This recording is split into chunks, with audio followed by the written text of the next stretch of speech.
time, your mind hold me steady. Cause you want me, you won't let me go. So I burn slow. I can see you coming like a wildfire. I'm just a fuel, baby, you're the lighter. If I'm not careful, you'll burn right through my soul. Burning like a wildfire. Careful, you'll burn right through my soul. Burning like a wildfire. Dynamizer.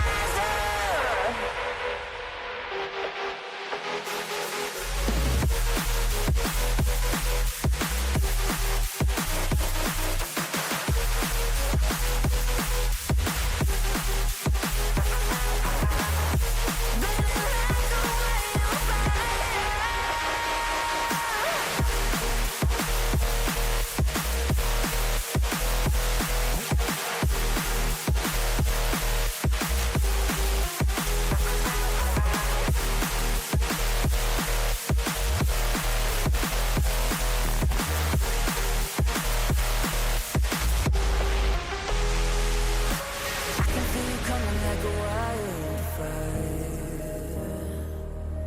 I'm just the fuel, baby, you're the lighter. If I'm not careful, you'll burn right through my soul. Burning like a wildfire. Dynamizer.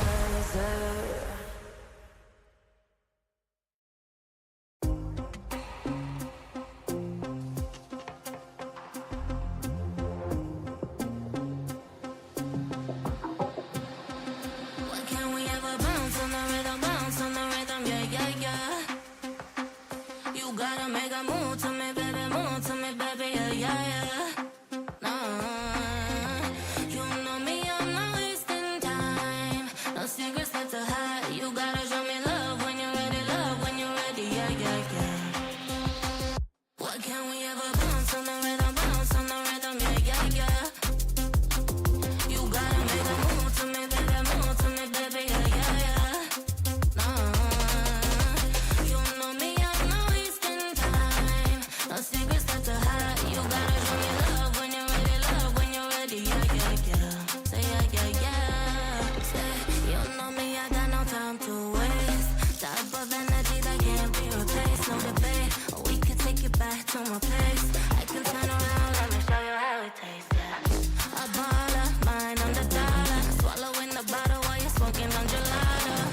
Now do you need some of that noodle? Just tell me that you're coming through. Why can't we ever bounce? Why can't we ever bounce on the rhythm, yeah, yeah, yeah. You gotta make a move to me, baby, yeah, yeah, yeah. Nah, you know me, I'm not wasting time. No secrets left to hide. You gotta show me love when you're ready, yeah, yeah, yeah. Why can't we ever bounce on the rhythm, yeah, yeah, yeah. You gotta make a move to me, baby, yeah, yeah, yeah. Nah, you know me, I'm not wasting time. No secrets left to hide. You gotta show me love when you're ready, yeah, yeah, yeah. Why can't we ever bounce on the rhythm?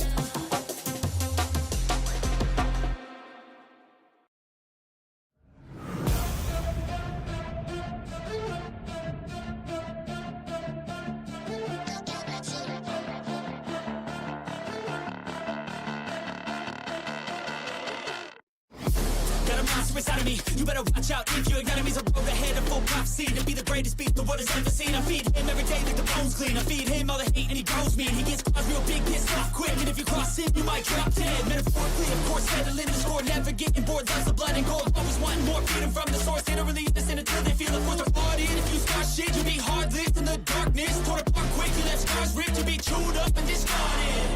And this world ain't right, won't accept it. Negative energy, I expect it. Once it's in your mind, it's infectious. So fight for your life and reject it. You better give me space, I'm protective. My adrenaline spikes when I'm threatened. And if you stay in my way, I'm aggressive. Cause when there's no exit, I'll kill when I'm desperate.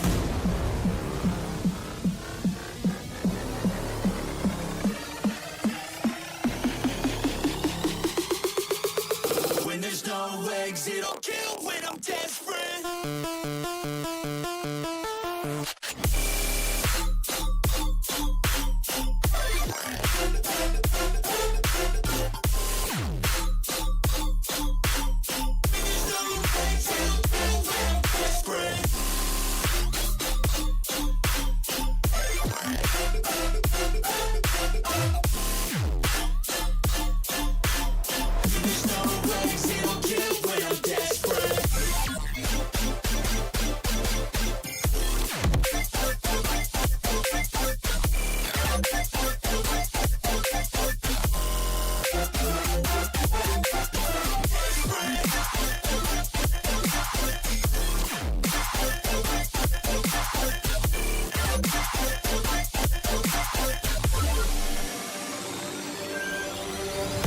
This world ain't right, won't accept it. Negative energy, I expect it. Once it's in your mind, it's infectious. So fight for your life and reject it. You better give me space, I'm protective. My adrenaline spikes when I'm threatened. And if you stay in my way, I'm aggressive. Cause when there's no exit, I'll kill when I'm desperate.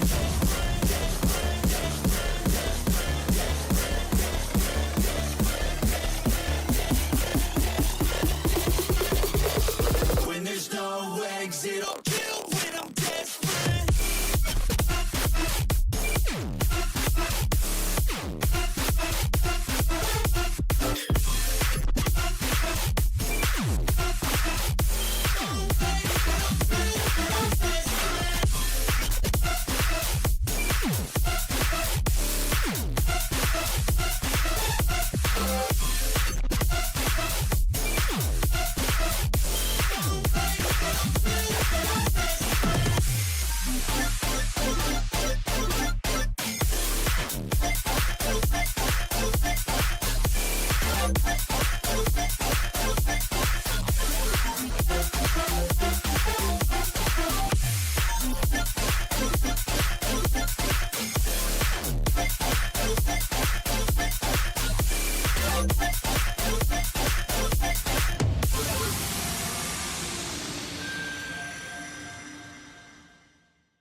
We can set the world on fire, fire.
If you catch my drift.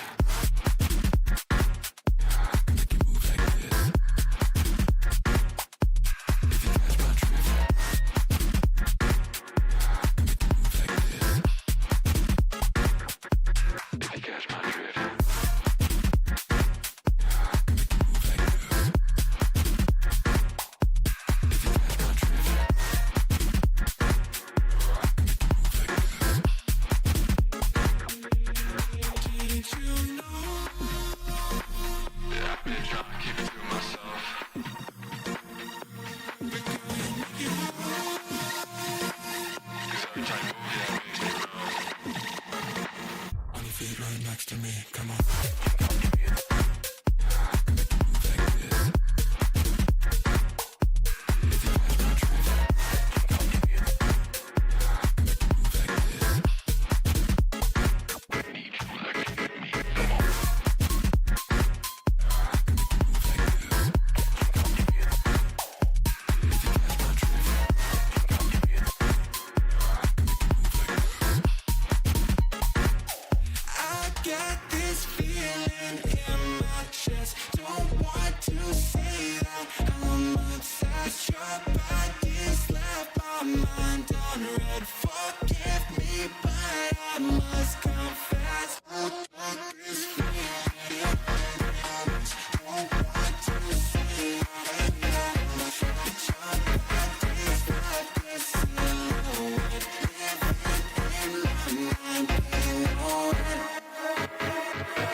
Welcome back to the VCT China here on Project Horizon. My name is Mask. Next to me there is my German Alina. We have like the most German fusion on this broadcast here today. I hope you guys out there are doing well at this early hour here in Europe or at your time zone.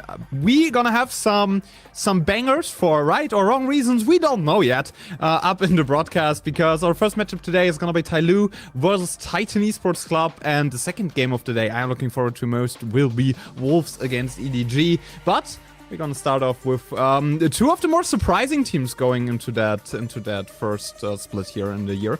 And you know, TYL getting the upset against BLG yesterday, Titan Esports Club taking a map of all gamers, both of them looking much better compared to their kickoff. Absolutely. I was so surprised seeing that series from TEC against all gamers, because honestly, they nearly won that. They were leading 12-9 on the decider, and somehow, well, enemies managed to pull off the comeback, and it ended in a 1v1 clutch in the second overtime.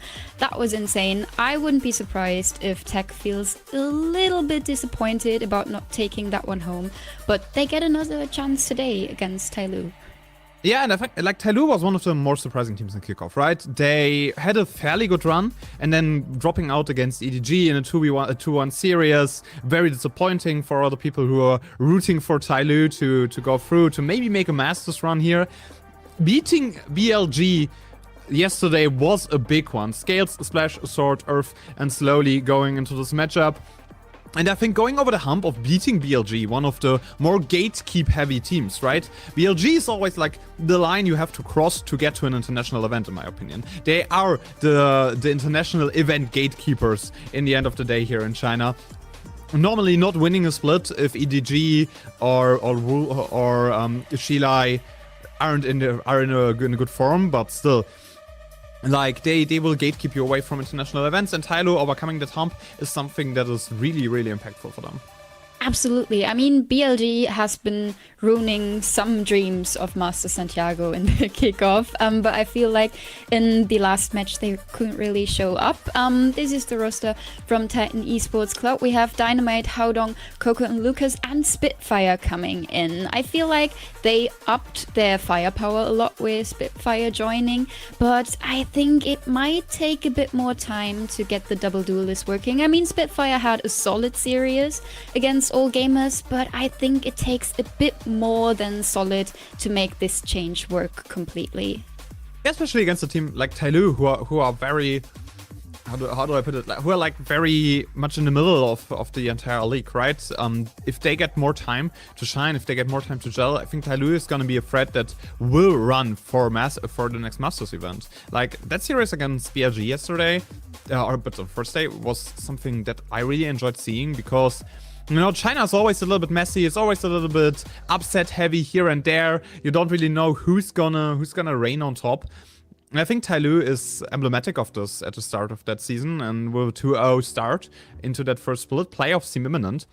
And I want to see them making a longer run. I want to see how TYL evolves from a good kickoff run to maybe a team that can challenge for the higher placings. On the other side, Titan Esports Club, they've always been in messy turmoil, always been in the lower echelons of VCT China. If they can get something going here, it would be impressive as well. Let's see who of those two teams can maybe make a run for themselves, can maybe show what they are capable of, because, you know, again, China is probably the region most open to everything, right? They are probably the region where most things can happen and are possible to happen, and Scales vs Coco might be our big matchup here of today. Coco had such a nice series in the first match day. I mean, he was so consistent. He was hitting all the shots. I think we had the graphics in the end where he was like top in all of the categories. And I mean, yes, having Coco show up is a nice thing, but I will stick with my idea of this team can only work when Spitfires is showing up just a tiny bit more and they get the double duelist working. I think double duelist is a really important thing to mention here, because we are still in that neon waylay meta. The Euro is completely dropping out. I mean, in kickoff, he had pick rates, I think, up to 80% on some maps. That's not as bad as Omen last year in the second split, where he had like 100%. But still, Euro dropping out of the meta is giving some exciting changes here. Yeah, especially if you're a good Neon player, you're gonna benefit from this meta a lot. Like, before the Neon changes are coming through, and there will be Neon nerfs, we're gonna be honest with this one. But like, if you're a good Neon player, this always shows a lot. If you're looking at stats from the Master Santiago event, good Neons and great Neons, there is a huge difference between those two. While your players were always like consistently in a certain range, I think if you're a good Neon, this divides a lot from being a mediocre or fine Neon. But we're gonna take a look at the skirmish that takes place here. It's Lucas versus Earth, trying to settle who's gonna go ahead on the map v2. I mean, no one's sending in the coaches here. I feel like sending the coaches into play is a whole different story in VCT China lately anyway. I mean, that is a thing we still have to talk about. Teams sticking with their coaches stepping in as a player because no one else can make their system work is a bit of a exciting thing to watch. The skirmish. Yeah, still a close one, 3-3. They really want to win that, huh? Yeah, I know it's always a little bit back and forth, and as you said, I'm always a big fan of players putting their coaches in. Like Pal and EMEA doing all the skirmishes is always funny. Yeah, it is. And I mean, I get the point of not having your players in that situation, especially in VCT China where the fans can watch. I think that is a bit stressful.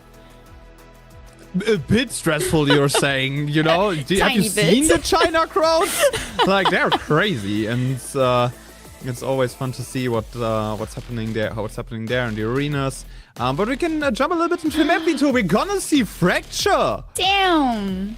Okay, I mean, I love this map veto. I was so sure that we could see Bind and Breeze because those were the two maps where both of them had a good time in their first match. But then I saw that neither of them was banning Fracture, and then I had this tiny bit of hope that we might get to see it here, and it is in the veto. One I'm of the so crazier happy. Vetoes. That's Yeah, one of, absolutely. like having Fracture and Breeze in that veto is certainly gonna be crazy. I'm looking forward to that matchup a lot. I mean, Split is more of the default heavier map, even though it's a lot of a preference situation, right? Many teams either hate or love Split. There is no team who's just indifferent about that map. The same goes for Fracture and Breeze. I think those are like 3 maps you either hate or love, and it's gonna show in the entire process of that series, because if you're not a good Fracture team, then there will be some problems for you. If you're not a great Fracture team and the other side is a great Fracture team, then this is gonna be an absolute stomper. On the other side, if you're a fine Split team versus a good Split team, it's gonna be a little bit of a closer situation. But I still think it's a map veto that heavily puts emphasis on map veto, on like map pool depth and overall adaptability on the newer maps here. I mean, Fracture has been gone for so long, but in the end of the day, there weren't any changes. But both of these teams haven't been the great Fracture gamers in the past. They had solid win rates, but I don't think any of the teams were hitting more than 50% of their maps here, so kind of a coin flip.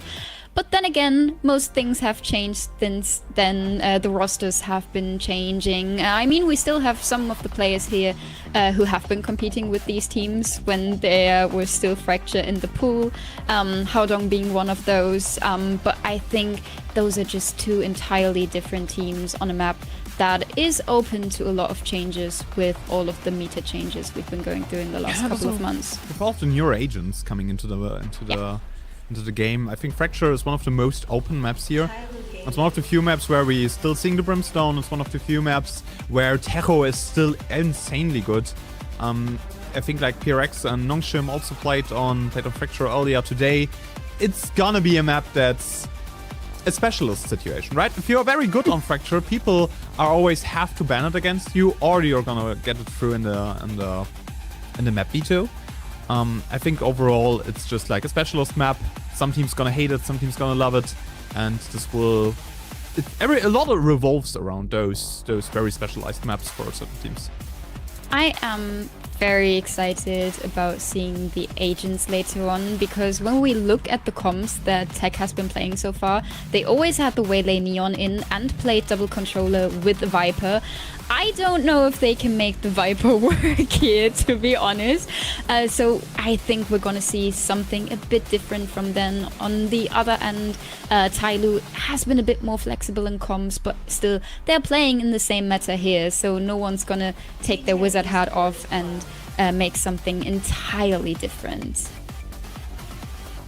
Yeah, for sure. Like, it's gonna be... It might be a little bit of a different perspective on that map. I think if Mix comes into the meta at some point, I think Fracture is gonna be one of the better maps for him as well. Yeah, having those more iPad circle controllers on a map like this seems very fitting, seems very well. That's why the Brimstone was always great on there. It's a very execute-heavy map. I think the comparison to Bind is a little bit imminent sometimes.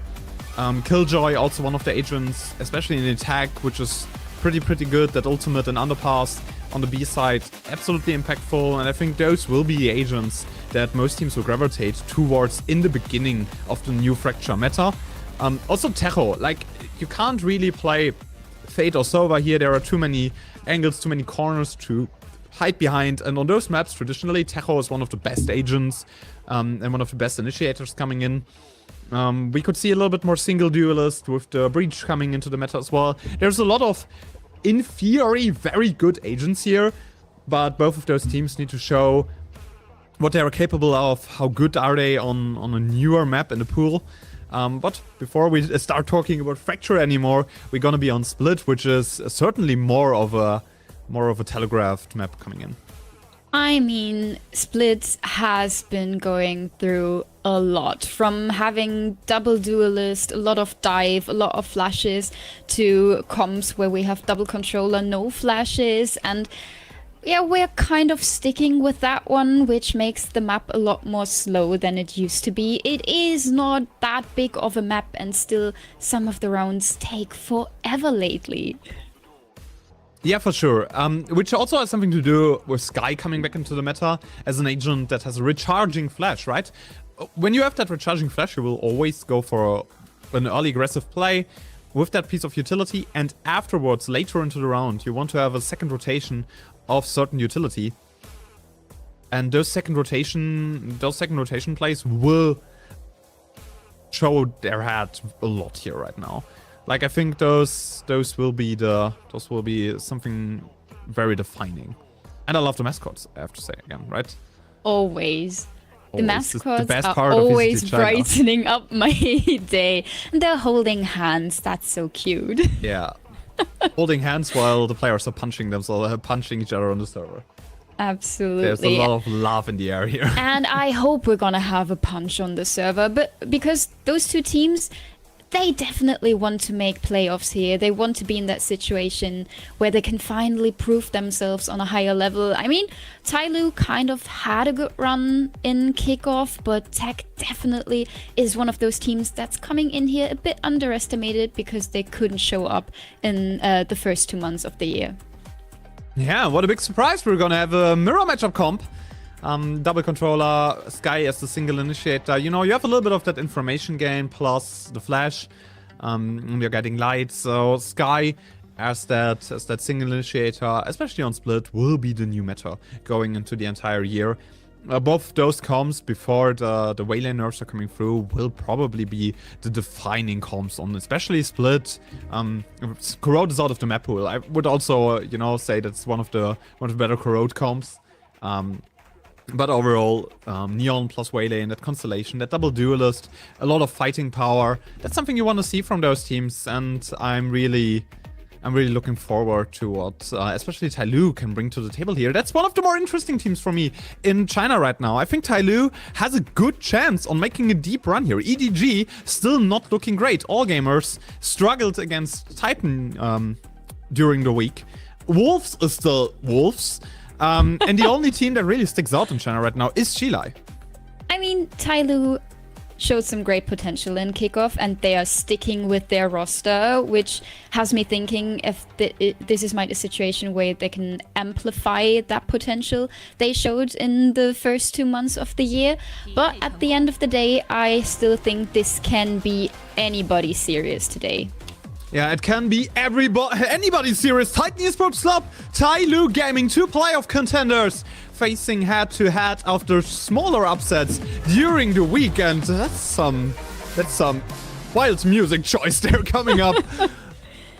But we're gonna see a slower start possibly towards the game, because again, we talked about the recharging utility of the Skye, something that is really impactful, but an immediate fistfight ensuing here in A main. Waylay dashing forward. Spiritfire needs to go back, but initial entry found by TYL on the side. A open, Spike should go down. Did you say something about a slow start? I mean, there are 20 seconds gone and the spike is planted. This is gonna be a chaotic retake. TEC already have Ram's control back, but the position of scales can be a difference maker here. I can swing out on the contact that slowly is establishing, but Spiritfire. Wild frag, important frag at that Earth. Spreading himself out, and there is Scales. There is the play coming through. Opens up a lot of space for Splash on the side. Only Spiritfires still in the game. Spike is taking down 22 HP. Nothing to do, nowhere to go. Splash will hunt him down probably. Spots the Waylay, but looks over towards Ram for 3rd kill. A lot of ultimate points coming into that round, but TYL secures pistol anyways. I mean, that convergent path might be online a little sooner than the enemies want that, but at the end of the day, no chance in that 1v3. Too much control gained in the first couple of seconds, and then again the position of Scales coming in at just the right timing to not take any risk, but don't give the position away too soon. Don't give the position away too soon. Nice and beautiful timing. The timings that TYL are trying to set up here. Again, early aggression into the main area. That's what we want to see with the Sky. That first guiding light going out in the first like few seconds of a round, so you can even have a chance at recharging that utility piece. But red shot gameplay from TYL here. Yeah, they're fielding their players a bit wider in that buy round. I think Scales can take a risk here. Is successful against Spitfires, but then being traded out against Lucas. And now TYL really have to up the pace here, really have to make this work. In B-Splash, finding an opening, but Coco finding a trade. The Classics doing a lot of damage for TEC here. And in the end, it's a 2 versus 2. Earth needs to find that shot. Doesn't. Slowly on the side. Lot of damage. But up into the rafters. Lucas spots him. The headshots there. But also the economy damage for TYL. So much dropped into that short amount of time. The classic singing over for the side of TEC. And with that TYL, that's not gonna be a beautiful bonus for you. I mean, they didn't buy the biggest of guns in this round, but just bringing one Bulldog into your bonus cannot be your goal here. Absolutely not. Look at that buy. A Bucky, a Stinger, one rifle in the hand of Scales because he's been saving, but on the other end, TEC is playing the biggest of full buys here. And splash. Quick execution on the side. Earth right behind him. That smoke kind of stings right now for TEC because you can't really enter your own territory. Scales only on the trade. That Guardian slowly hits as well, but Dynamite there for the trade. Sword all on his own. 40-second on his next flash, so not much he can do. But Dynamite gives him a duel. That one risky on a peak there for him, but still in the end, Titan Esports Cup coming out on top. The bigger guns winning that round for them. Yeah, absolutely. And with those bigger guns, they can thrive in this chaos that is coming to the B side with the smokes, with the different walls. I mean, having the neon wall on that spot is giving you so many new angles you have to clear and you have to be aware of. And with the rifles, those duels are just a tiny bit easier for the defending team here. Yeah, that's in general, this gives you like a lot of control over towards the side. I really enjoy that about the Neon class Waylay meter because you give a lot of control and a lot of information over. Will be another fast execute from TYL there. Not taking any hostages. Fast execute Coco on the trade, but splash! Only good for one. The dive into heaven goes south for the side of TYL, but Scales tips the Scales back to normal. Even numbers, but a lot of damage on him. Yeah, the damage is done, and they are looking to cancel noise here a bit, but the players walking down mid already might be a problem here. One caught off guard, and now you really have to make a move here. Totally down, but Scales at least has still a shield. Because of the region one they're taking, but one by one, swinging into Lucas. 2 shots, 2 kills. And Titan equalizes that first map. TYL not on the same page, it seems, on those executes. A little bit too far ahead, a little bit too quick. What they're trying to do, and Lucas takes full advantage of that. Coco early start to the spray, and Dynamite with like that tad bit of luck you need in a situation like that. TEC great on the space taking, and those 1-by-1 strings from TYL I don't like. And TYL is bringing the fights everywhere in that round. I like to see them being a bit closer together in this one. They're taking Ram's control quite fast here while they're already on rafters, but Lucas taking him down. It's just not working out here for TYL. Yeah, but Dynamite immediately on the ultimate. TEC, so much space, splash in that smoke. Where did he come from?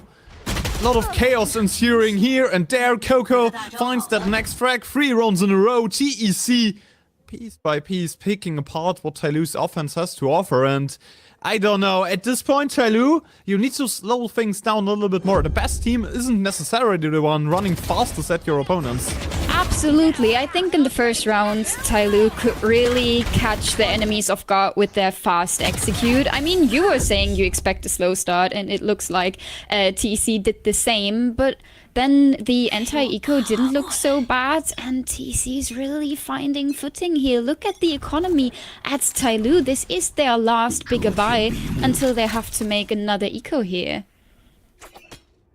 And it's gonna be a slow round. That's what I expected, like, from the entire game. Early sky flashes, early utility investment, and afterwards giving the round a little bit more time to breathe, a little bit more time for a positioning, because like, TYL right now just runs at them.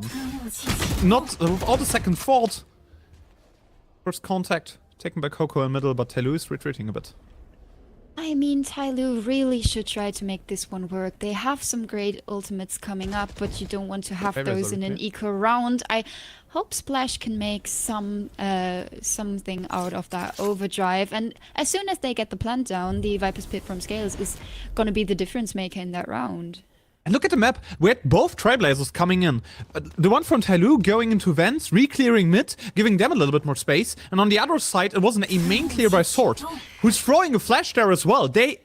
I think, or like, Titan Esports Club expects to be hit here, because both of the Sky Utility pieces did not spot anything. Well, and now Lucas can have some kind of a surprise on his spot. Flash in his face, beautifully timed from TYL. Opening frag found, and now TC has to play.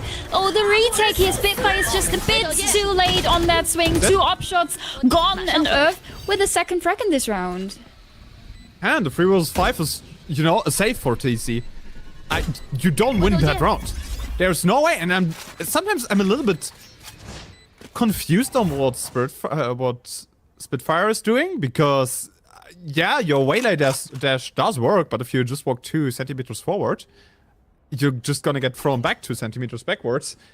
Like, it's a lot of unsafe teleport plants, and that's something I don't really enjoy from him right now. A little bit of a mechanical mistake there. If you bring that up to the next round, it's you know, in my opinion, is a little bit better.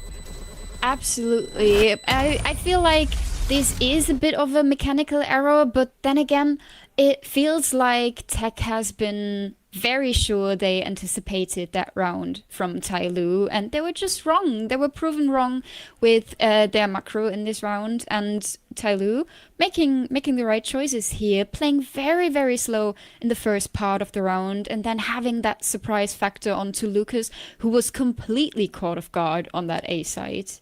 Yeah, but you know, that's a utility re-clear error, right? You throw a lot of the Trailblazers up there in main, a second flash as well. Nothing tracks anything. Viper Spitter mid splits the map immediately towards the start, giving TYL a little bit less of an option. I mean, that wouldn't be TYL if they weren't thinking about fighting through that pit in mid, but the spike is slowly grouping towards B garage. I think the dog from Sword 9 is just here to keep the players in mid a bit more busy. Level B. Immediately executing onto that side. A little bit of a pace shift for TYL. They're setting themselves up a little bit better for the executes. But there's no split in the game, right?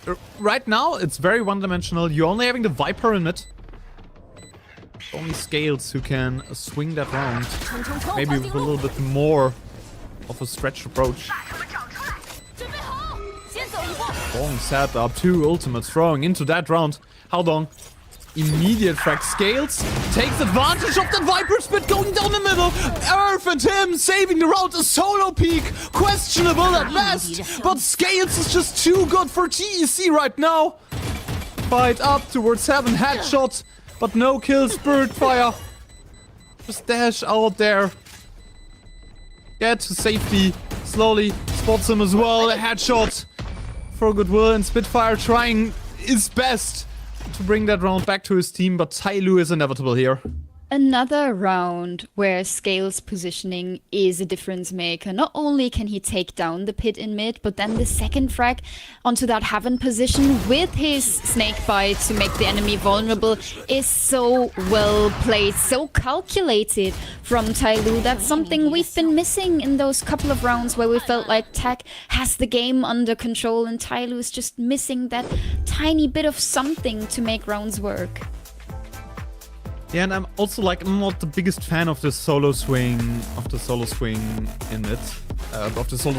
on the side, right? Sometimes I think TYL seems to be a little bit disconnected, a little bit too excited on taking those contact duels, but you need to get yourself into tradable angles, and right now both teams are lacking a little bit in that regard. Bring yourself more into tradable angles, and it's actually a fine sort of taking duels right now.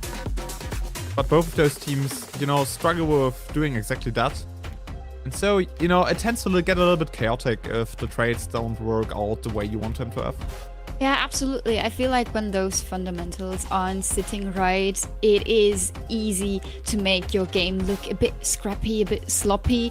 You get the feeling that the players are just not on one level here, and that's something that's so important when you want to be the team in the series who's clearly showing, okay, we are the candidate that is going to playoffs and not you.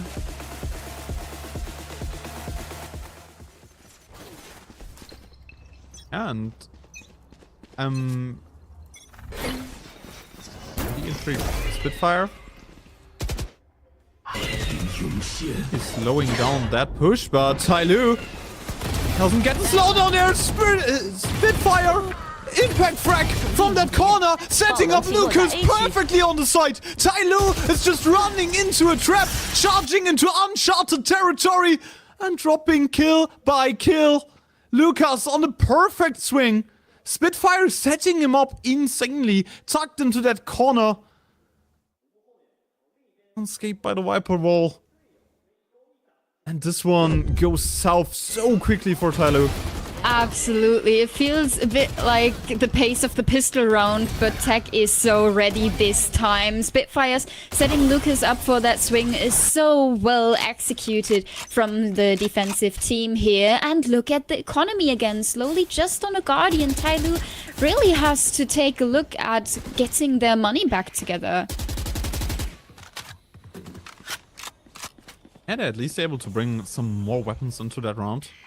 Maybe some missing utility pieces here and there, but should be overall fine. And once again, a lot slower approach to the start of that round after everything went south so quickly on the A side. Yeah, not only a very, very slow and wide default, they even leave the spike in their own spawn. They don't really have an idea where they want to end here, dip their toes into every side, every lane of this map before making a decision, because decision making really has been the game changer in this series so far. I feel like when TYL is very, very certain and decisive about their execute, it's working well, but as soon as they show the tiniest bit of struggle, TEC is ready to counter that. Look how afraid TEC is to hold that A side aggressively. It's so weakened off there, completely offside. They're confident in the retake, but Scales in the middle, finds Coco, a solo swing from the TEC Viper. Doesn't get them anywhere, Splash, another kill for him. Dynamite all of a sudden, all on his own.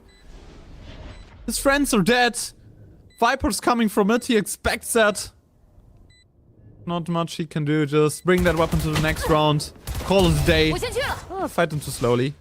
At least shuts down one more rifle, but I think Dynamite just bring it to the next round. TYL had a very good and very calculated approach here on the execute. And they're gonna secure round number 5 for themselves. I mean, Dynamite getting that frag onto slowly is definitely good for charging that overdrive a bit more. The half is slowly coming to an end, and when you are TC, you definitely want to get that Neon ult online for at least one more time before you switch sides. Yeah, get yourself into the position where ultimates matter, right? Bring yourself into a position where you can just rotate that through. And I don't know, I don't like the peek from Coco here. Like a little bit of an overcommitment into the Viper. You spot the lurk. You can just give that information over, try to play it a little bit more safe, and go back into hiding, and afterwards rejoin your team in the spawn take. But in that case, you know, just leaving them in an undermanned unit doesn't really make sense. And also Spitfire's just swinging out of that smoke completely dry. It is a risk you can take, but he hasn't been quite successful with those kind of peaks. I feel like the rounds from TEC that really have been working out is where they're playing together and tradable. And as I say that, Spitfires is going for another solo peak. Another solo peak on Roms, but this time it works out for TEC. Splash! Late trade against Coco. That's a lot of damage done. Great paranoia setup. Haldong has problems. Splash on the side. The ultimate supports everything TYL is trying to do. Sword running behind him. Finds another kill off of that ultimate, off of that big distraction piece. Weird timing from Slowly in main. Needs to counter Spitfires, but another solo peak brings that round back to TEC. Spitfire, that's an important one for him. 1v2, but Slowly clears it out. Doesn't want to lose. Second round in a row for TYL. I mean, the timing is just a bit off for Spitfire and Lucas here. That would have been such a nice swing from rafters, from side. It's impossible to kill both players when the timing on the swing is perfect here, but it's just a bit off, and then they isolated so well, Slowly being able to get Lucas, and then the aim swap onto Spitfires is just perfect. The position is known, it's just anticipated what the enemies are doing here. The overall anticipation that they're having really comes into fruition. That A side no stacked, it's just the Omen. Heavily weak B side. But TYL executes onto A where once that seems a little bit more telegraphed, a little bit more straightforward, so it makes sense for TEC to stack that side. Earth finds Coco in middle. Brings this round even more into the pockets of TYL. Weaker weapons. No real chance for TEC here right now. B-side taken over. Swamped. Crossfires are inevitable. Not in 5 vs 2. This one will possibly just be looking for exit frags or executing on the spike. I mean, double Bucky on the double duelist. I don't think that Dynamite and Spitfires are gonna get any further duels here. I think TYL is kind of smelling that. Splash wanted to dip his toes into CT. He is being punished immediately, and now the two players in Garage have to take care of. Is aware of the position from Dynamite with Spitfires.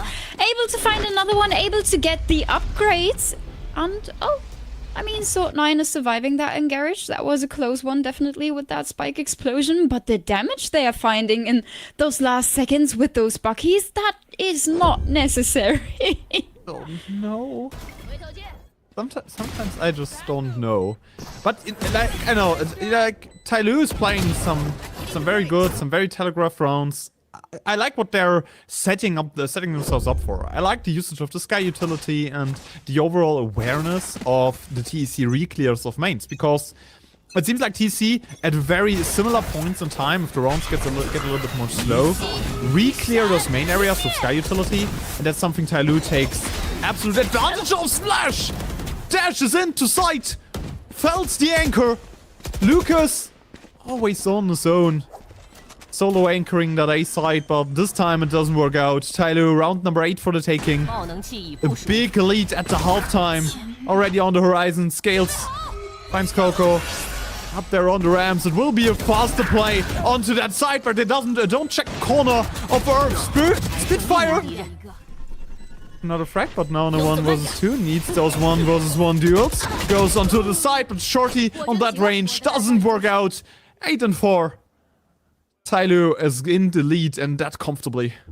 Yeah, the lead is a bit bigger than what it looked like in the first couple of rounds. I feel like a big game changer here is that TEC is bringing the operator in once again. They didn't have that chance very often, and Spitfires is just at the wrong side of the map again and again, and then he's coming in for the retakes with the operator, and that's just not really successful so far. Now we swap sides, and it is a mirror matchup. We already stated that earlier on.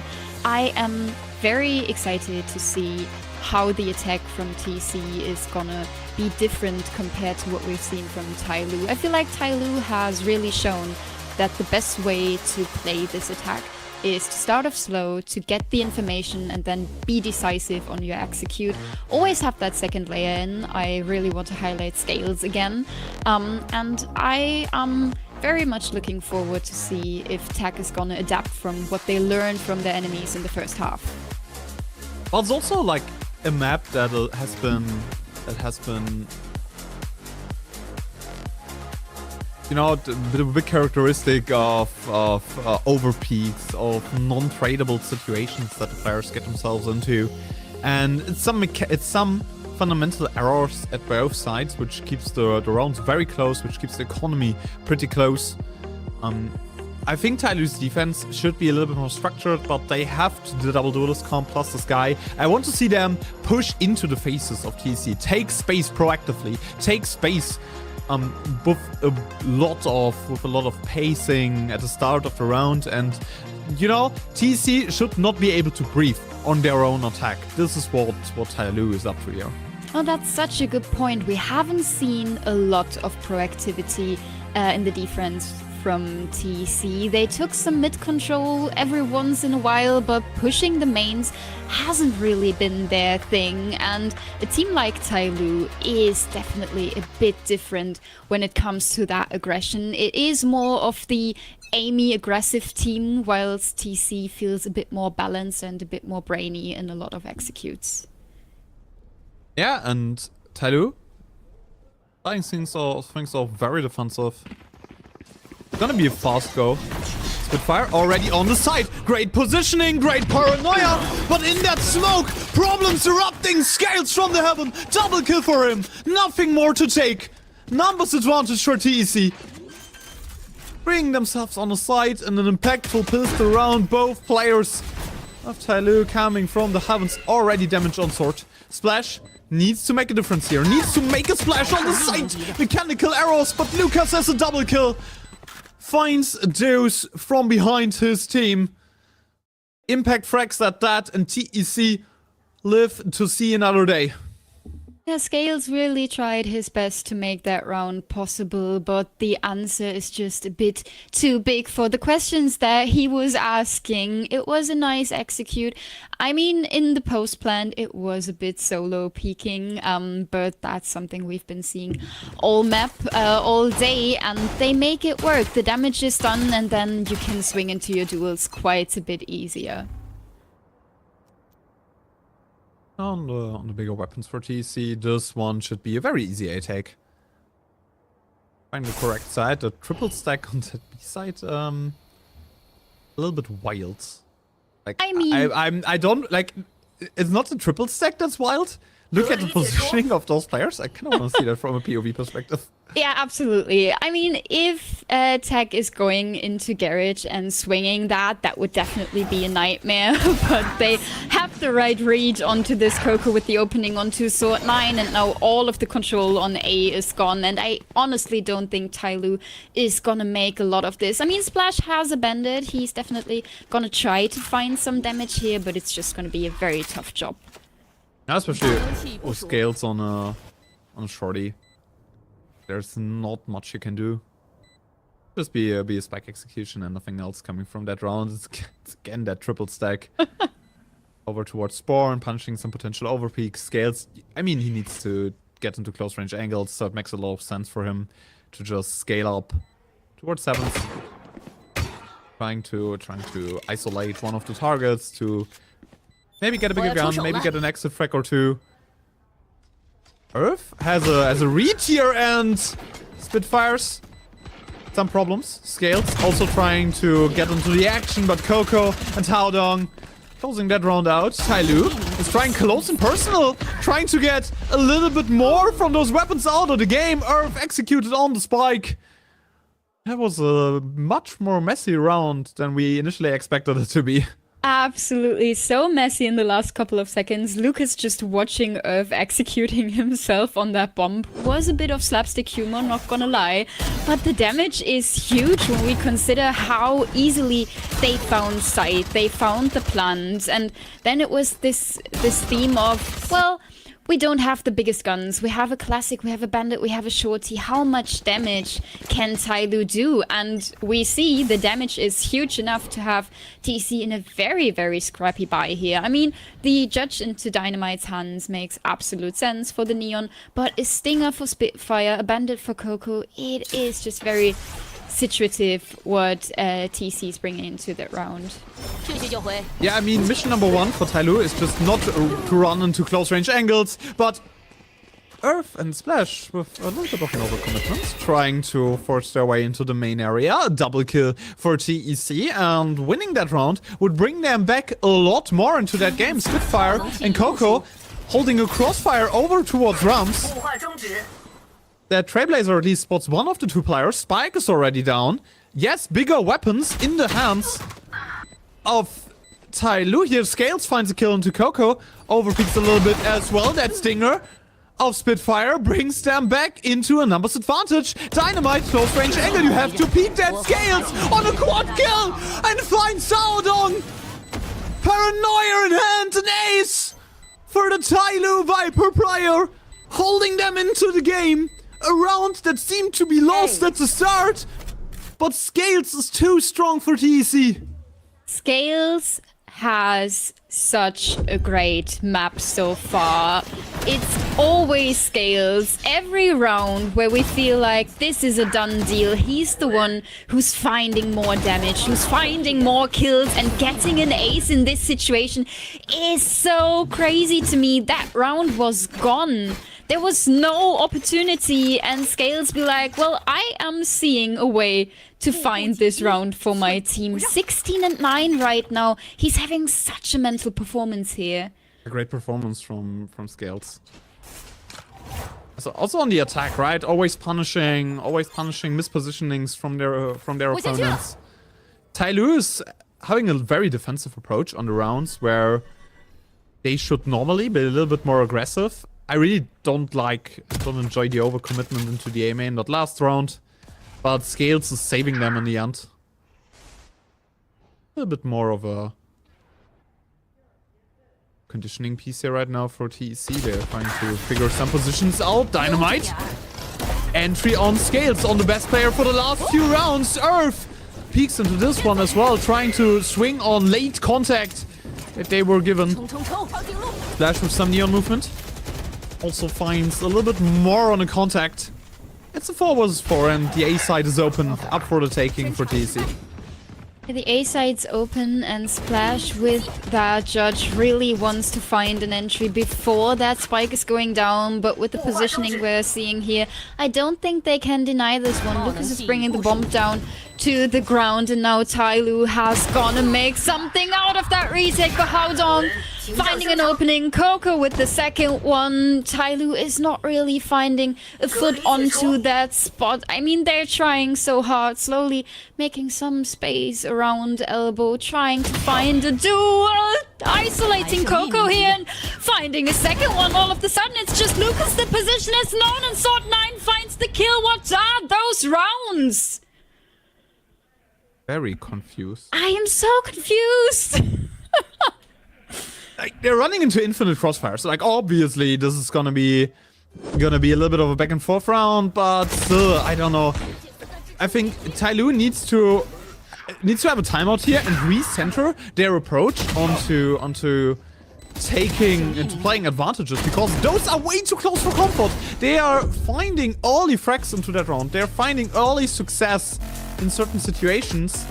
But once they're in a numbers advantage, it seems that they're feeling a little bit too confident, a little bit too cocky on their retakes. And yeah, you know, just give them a little bit more to work with. Just give them a little bit more of a structured approach to retaking. Because those crossfires, you can't really break them with just jumping down from some points.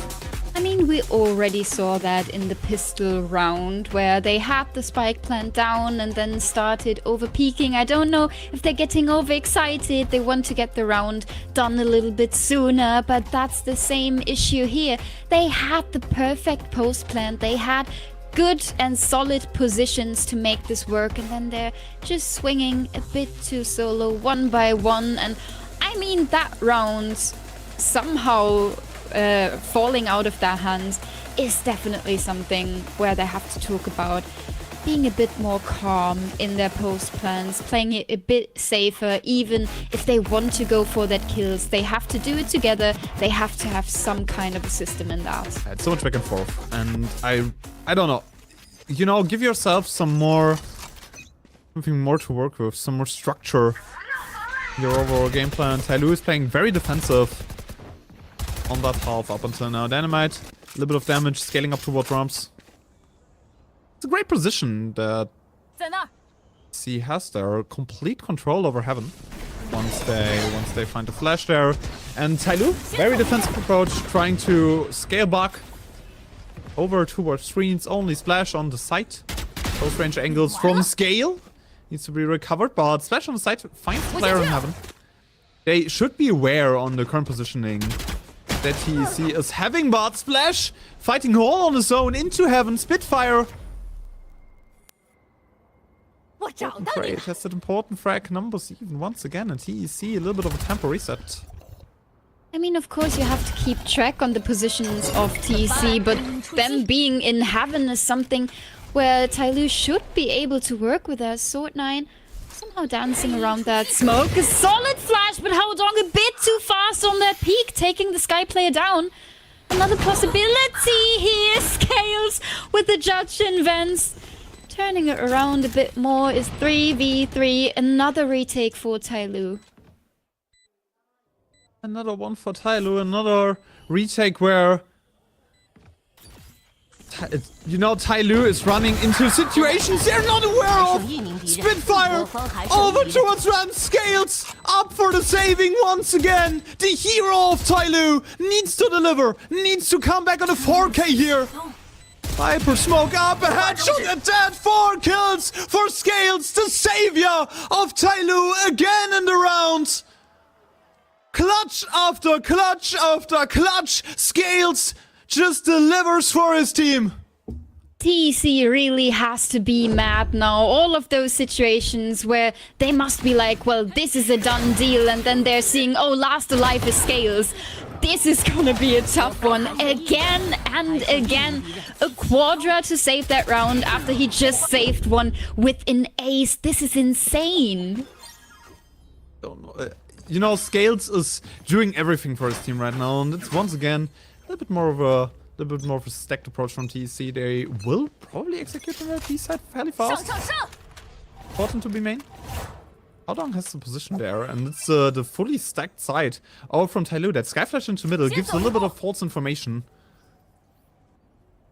Over to that TYL squad, and Earth is just waiting for a potential contact splash. Going in there, dies to Haodong. Earth late on the go.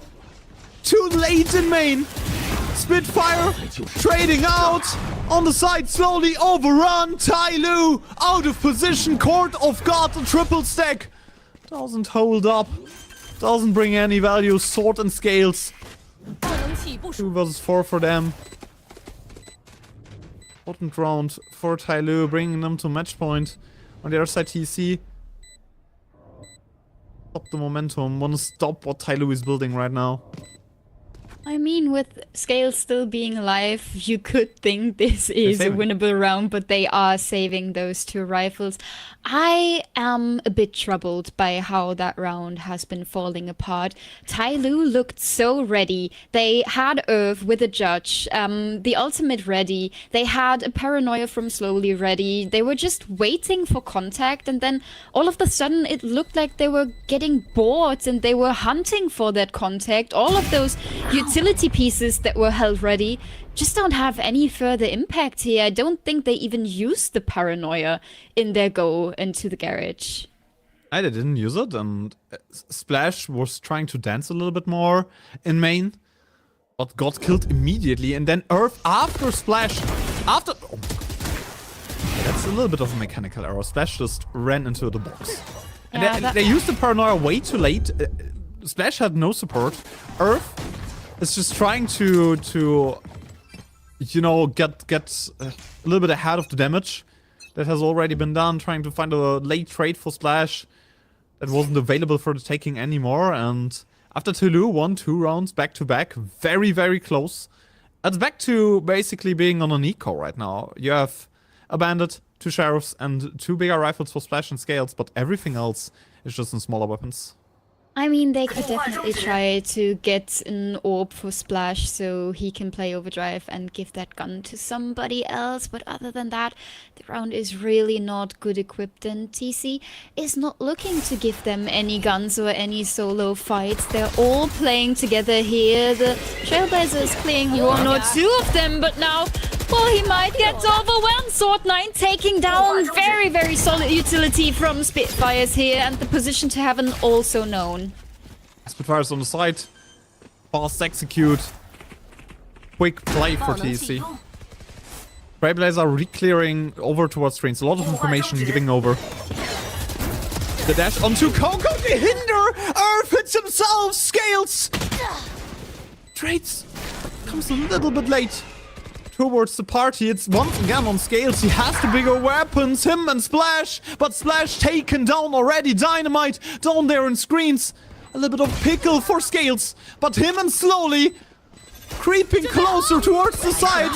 Spitfire on the ultimate, Slowly dying down. 3 kills for Scales. No clutch this time. Waylay ult coming through as well, but a lot of investment taken by TEC into a round that you normally have to win by a large margin if we are looking at the weapons that were delivered here. Absolutely. TEC bringing that conversion path into that round so late because, again, they're seeing Scales is still alive. I mean, TYL started that round with 2 rifles and a bunch of pistols, and the fact that TEC felt the need to secure it with an ultimate really shows how scared they are to lose this map, to have TYL on that match point. Tiny pace change here, but it's just the Neon on side so far. Dynamite is looking for a duel here, while the rest of his team just follows up out of garage. Yes, Spitfire's also on the side. Got a little bit of damage. Splash wants to get ahead of the pace, wants to be a little bit faster there. Finds Coco on the backlines and double for Splash. Brings that round back to TYL. Earth and Scales on the side as well. A full crash onto what TEC was building up. Wrecking ball into their knees, into the build-up for the underdog squad. That round is TYL's to lose. Sword, last kill for him. Match point for the Dragons coming in here. And once again, if they manage to get ahead of the pace of TEC, if they manage to throw something in their way, TYL looks great. But there's just like a little bit of mechanical oversights here and there. But lovely utility from who is really securing that round for his team. TYL on map point now, really looking forward to bring Splits home. Just 1 more to go, 1 more to find. Scales still being on top of the board here by far, and TC really have to show a different face to turn this one around. Such a ratty angle. TC has a good positioning on the side. I'm not sure if TYL is aware of where Earth is. Dynamite explodes in heaven. 2 quick kills on this one. Earth is trying to at least hinder some of the damage. Sword on the side. Important frag at that. Gets the double. Brings that round back to doable. Lucas at least on 1 for him. Slowly 1 versus 2. Dynamite is low. Has a bigger weapon here. Kills 2 kills in heaven. So impactful. Slowly but surely creeping onto the site. They're not playing together. This is very doable for Slowly right now. That heaven go is way too late. Over from the Neon. Slowly look up at some point, but Dynamite gets the next one. 9 and 12.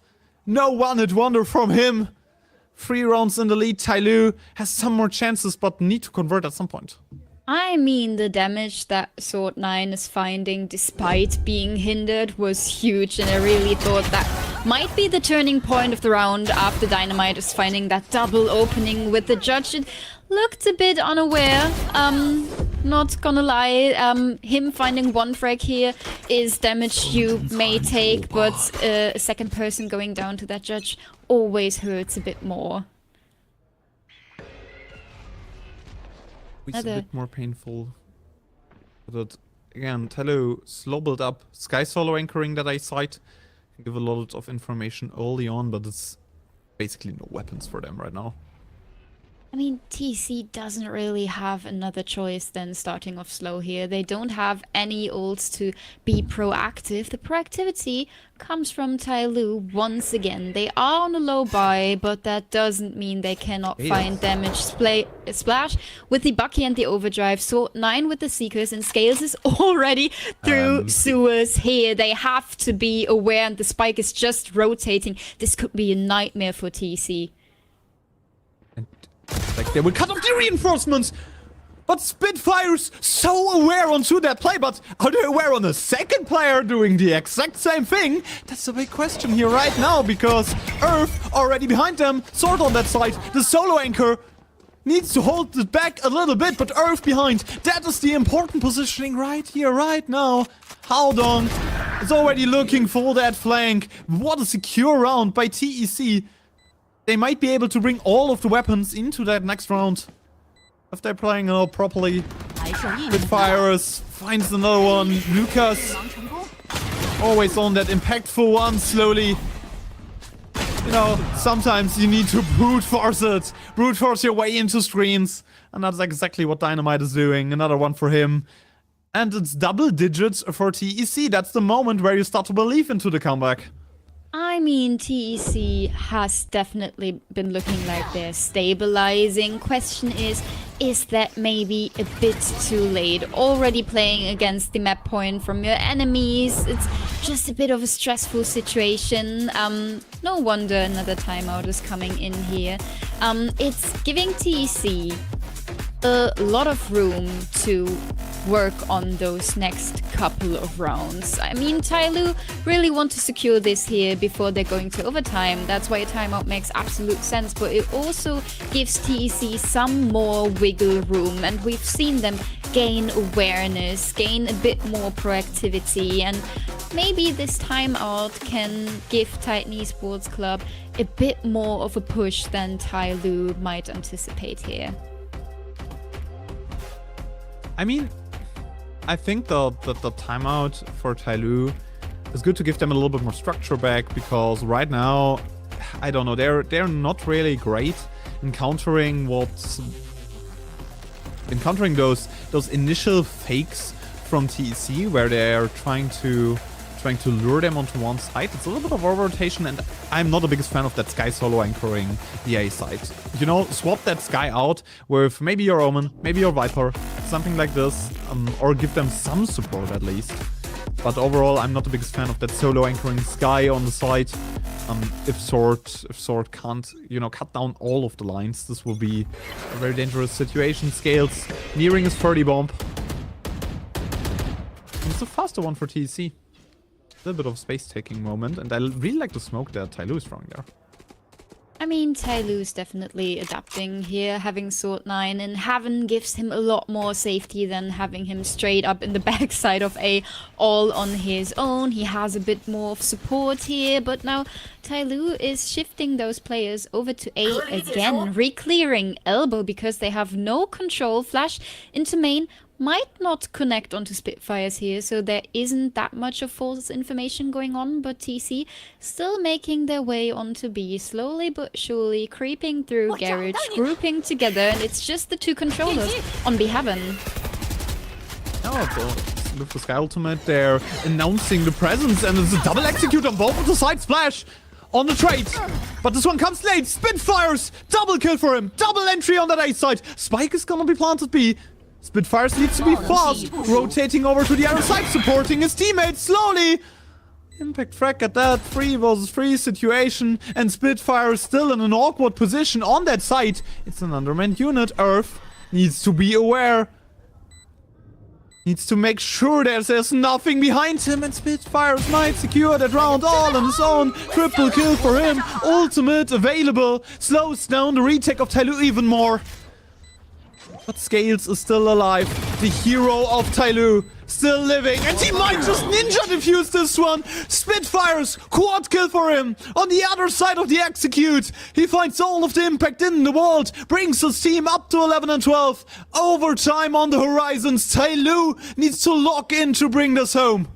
Absolutely, they had the lead, and it looked like TEC couldn't really find footing into that second half, but now it's all falling apart. I mean, Scales sitting there in the smoke trying to stick a defuse. It looks a bit hopeless from TYL, if you ask me. Yeah, hopeless seems like the right wording. But they're having a different approach here. No smoke in that main. I really like the idea of that smoke, right? It gives you a lot of false security. Over to the side of TEC. You know, normally you smoke main off like this, a little bit more deep down, but the other smoke allows slowly to maybe port into that ready corner on the side without TEC really noticing, and this hinders a main take without any big utility pieces. Trailblazer in A main didn't clear anything, so Sword9 has to stick with that side, and I really want to see him play out that Seekers. I want Splash to play out that Overdrive in this last chance to bring this map home in regular playtime. Seekers now played, and they might think this could be an A execute with 2 Seekers still going to main and just 1 Seeker going to mid. And that holds the Sky still onto that A side. Same with the Relay. Earth and Sword still tight down to the side, and you see the Viper rotating already. That's an impact paranoia. Time is of the essence for TEC. 30 seconds to get onto the side to execute your play. Dodges the Sky Flash slowly on the side, anchoring. Double for him. Dynamite only there for a trade. Only good for one. Neon Overdrive won't be used on that map. Viper's pit is going down. Numbers advantage for TYL, but are you able to break the pit? To break the infinite crossfires? Position down there from Lucas. Important one at that. Outside of the pit. Spots all of the players going in there. You need your Sky utility to be perfect. Coco, a little bit of damage on the molly. Fake check by Sword. Lucas, impact frag. Impact double kill for him. Numbers advantage. Scales finds Coco. 1 versus 2.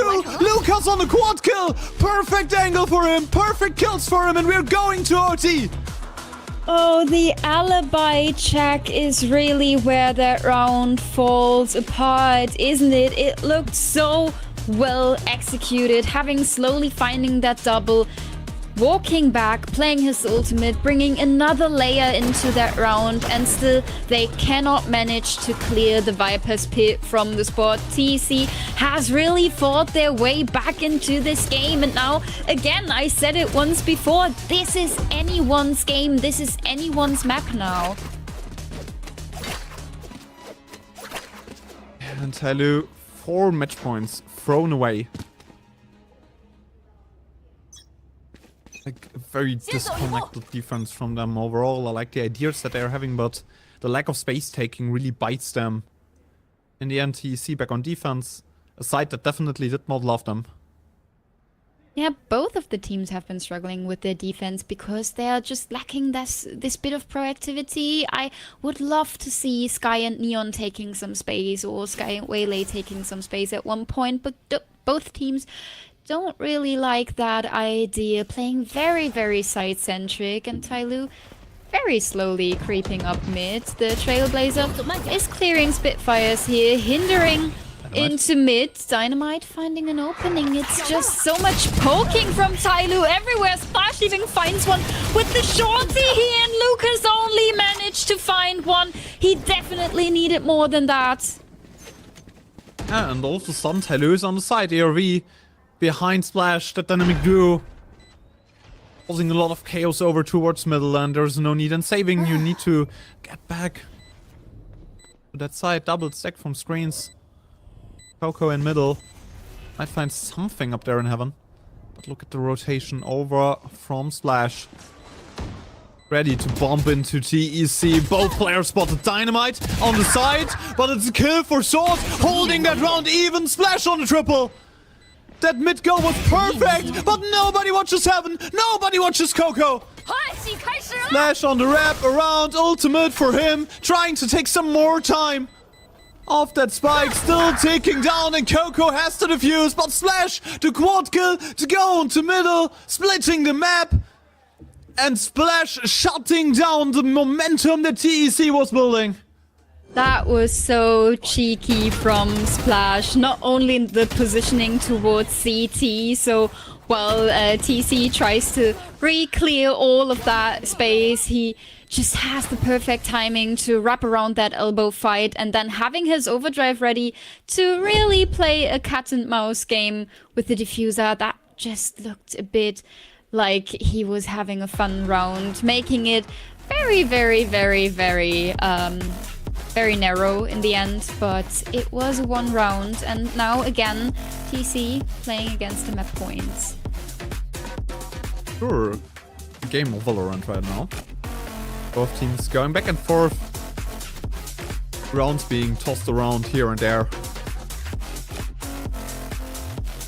It's really a question of winning death rounds and attack rounds here, because both teams have been very much favored on the attacking half, and we've seen that in the overtime that we had on Breeze with all gamers, that the whole game they kept winning attacking rounds, and then in OT both teams all of a sudden started winning death rounds, and that was what turned the map around all of a sudden. I mean, this definitely gave them a lot of insight of how their enemies are winning their attacking rounds, and I feel like now is the latest time to adapt onto what they saw all half. The adaptation is really crucial right now, and maybe it's not a switch up. It's like literally the same setup that they have been running for the entire defensive side. And I mean, Slowly was very good onto that side, on that side hold. Don't get me wrong, his solo anchoring on B was very, very good. Wanted to see like a sort of shift up, a little bit of a mix coming here from TYL, but they're sticking to the tried and true setup. Yeah, absolutely. And having Sword 9 as a solo anchor on A again without using early utility, now the Trailblazer coming in, but it always gives Coco that information that TYL is so uncertain about who's having main control. Is there maybe someone on ramps and Spitfires and Howdon just using that to make their way in mid-earth, just finding one trade, numbers advantage still for TEC. They still have to get that spike to a side, but the flash is so well placed. But Earth finding Spitfires and slowly already creeping down mid, isolating Coco. It's all falling apart for TEC. And TEC solo peeking over and over again. No, you have to take risks. Dynamite already creeping up towards Heaven. Might cut off the enemy Sky, but that's an intelligent flash thrown by Sword. They were aware that somebody might already be in spawn. Crossfire too low. And all of a sudden, Lucas on his own ERV, Sword and Slowly, and Heavens a headshot against the other Sky. No drop spotted, but Lucas, a double for him. It's all of a sudden this doable. Him versus ERV. 1 versus 1, he's just taking the spike. Halved already. No defuse is coming through. TYL. The solo peaks were too much. Lucas, send us to overtime number 2. 1 versus 3. Because TYL is giving him a 1-by-1 every time. This can't be real. They're really tasting their own medicine again and again. We have one team over peaking and then the other's like, well, we could play this in safety now, or we just do the same and over peak as well. How can they lose this round? They had everything. They had the numbers. They knew the position, and still Lucas manages to isolate every single fight. In the end, I mean, there isn't hardly enough time to stick that diffuse anyway, but this is because they really made big mistakes beforehand. The 1 versus 3. Yeah. I mean, that's just the problems that they've been facing for the entire map, I think, because it's, you know, the 1 versus 3 situation that we had with Scales earlier. Also, like, same situation. All of the players just peeking one by one into those duels, and I don't know. Right now, both teams lacking some fundamentals to close out those clutch situations. Let it be them being a little bit over ecstatic, or let it them be, you know, disconnected from one another. I think they need a little bit more time to gel, a little bit more time in investing in their fundamentals, especially with comps like this who really depend on your trade fragging, right? If you're playing Neon plus Waylay, you have to trade frag yourself out. Absolutely, and in a map where we've seen some mechanical errors, some misreading errors, I think fundamentals can be the difference maker to help one of those teams to finally bring it home. Another overtime and another round where we don't see a big swap in the defense. A very side-centric setup again. A bit of proactivity onto A. Trailblazer has to connect on two people here, but TYL focusing on mid might be a surprise onto Dynamite and Vance. He's scaling up towards there slowly. Finds the first contact. ERV on the trade. Comes into this one at the right timing. Also scales. Coco in middle down. The player holding probably the most important half of that map dropped onto the ground. Splash forcing his way up into heaven as well. Dynamite goes down in flames. ERV on the side. Solo peek against Lucas. Successful this time, but Haodong has more than enough space to work around with this one. It needs to be a triple swing over from TYL. ERV on the spike, porting back into the loving and embracing arms of Haodong. Spike dropped in Vance, but now can reset the tempo a little bit. Loving and embracing. I think TYL has different words for Haodong's positioning here. A 1v3 again, but not one he can take home. We don't want history repeating itself anymore on that map. No more number situation thrown. I feel like this is something the players really need to step up from. I don't want any more situations where we have such a big numbers advantage thrown away, and they know it, and this is why Haodong is not having any chance. The moment he leaves the spike alone, the round is nearly gone. Yeah, I think having ERV on the spike makes things a little bit more difficult for TYL, but he managed to do it properly. Early Skyfish. Again, I'm a big fan of that smoke in main. I think it, you know, that split of the main area where TEC needs to be cautious, needs to be checking every corner, heavy utility investment to get at least some space, and it's just such a subtle detail that gives a lot of space over to TYL. Okay. We cleared their main space. Turn Neuer. Don't execute scales. Ready, split into middle, and ERV finding an entry onto Coco. No more lurks into the game, no more shenanigans.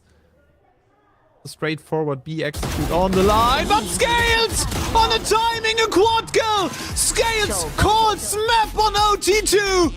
The defensive round falls for TYL, and the oversights and arrows aren't enough to shake them up. We're going to map 2 with a lead for TYL. Fracture is up next. Course, it Scales to close out that map, creeping down mid, using all of that chaos to frag onto the ramp player. I mean, they were so sure that Garage was a safe haven here, and Scales all of a sudden popping off behind them definitely wasn't on their bingo cards. Certainly not. And TYL falling into some weird patterns, like they threw away that 1 versus 3, a 4-round lead, dropped down, but they prevail in the end. They have a little bit more of that attrition on overtime, and Scales especially. Just an insane player. 31 kills for him. Multiple clutch situations where he saved TYL from losing their own map pick. Absolutely. He's had a great split. I am very much looking forward to Fracture now. I want to see if it's going to be a Scales series here, or if it is going to be another player popping off. Again, I am still waiting for Spitfires on TEC to really find his groove in that double duelist role. But for this series, definitely TYL Scales has been the game changer. They were scaling into that map a little bit better in the end. And yeah, as we mentioned, Scales is possibly the best player on the server right now. Fracture will even be more of a brawl, right? Fracture in general is a brawling match, a map where a lot of the times teams fight it out bloody. And that first map was bloody already. I am very, very hyped that we're going into that second map. Fracture is something we haven't seen from both of those teams. The hype is there, the energy is there in that arena. I think TEC really wants to edge out a win here, really wants to bring the fight over to TYL. And Sarah Mapic, like overall, I think Fracture might be a little bit of a different story. And Fracture is gonna be the surprising map here. Neither of those teams have played that so far. 两个一个来了，2楼下到了，我那边有等我开枪，走 ，he's low， 呀，我没事，等你开枪，打78，来兄弟，我马上补枪，准备3、2，走。谁？哎，走了，兄弟，上2楼，他打头了，我又来，哎 ，OK， 不是，打了，好黑啊，孙哥，对了吧？ 等我烟，放点后，8爆，nice， 爆点，nice， 换枪，有枪，打，没有地了，时间。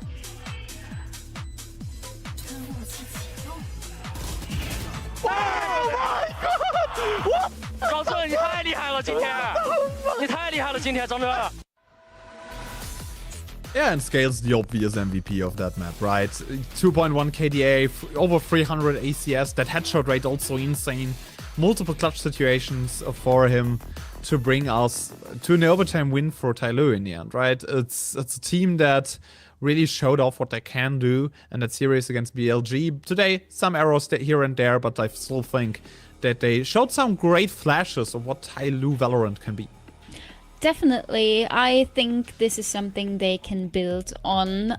After what we've seen on this first map, I still have questions about how this team is gonna perform, if they might reach playoffs, because we've seen some fundamental issues here. And I feel like when you want to compete with the top teams from VCT China, those can't be happening. You have to be balanced, you have to know the basics. And I mean, both teams had great showings, but great showings can't be enough to compete with an EDG, with a Shilai Gaming. I think they have to step up their game.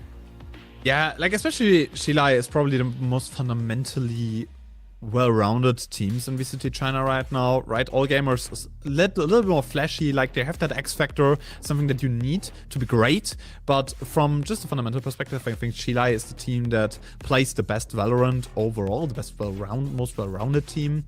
And on the other side, like if you're TYL, want to go face-to-face head-to-head with them, you kind of have to rely a little bit more on that and not rely as much on Scales as they did in that first map, right? It was a lot of heavy lifting done by the Viper player. A lot of situations where he just cleared out 1v4 situations, 1v3 situations, and that's something you can't rely on consistently. Absolutely, you can't just repeat that all over again. And I mean, I'm very much here for a player having a great map, having a great series, but it's just not something where a team can be like, oh, that was a nice win. We can definitely make that happen again, because maybe on that day the player is not going to show up as much, and having those many clutch situations, having an ace, having a 1v3, you can't just rely on Scales having those games all over again. It has to be another hero here for TYL, or again, the team has to work a bit better together to have those happening on repeats. Yeah, and if you're looking at the scoreboard, I think TEC was the team that was more closely together playing a little bit more of as a team unit, while, you know, TYL had a superstar. They had Scales in that first map, absolutely destroying everything TEC were trying to build up, and 31-17, 300 plus ACS just shows that a lot. If you're looking at the scoreboard, it just shows a big story, a big part of the story from that first map, with Scales being the absolute MVP and the absolute dream ender for TEC on map number 1. Also, like 19 first kills for TEC versus 9 of TYL, and they're still losing the map is absolutely crazy for me. They are fumbling advantages left and right here. I mean, your entry frags really don't matter if they are traded immediately, and I feel like a lot of those first duels that TEC has been winning have been traded, whilst when TYL is finding the opening frag, TEC had trouble trading that out, so the 9 first bloods that TYL is finding really had a bit more impact here, and I am so much looking forward to Fracture, because I said both teams haven't shown the map so far. There hasn't been any bigger changes, but you already mentioned Fracture is a map where you really have a mix of the new agents and the vintage comps. Some of the old agents that are hardly in the meta are still playable here. Yeah, still a lot of agents available on that next map. We're going to Fracture in a few minutes. We'll be back with you guys. Have a short break, and we'll see each other in a minute.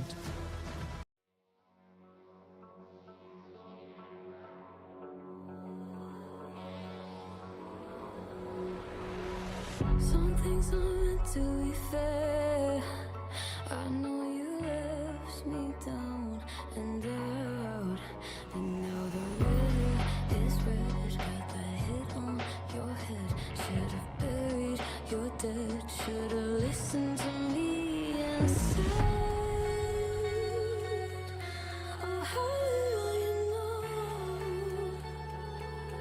You better watch out, my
I just can't let you go.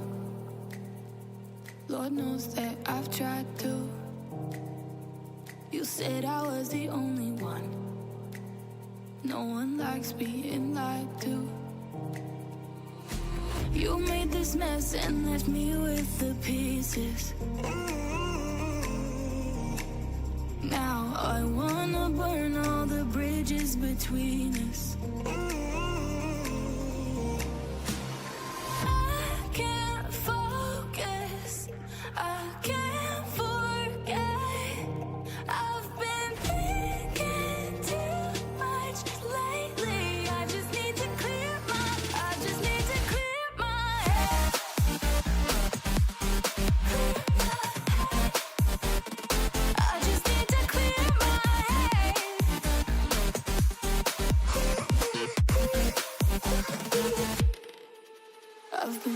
stuck on your memory, but it's not like I need it.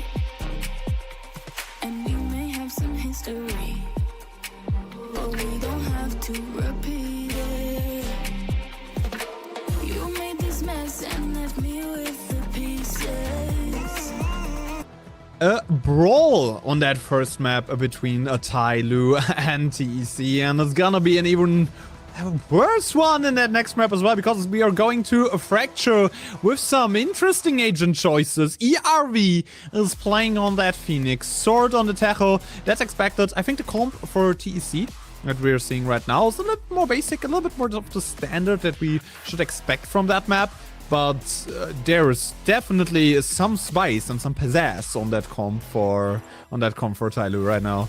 Yeah, absolutely. I am so baffled by that Phoenix pick. I don't think we've seen him at all so far. And I am so happy to finally see Titan Esports Club with another comp than WOL Neon Viper. The Viper falling out of this comp makes sense when we're going to Fracture. They're sticking with Neon WOL, which again just makes sense in the meta, just makes sense when this is something that you've been playing all the time. But I still feel like the Phoenix comp might catch them off guard a bit, because it's something that you aren't playing against all the time. I have to admit, I'm a much bigger fan of that TYL comp.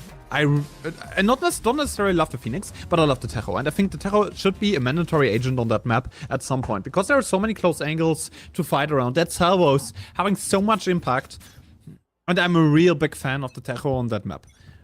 Yes, Sky is probably the most meta agent, but still, like, the Techo is something you should look out for in the long run here on Fracture. Absolutely. The range is very nice for him, especially in post-planned, and I'm looking forward to see Sword9 making something more proactive out of this agent. He has a stun in his kit, and ERV has the opening, but TC quick on the trace. Howdong with a double. What a drive-by from the Brim player. Yeah, and also Scales falls to the hands of Dynamite. Just Sword on the side. All on zone, 25 HP. This one should be an easy round in the back for TEC. Not much utility to work with. We talked about it, right? Those executes into that side needs to be precise, needs to be very well timed. I mean, you're taking the ult up. You're trying to max as much as you can here. No spike inside. I just wanted to say maxing as much as you can here might just be collecting orbs all around the map. There's another one in B main, maybe you find another one in arcade, but getting the spike back is really more of a dreamy fantasy for Sword9 here. 30 seconds on the clock, and he finds another orb. Well, lucky that TC didn't take any of those, but again, the round is gone. Like, with 20 seconds and no chance to recover that spike. I mean, he might have time for the fourth orb, even. It's a bit crazy that TC... Nah, he needs to die. He needs to die immediately. I mean, because, there like, was definitely time to take the orb and die. But what if TC doesn't give him the duels? Like, if TC doesn't give him the duels on the side in given time, then you're stuck there with a pistol. And, like, yeah, you got the ult ops, but, you know, he had to die immediately. And ERV, the only one on that side that finds any sort of impact. TC holding this one down closely. And we talked about it. We need some more textbook plays from both of the teams, and TC really sticking together on that A side is making the entry for TYL a bit harder than they thought it might be. And now TC with a bigger gun, Spitfires on the Marshall. It is a gun we tend to see a lot more this year against the economy rounds, because it just has such a big impact. ERV and Sword9 finding two here, but it's just a bit of damage. Just a quick wipe of that sweat from your forehead and keep on going. It isn't that big of a loss for TC here. I think they can be quite happy with how that second round went. I mean, especially with the Marshall coming high, right? Early frag on Spirit on Spitfire. And that Marshall coming into play, into timing. Something very important. Not the biggest buy in the world that TEC were throwing out there. You should be fine with the double bucky on Lucas and Dynamite. Some smaller buying towards better bonus round, and Spitfire trying to clear out as much space as possible. I mean, they definitely don't want to give any more orbs away with UAV being just one from his first Phoenix ult. That is an ultimate we see a bunch. Phoenix just has so little orb points for his ultimate. I don't think any other agent has. And getting that ultimate online is gonna help TYL with those straightforward executes a lot. Yeah, and Splash already over towards Sand, gets stunned. ERV right behind him, a lot of damage. Splash has a second one for him as well. ERV and him just cleaning up that area over towards Sands. Coco jumping out of the smoke, a triple kill for ERV. And it's a little bit of a bummer that he did not use his ultimate, because that one would be half charged, already up and running again. Spitfires all on his own. Last player standing, a Marshall in hand. Not much you can do about that one. Will probably just die at some point here to the fires of his opponents. A salvo for good measure as well.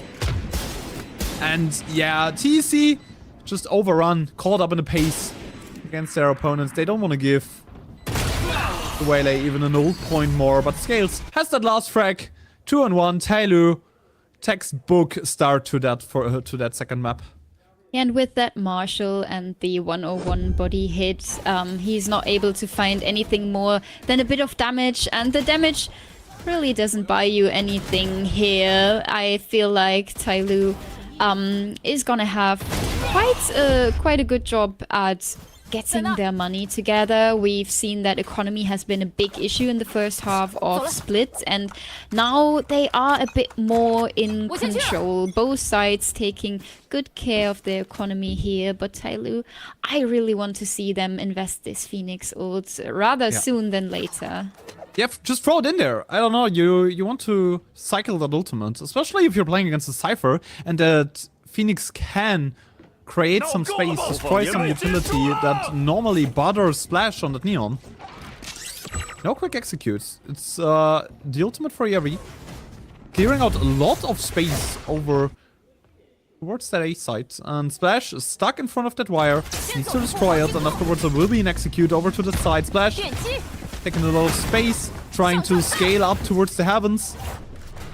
Cypher has to drop down. Coco? I'm not necessarily sure if they're aware where he stands right now. This timing might be perfect for TEC, but Scales already behind him. What's Dynamite? There as well! Shot down! Over on the slide! Splash!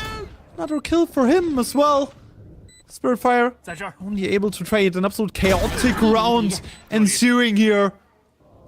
Slowly finds the spawn player and all on his own. Once again, as always, it seems. Spitfires. And 1 versus 3. Probably just a situation where he saves that weapon.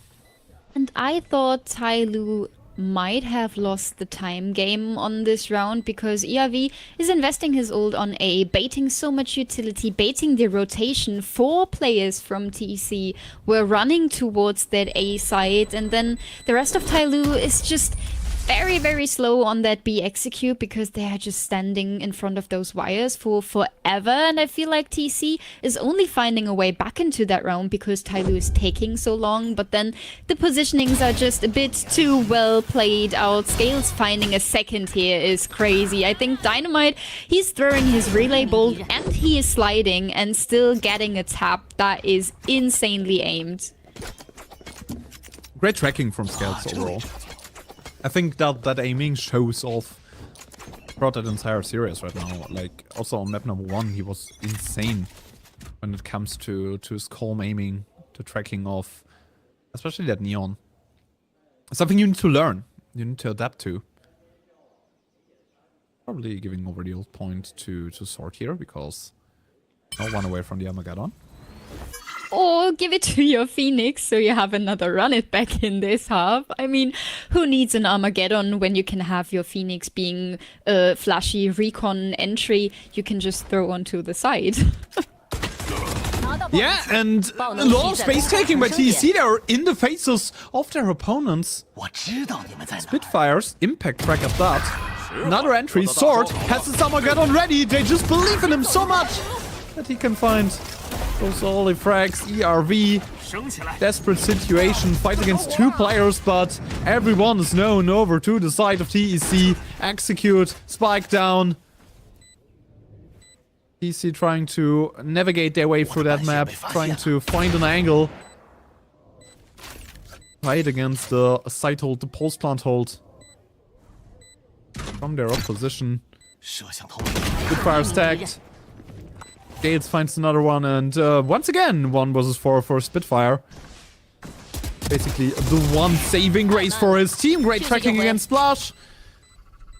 Nothing more for him, probably. I mean, they're giving him the 1v1 duels once again. This round is a done deal. Time is an issue for Spitfires, but nonetheless, winning 2 aim duels because your enemies are running at you solo shouldn't be on the game plan for TYL. It is a bit devastating to see them throw away those number situation over and over again. I mean, haven't we seen that enough on Split? I'm just asking for a friend. Yeah, for me, what shows in that matchup a lot are those 1v1 peaks, right? I don't know why this is happening, but especially if you're playing double duelist, it's so important to be precise on your trades. But here, those 2 teams seem to have some problems with exactly that. The skills you need to master if you're playing comps like this. Nongshim showed it in their Masters run. If you're not up there with utility and trades, it will be a problem. Dynamite! Double kill for him. Drop out of the heavens for Coco. Trying to follow up on the opening of his duelist.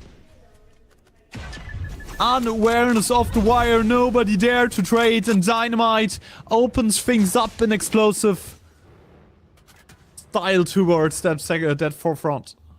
And TYL, they really don't seem to be very decisive here. It is gonna be a late B re-hit, but TEC hasn't been rotating because they have so much space and control in A. They're even shifting Lucas over towards that B side because they are so sure, slowly not really finding anything here. What is that? Second shot onto Dynamite all of the sudden. The round is winnable again, slowly with the 3rd. You can't tell me this is happening.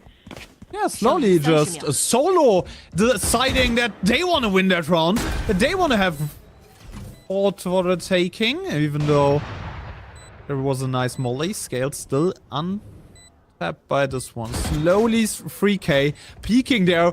Once again in an untradeable angle. That's a great utility piece. Scales 1 versus 2. Another clutch for him required. Great utility piece by Spitfire, but hold on. Closes that round and back and forth. They are basically playing volleyball on that map right now. You know, sometimes things are happening here that I'm unsure of. Oh man, I thought we left that insanity on Split, but it is happening all over again. What is that flick onto that tower position from Dynamite? I mean, slowly is aiming the hell out of this round. And TEC managing to win their clutch in the end is more of a, okay, we gotta breathe here, we gotta calm down. That round was way too close for comfort. I give them a breather. Important one. Again, early utility coming into that round. There's only 1 flash on the sky. TEC won that last round. Like, all of TEC in place here. Dekas would be available as well. It's gonna be a fast play onto that A side. The Armageddon clears the bomb plant. Everybody on that side. Splash wants to go out of that smoke. That's a great flash! Insane setup and Splash on a 3k! Finding the way into the enemy spawn! Uncharted territory, but it's prevailing from Splash!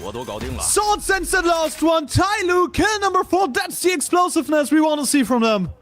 Absolutely. And Splash so far really had a series where he was kind of unobtrusive, maybe. I feel like he didn't have a lot of those pop-off moments. We see him in this map taking forever to charge his overdrive, and then it takes a key round like this where he's just saying, okay, never mind anything that happened so far, I'm just gonna push that. I have my mechanics. I know those arrows we've been seeing on the first map are not really what represents me and my Neon playstyle usually, and having him push that really has given me a bit of hope that he's maybe finding a bit more footing in this series, and this might give his team a bit more proactivity. I feel like proactivity is a thing that we've been lacking all over the place.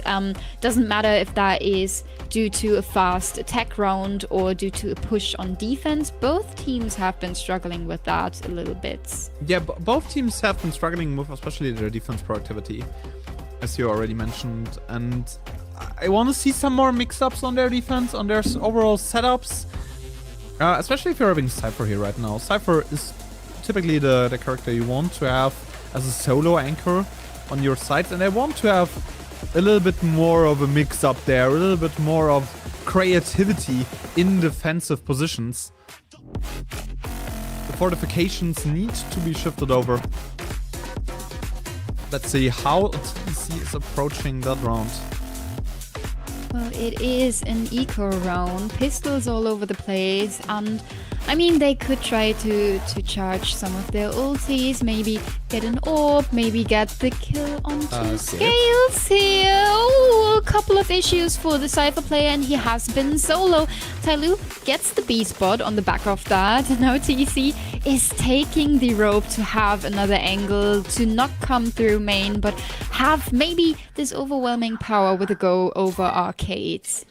And on Suf Ultimate, you know all of the positions from your opposing team. Lucas has been spotted slowly, needs to move backwards. You can't overpeak in that situation if you're giving up one more kill. This one's gonna be dicey. Trying to fight in the close range angles, but Slash is ready for them.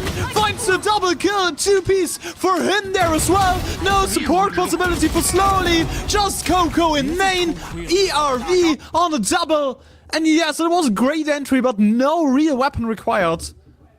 No, I think if they get a rifle out of this round may take another turn, but it is just the outlaw they are getting, and that makes the retake incredibly difficult. I mean, Splash hopping into 4 enemies here with nothing but a judge is a bit crazy. Safety looks different in my opinion, but maybe this is what I've been saying about the last round where he just pushed CT on his own and he's slowly finding his confidence back in the series. I like the confidence, right? It's just judge that you're losing. This is not the biggest investment in that round, right? So, I don't know. I think it's a risk worth taking for Splash in that situation. You really can take a fight into the enemy's face, especially after spotting so many players there. What's sad is that you don't have any support from your team, but Splash has 2 again! Senses his home ground! Ownership taken over by TYL on that attack! A 3-piece by Splash! And TEC in uncharted waters. Huge problems in holding out that Neon from the sides. It's not Scales who is the hero here, but Splash.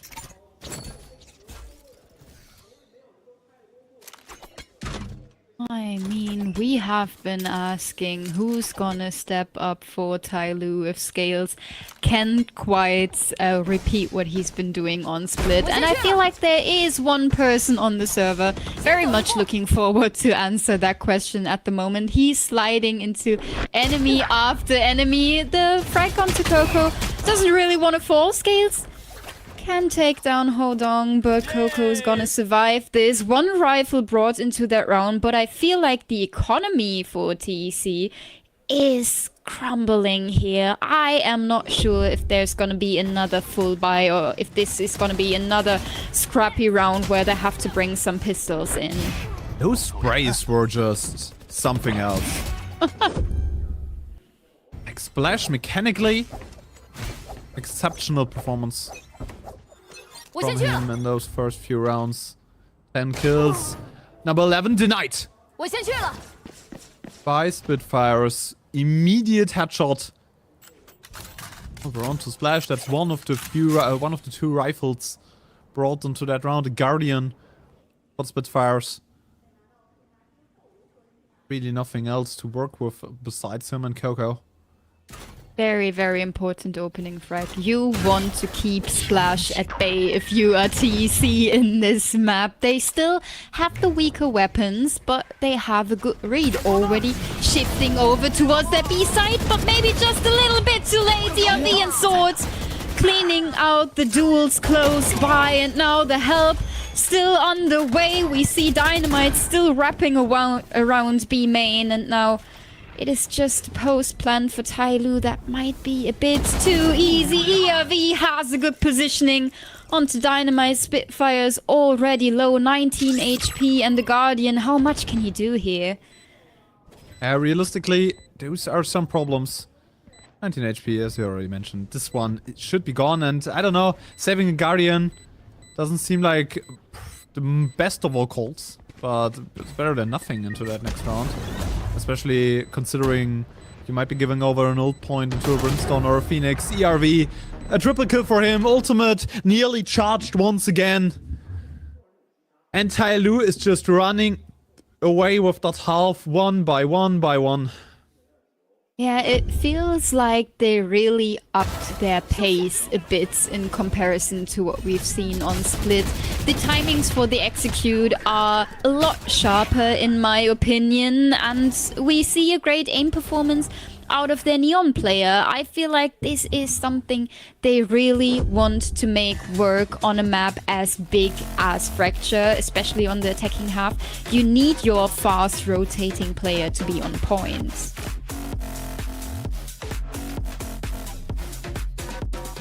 You already mentioned, you need them to be on point. 22 seconds on that timeout, and it's the second one for TEC already. I don't know. They're struggling on their defensive holds so much right now. None of the crossfires working out for them, and I think a lot has to do with that combination of a Phoenix and a Neon that TYL is bringing to the table. So much pace coming in there. You have the disruption from the Tahoe in those situations, and I don't know. It's just overall a harsh performance here from TEC on their defensive holds. You got one more round after the one pistol and the conversion afterwards. Honestly, I feel like the biggest issue might be the proactivity again. We saw them taking space in their eco round where they managed to take down Scales. But other than that, we hardly see any pushes from TEC. I like that they are taking a bit more space towards A main here. They don't even need the support from Lucas to get Spitfire into a dangerous position. He tucks in close by, doesn't want to take any more space. I think getting the Cypher wire down in their enemy spawn would be a very, very nice decision from TEC. Coco is just walking around up there in heaven, waiting for the execute to take place. The stun, but Splash needs to wide swing. ERV on the opening, Cypher down. Howdong hits his work cut out on the side. Needs 2 kills, has 2 kills. Splash, exceptional once again, but the crossfire with Dynamite, untapped, unbroken. Splash needs to work, needs to be sharp, needs to be precise. Sword in the 1v2. Finds the Neon Dynamite, was low. All the time in the world now for Sword. 33 HP onto Spitfire. Wraps around, scales up towards the side. There is more than enough time for Sword to take a more aggressive angle, to take a more aggressive positioning, and to force Spitfire in a duel. But where is he looking? Expected to backstab.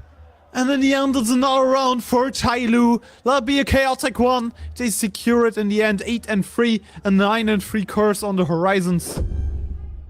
That was so well read from Sword 9. He has this read that Spitfires might be coming towards Arcade, and then it's taking all so long that the Waylay player already turns around because he thinks, oh, well, he might have gone through our spawn and is on A now, and that undecisiveness from the Waylay player really ends up giving Sword9 the clutch here. Splash with an incredibly fast opening again. Spitfire's down. He really has a tough series here.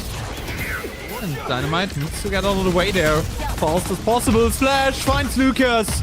The Neon just too strong for his opposition. 2 quick kills. By the duelist and finds one opportunity as well. There is no way. ERV scales up as well. No scope by Scales. 9-3. We're going in cursed territory at the halftime. But TYL is looking so secure and so much better than TEC right now. I mean, I already mentioned I was so excited to see Fracture. Both teams didn't ban the map on their first match day, and now I really feel like this might be a map for the ban list for TEC, because honestly, TYL is making Fracture their playground on attack. And now the question is TYL in a situation where they can put that playground aggressiveness and take that and put that into their defensive half, because this is what's been lacking in the whole series. Having a team that manages to have fun and good positions and good pushes from their defense on. Yeah, the defensive halves of both teams on both maps were lacking a lot. Like we had 2 8 and 4 halves, the defensive win rates, and yes, double duelist comps on defense. It's always rough, right? It's always hard to play defensive economy or double duelist comp, because you either have to push very hard and need to fight very, very aggressive, or you need to retake in most of the situations. And I think both teams are struggling with a lot of those things right now. I think the best way to describe it is that the defense halves have been lacking unpredictability. I mean, we saw that on Split, that both teams really didn't change a lot during their defensive halves, and that could have been punished round after round after round. And on Fracture, I really hoped for a different outcome, but then again, we have TC, who kept playing the same agents on the same sides, the same pushes. They took the same space round after round, and then they gave that space back, and we've seen it all over again. I think if TYL want to close this out fast, they have to be a bit more creative and innovative in this defensive half to be able to surprise TC.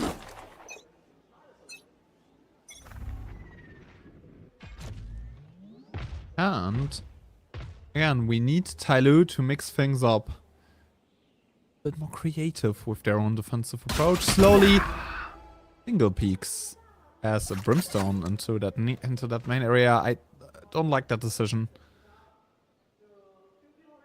Just, you know, that step too far forward that we talked about, right?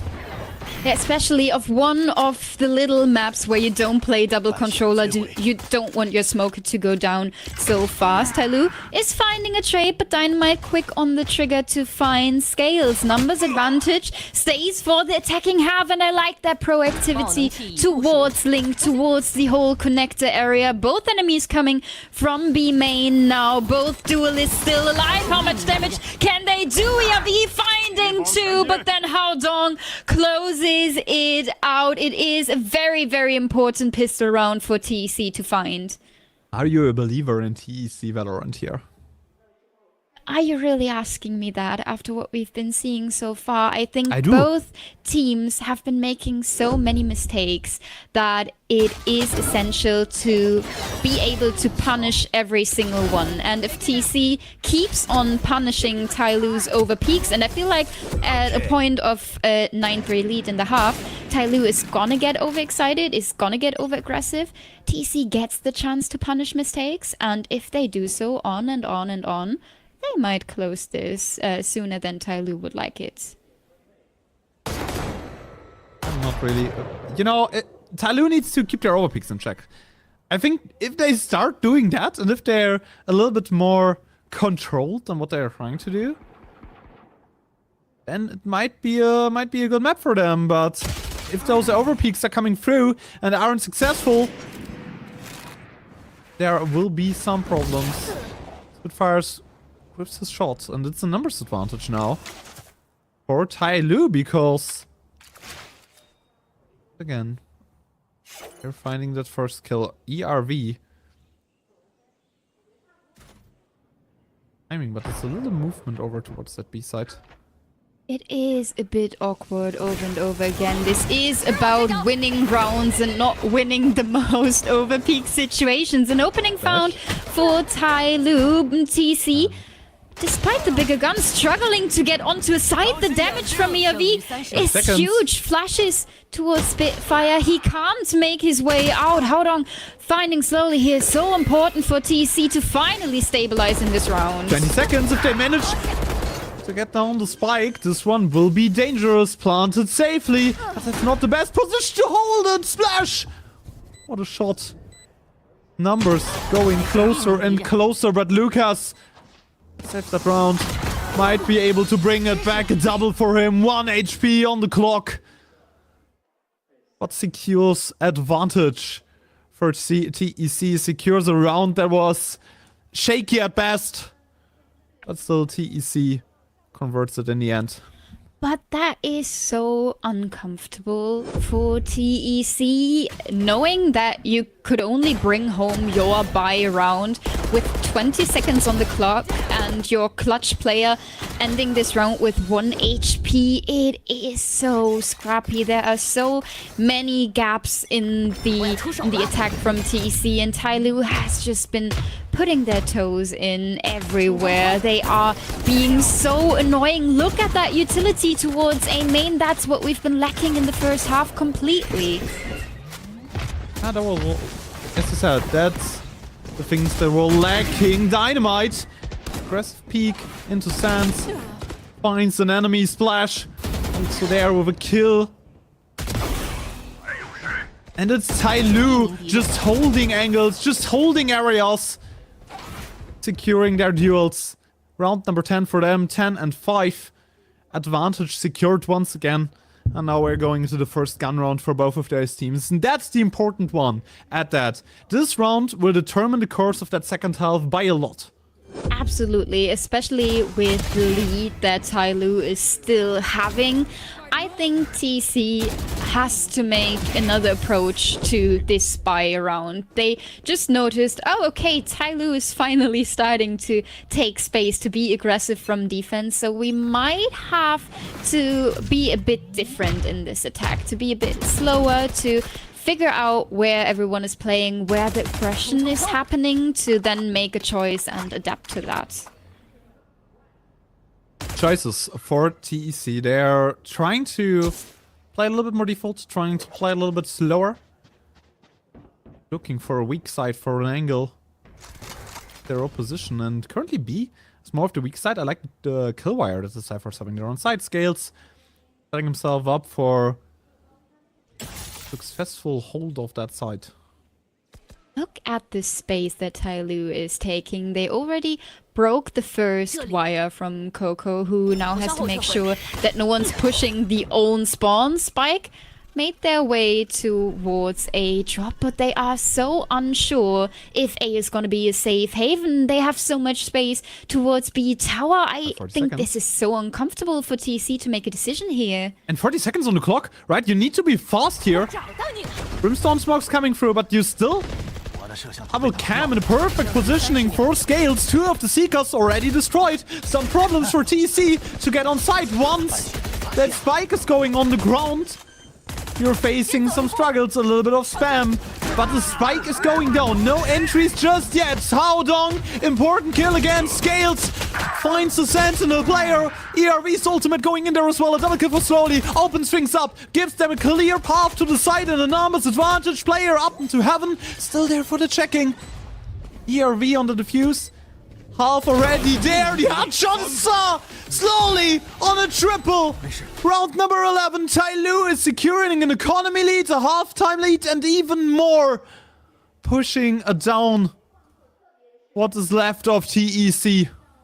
I mean, very unfortunate for Scales that he can't make a frag on the back of his kill wire, but when the trap isn't working, slowly steps in and converts a 3k, so nothing to worry about for TYL. I feel like TEC is lacking straightness in their attack. There are so many players all over the place. They don't know where to take the spike. They don't know which side is safe to hit, and this insecurity is something that TYL is gonna keep on punishing every round now. They keep on exploiting those insecure moments, and I think you need to be a little bit more decisive, especially on double duelist comps. If you are here right now, that's for me. That for me is the biggest problem. Their decisiveness, their decision making in close situations.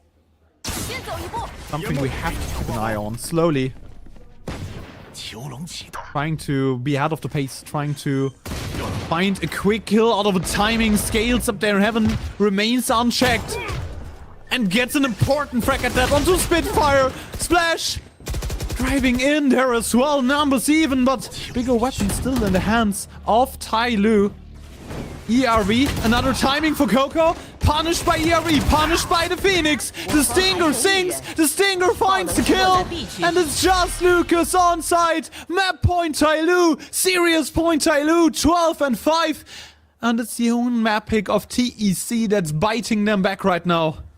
I mean, Lucas getting a frag with the Stinger on that distance is a bit funny to me. I am so confused about how these low buy rounds are getting so close all over again. I understand that TEC really wants to have a wide field of players in this attack. Don't get me wrong, you have 4 possible lanes that TYL could push, but it's all just taking way too long. They want to find an opening, but the opening is never really theirs, and then they are just so spread out. The attack from TEC is really lacking those decisions that overwhelm TYL. I feel like TYL always has 1 step forward while TEC has taken 2 steps back. And Scales this time punishes his opposition on that push. Information now clear. They know that's gonna be a B-side execute for TEC. Maybe the last one in that series. Hopes and dreams still alive. But an 0-2 deficit in the first 2 match days would be devastating for Titan Esports Club. And look at the position that Sword has been taking. TYL can be sure, can be safe that it's gonna be a B-side execute here and now. It's up and running as well. Splash on the overdrive.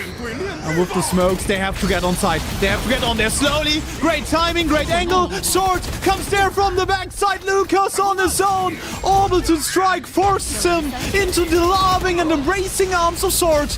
At least a trade for him, but there's nothing more to take. A 3k for slowly closes that series. TYL 2-0 over Titan Esports Club, and they're going to the first place of their group after beating BLG on first day and Titan today.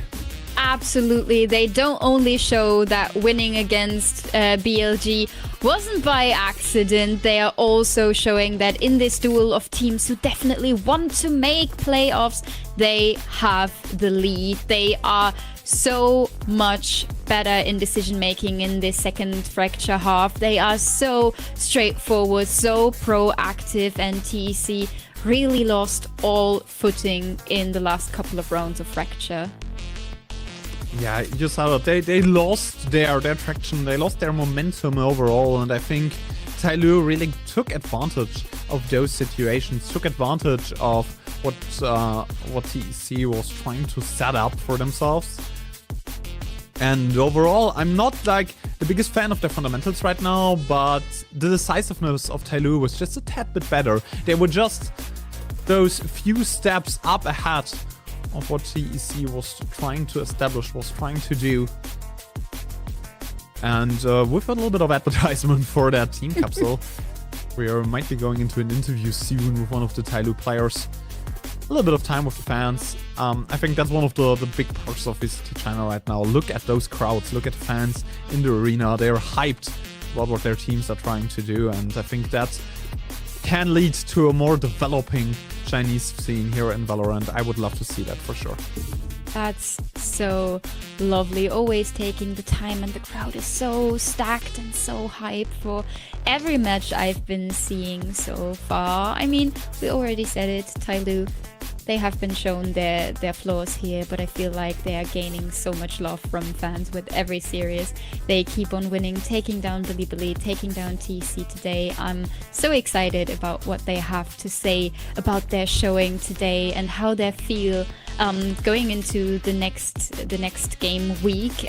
It's gonna be so stacked, and we have an interview ready. 获得了本场比赛的胜利。站在我身边的是来自天路的 Skills 选手。Skills， 今天我们看到图一霓虹丁一开始大家还是相互试探打得有来有回， At the beginning there was a bit of a back and forth, but you guys got better and better as you went along. So how did you read opponents on stage? 对手逐渐建立起优势的。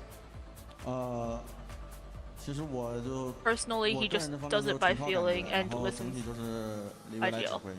第六感非常非常重要，当然指挥也很关键。当然最关键的可能还是你个人的一些发挥，因为今天你是图一的 MVP， 真的非常出色。无论是几个残局，还是说你最后一分是帮助了队友拿下4杀，终结了图一，所以你是怎么能够做到在这么焦灼的比赛节点，还能够去兼顾自己的一些功能性和火力的？我觉得就是这种焦灼的时候。 不要去有那种操作的机会就不要放弃吧。Don't give up any. Don't give up in general. Don't give up any points. 就自己走下去了。对，一定要有信念感。 包括说，目前大家都在讨论，觉得天路目前的麦克风 You guys seem to have a really good atmosphere in comms. What did your teammates say to you after you got such an important point? They said he played really well. They complimented him and they said his ace was good, basically. 真的是非常可爱的一群队友。那再聊一下图2裂变峡谷决斗位上的选择，你们是选择到了霓虹和不死鸟，其实稍微有一点点的出人意料，因为不死鸟它这个。 We weren't expecting you to pick Phoenix with Neon today because the Flash is not super good with Neon.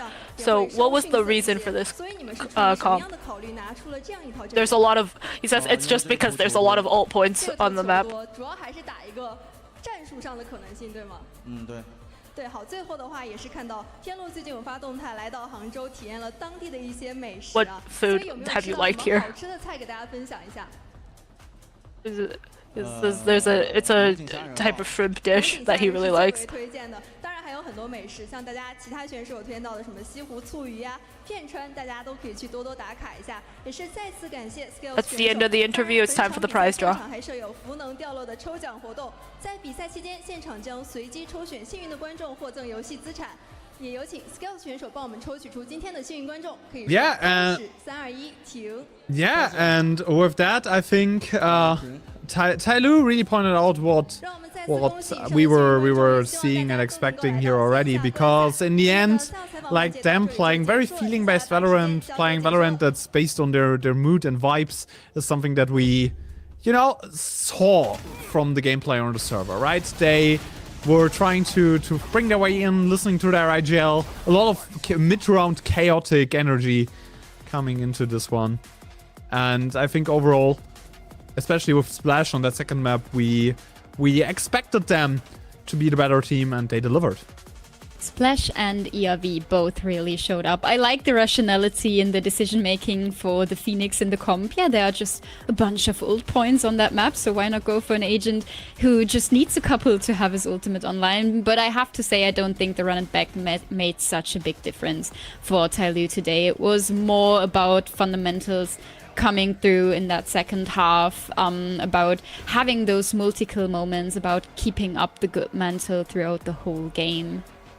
Yeah, overall the momentum from TYL and the overall like vibes that this team is giving me is something to look out for. It's really, really great what they're doing from a vibe space, from a mid-rounding perspective. But you know, they need to be a little bit more structured if they want to compete for the international slots, if they want to compete for the international timings. I think that's why Chile is currently the best team possibly here. 落地，二楼 guys， 赢出来了，二楼一个，赢出来了，我跑的，二楼。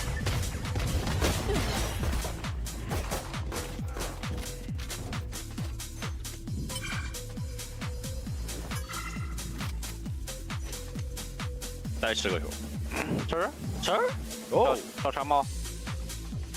I think they take this one already. Yeah. 哎 ，no，没有，能吃俩就这样。我 eat all, bro. One more here.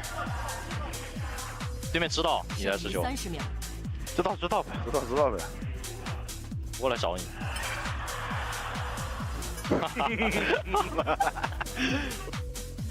你有时间吗？左排有一个球，你得快去了，完了兄弟，他们跑了兄弟，我说实话，没有，他知道，那能捡球下包，能吃，捡包别吃了，他跑了你就下包。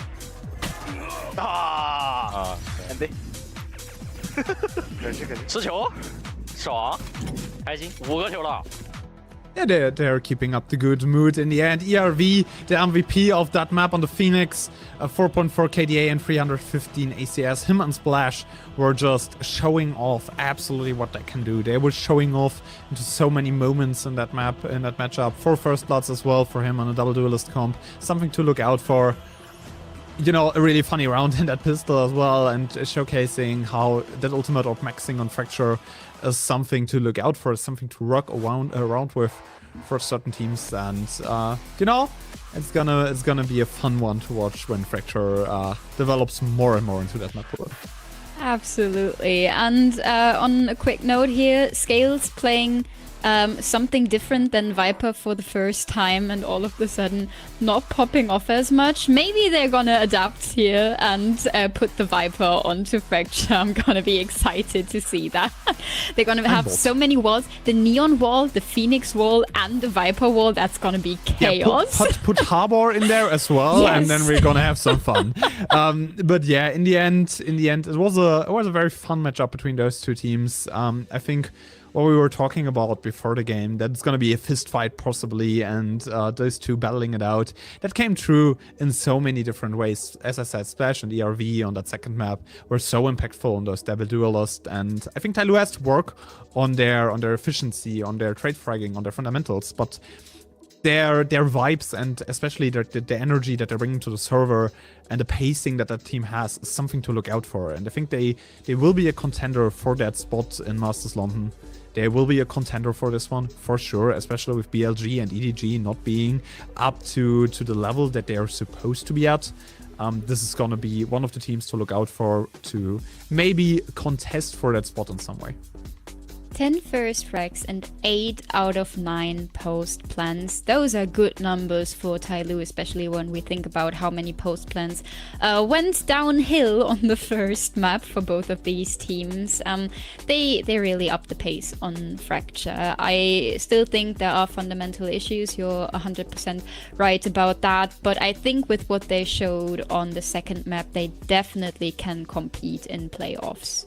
Yeah, for sure. They can compete in playoffs and can show off what they're capable of there. I think TYL is a team that has some scaling potential, that has in general some potential to be one of the better teams in VCT China, with their firepower that they're bringing, right? VCT China is still very much about firepower, about what you bring to the table in that regard. And overall, I just want to see a little bit more from TYL, a little bit more on that relying on that firepower department, but with a clearer strategical approach and a better trade fragging. That's, for me, is the course of action that TYL is gonna have to take right now. Even after that 2-0 versus Titan and after that 2-1 versus BLG, there are still good teams in their group that they have to look out for. And, you know, they're gonna take some time, reset their mental right now. Again, there's still JD Gaming, Fun Plus Phoenix, and also all gamers in their group, which are all teams that seem very, very scary going up against and playoff contenders potentially. Absolutely. I enjoyed TYL today with all of the multi-kills, all of the clutch situations, but I feel like those have to back away a bit to make the textbook rounds a bit bigger, and then they can definitely figure this one out.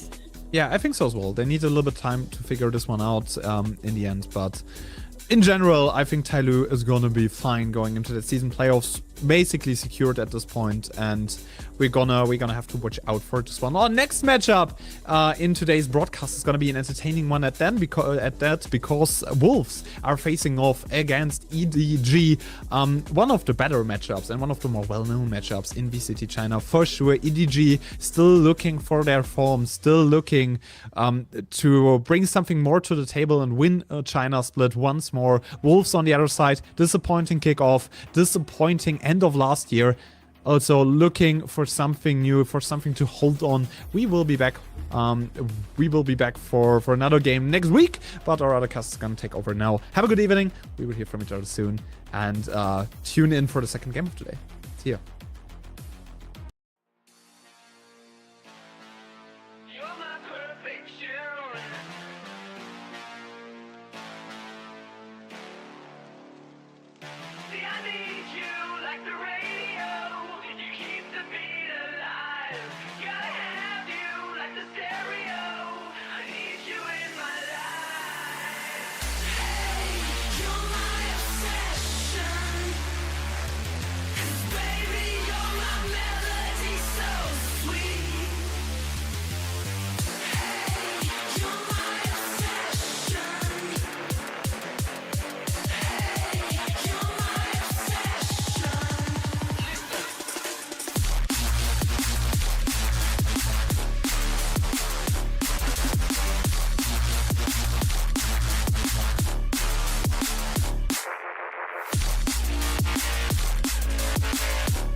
Fill my soul with light the day we met.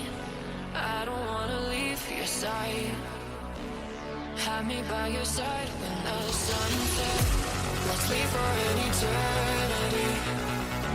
Let's sail across the lights beyond the sky. I'll be with you eternally. I'm an addict for your love, it keeps me hot.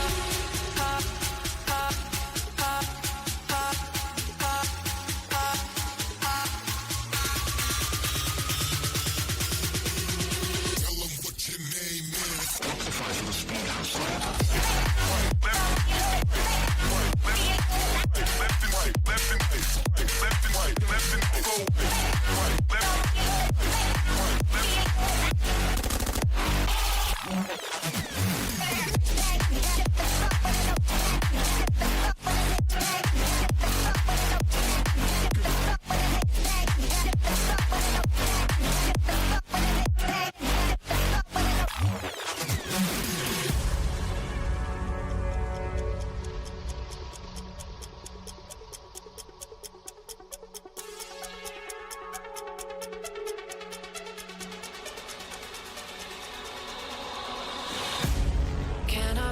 start tonight.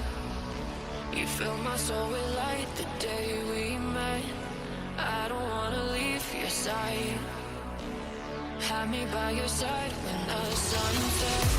Let's leave for an eternity. We'll sail across the lights beyond the sky. I'll be with you eternally. I'm an addict for your love, it keeps me high.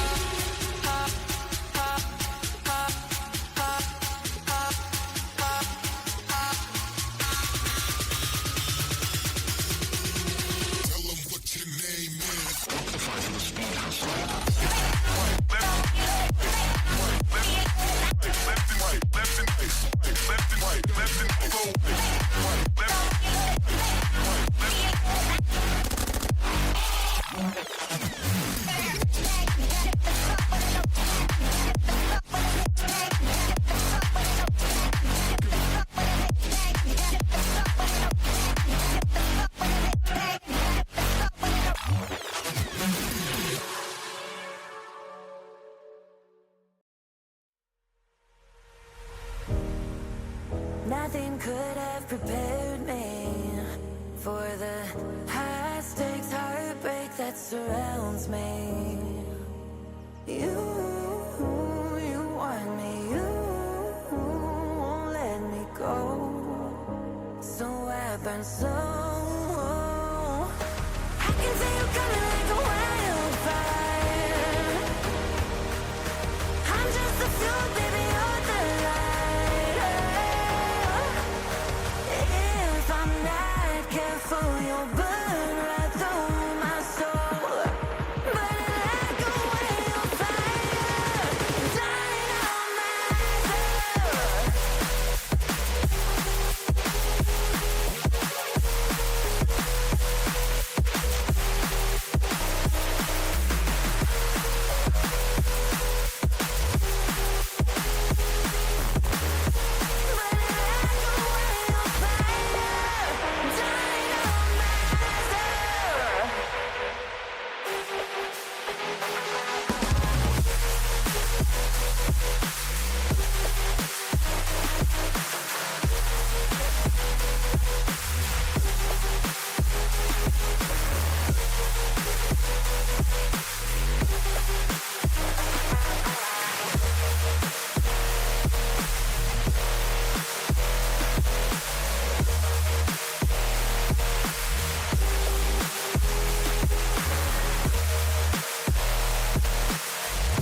I'm ready.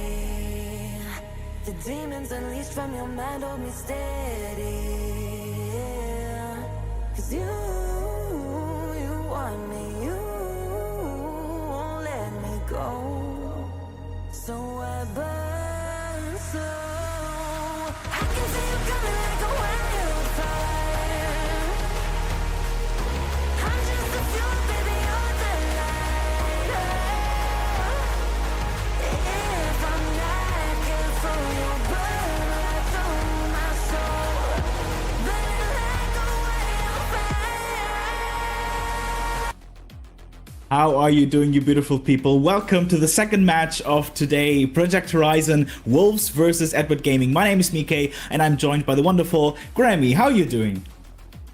I'm doing great. I'm so excited for this match that we have. Like you mentioned, Mike, it is going to be Wolves up against Edward Gaming, and I think it's going to be a very, very interesting match because on one end you have like Edward Gaming. I think the past two casters that they did mention, they're still trying to find their footing a little bit in like this split in this meta, and you also have Wolves on the other hand, who kind of did go through a little bit of like a rebuild from last year, and they didn't really have the best of kickoff performances. So coming into split one, they didn't really have the best opening match as well. So I think they're trying to find their footing in like this split right here.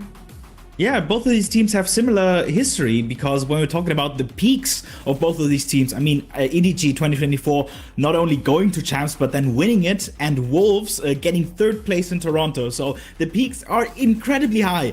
Unfortunately, since then, none of these teams have managed to even get close to that. So it's a bit of a, I don't want to say like a rivalry in the sense, but both of these teams have had like former glory and they are now wanting to rekindle that. Unfortunately, well, it's still going to be a ways away, but still, it's the beginning of stage 1. There's still a long way to go. You first have to go to playoffs and then you have to hope to get your way to Masters London. But otherwise, you're right, these two teams, what do you expect from these teams? Because I honestly don't know myself. With EDG, you have Jenny coming back from that sub role into the main starting 5. I think in this meta, I probably will be looking out for his performance, because from what I know as well from the past EDG game up against Nova, he did put up numbers on that match. So definitely coming into this matchup, he's one of the players to look out for. I think for the side of Wolves though, they did bring in Spring's younger cousin Glacier as well. I don't think he had that hot of a start, but he is a up-and-coming talent, so I'm looking forward to what he has to bring to the table here as well, yeah. Yeah, I mean, you're right when it comes to Jenny. Obviously, he has already been part of the team before, and it's always been the question of, since losing Simon, how do you fill that last slot? Because it seems like there was just a bit of magic there in 2024 with obviously that champs win as well. And since then, they've just kind of been chasing it and seeing, okay, is there anyone else who fits there? And so far, it's like a puzzle, but they still haven't found the perfect last piece yet. But they're hoping to get back to Jenny, and I mean, it's pretty easy to say. I mean, EDG are looking great. They've already won their first match, but let's be honest, it is against Nova Esports, who most of the people rated very, very lowly.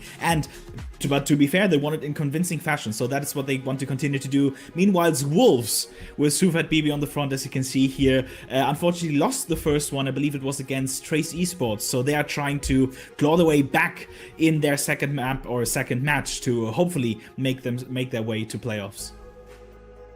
Yeah, and I think definitely coming into this match as well, like you mentioned, EDG went against Nova Esports, and they did win in a very, very convincing fashion. So definitely coming into this matchup, I feel like they'll bring like the momentum and the confidence that they had in that first match. Because one of the stats that I saw on EDG was that on the first map, Kang as well as Jiani, they were playing a double duelist composition. They had a lot of first kills, so I think they're going for a very, very like aggressive kind of playstyle here, and I don't know how well Wolves are going to be able to like deal with that kind of playstyle as well.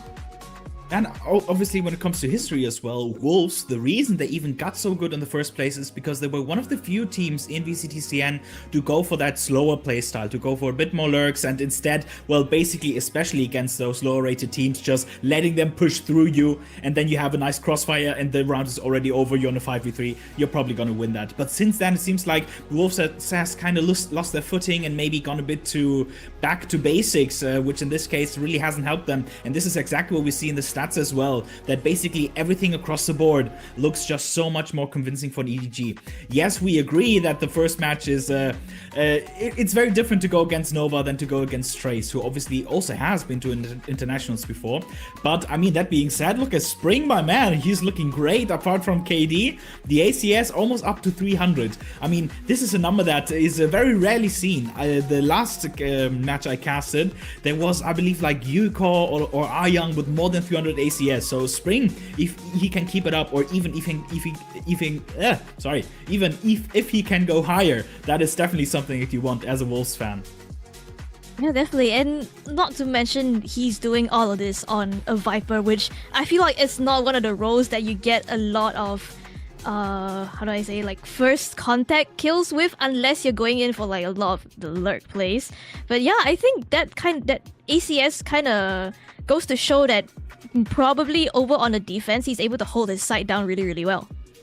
Now we see the comparison between Yosemite and Smoggy. Interestingly enough, you see in the agent Smoggy already picking up the harbor. That is something that after the rework, a lot of teams have been trying out more or less. And I mean, I believe it's Benji Fishy from EMEA who was like, okay, I'm just gonna try them every map and I'm just gonna force it and see if it works. But Smoggy, one of those guys that wants to pick it up. But Yosemite especially on the Brimstone pick, I mean, that is a pick that he had, especially when I believe on BLG even. Like, he has been part of the VCT scene for such a long time.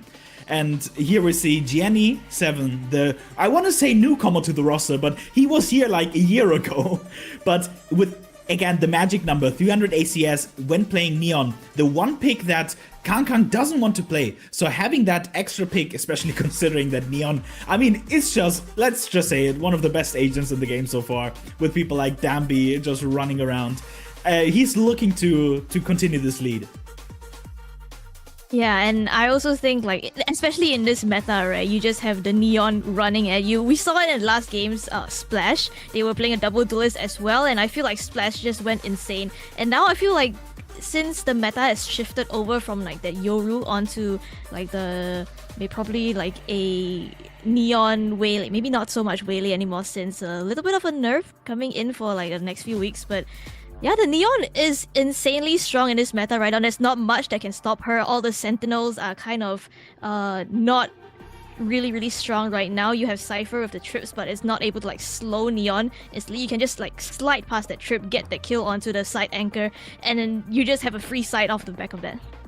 Right. I mean, there were a couple of interesting combinations that we saw, especially, I believe it was JDG who tried stopping the Neon by playing Vice and Viper and putting the Poison Orb in the choke point and then activating the Thorns, basically, and it actually worked out really well. But you have to go for those. I mean, it's just Sentinels in general are in such a weird position because I don't remember who exactly said it, but everyone says the Sentinels are bad, and then they pick Killjoy or Cypher anyway.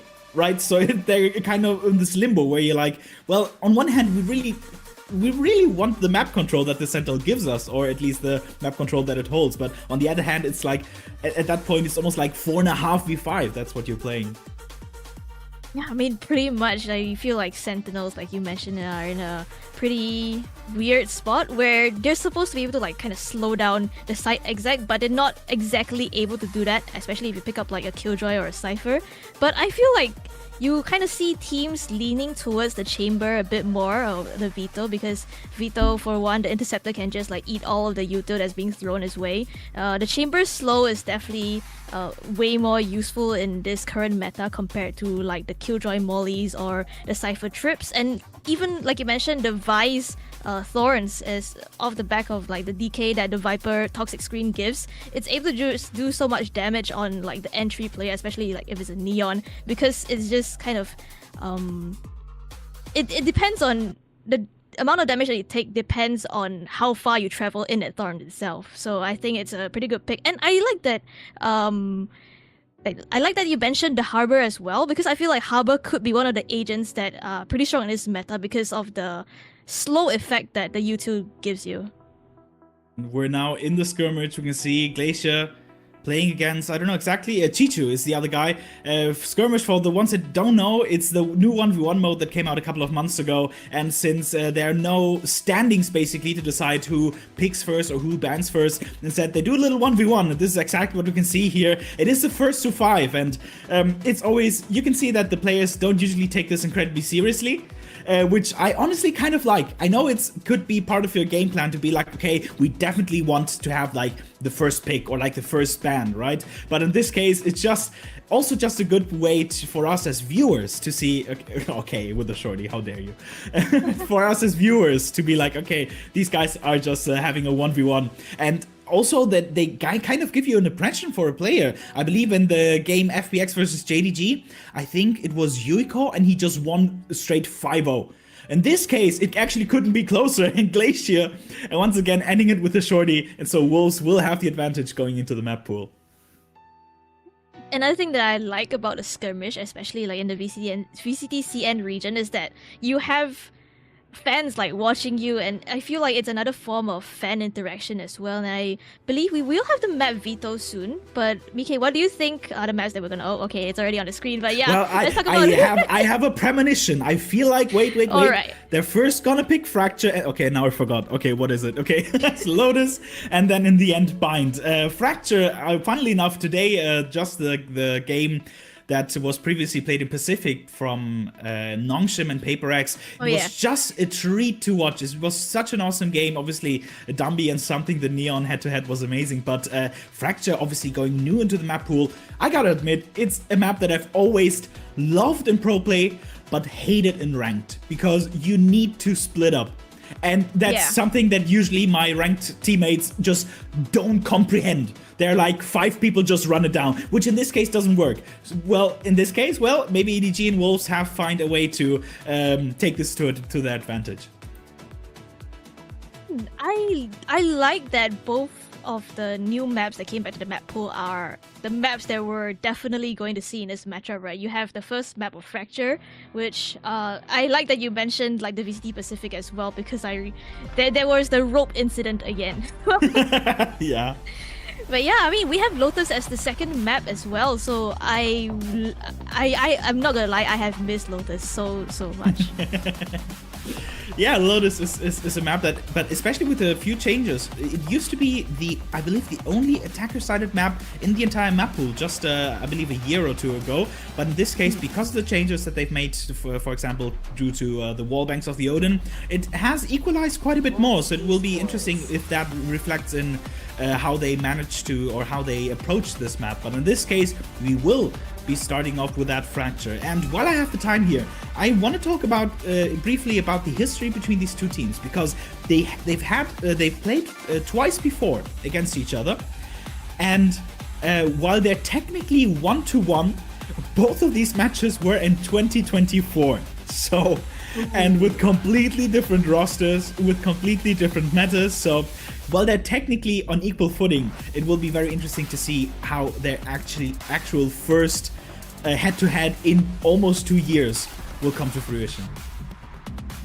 Yeah, it's definitely going to be very interesting to watch, because, I mean, like you mentioned, right, BK, the difference in playstyle that both these teams have. EDG is a very, very explosive team. They like to opt for the double duelist composition on a few maps, and I believe they did go 13-2 against Nova on Fracture with a double duelist composition, so definitely they're gonna be very, very aggressive coming to this. Wolves is one of the teams, like you mentioned, is that likes to play a slower playstyle. From what I see, they are opting for a single duelist composition most of the time, and they're opting for the double controller instead, which I feel like would definitely give them a lot more map control. But what are you gonna do if like 5 people run at you? Like, what are you gonna do with the rest of the map? Like, I don't know, man. Yeah, I mean, especially because a lot of teams nowadays have one person that used to be maybe like a flex player, but nowadays it's just because double duelist is so prominent, they've just basically permanently switched to that role. So for Wolves to not even entertain the idea of double duelist, well, maybe you can see in these next couple of maps, but otherwise sticking with a single duelist is definitely going to, I feel like, hurt them quite a bit. The question is, can they equalize that with, for example, the double controller that they have? Or not only double controller, which is not very unusual in itself, but double controller with perhaps a sentinel. Yeah, it's definitely making their playstyle a lot more slower in that sense. And I feel like the sentinel that they pick up is also not one that is very strong against like a double duelist composition. From what I see, in their last match on Lotus, they picked the Killjoy, which if EDG do go for like a neon waylay or like a race that just flies at them, it's gonna be rough for whoever's anchoring that side, I think. Yeah, especially considering all the options that you have for verticality. Obviously you have the waylay just dashing in, you have the jet dash, you have the race bass plug. Wow, what a great start to this cast. Blast pack. You have the neon slide as well, and especially with the double duelist, these kind of improvised off angles and double peeks that you can do with like Jet dashing in on top, or like Waylay dashing on top and Neon sliding on the bottom, and you're like, okay, suddenly you're facing down the barrels of 2 duelists and you're like, well, yeah. I guess I gotta wait for next round to respawn.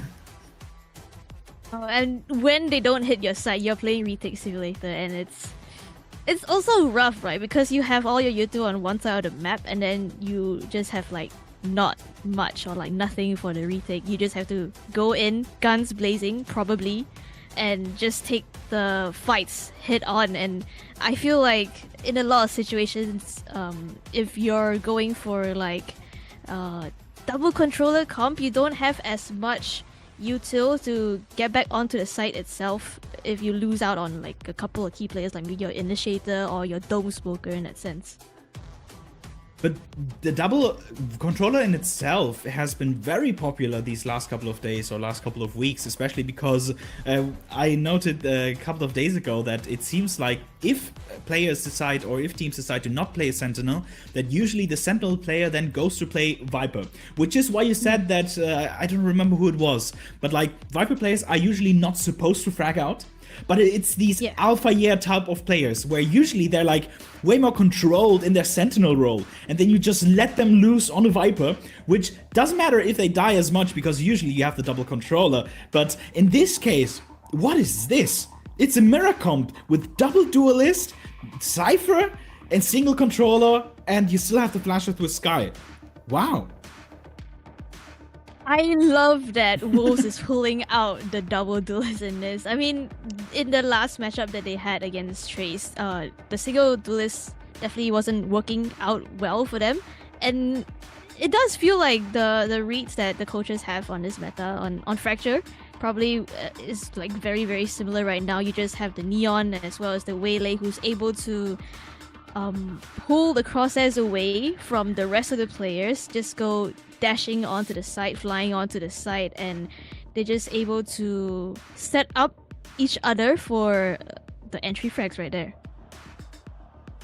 And for the people watching, don't forget that this is not the patch where Waylay has been nerfed because of the saturate that you need to now equip. So this is why you see, for example, Glacier, I just looked up the stats, at least in the last month, he has only played to Waylay. So this guy is a Waylay one-trick, and as long as the saturate hasn't been nerfed yet, or at least the patch hasn't gone live for pro play, this guy is just continue running it down. And now with Spring together, he's just going to see if he can make a lot of chaos.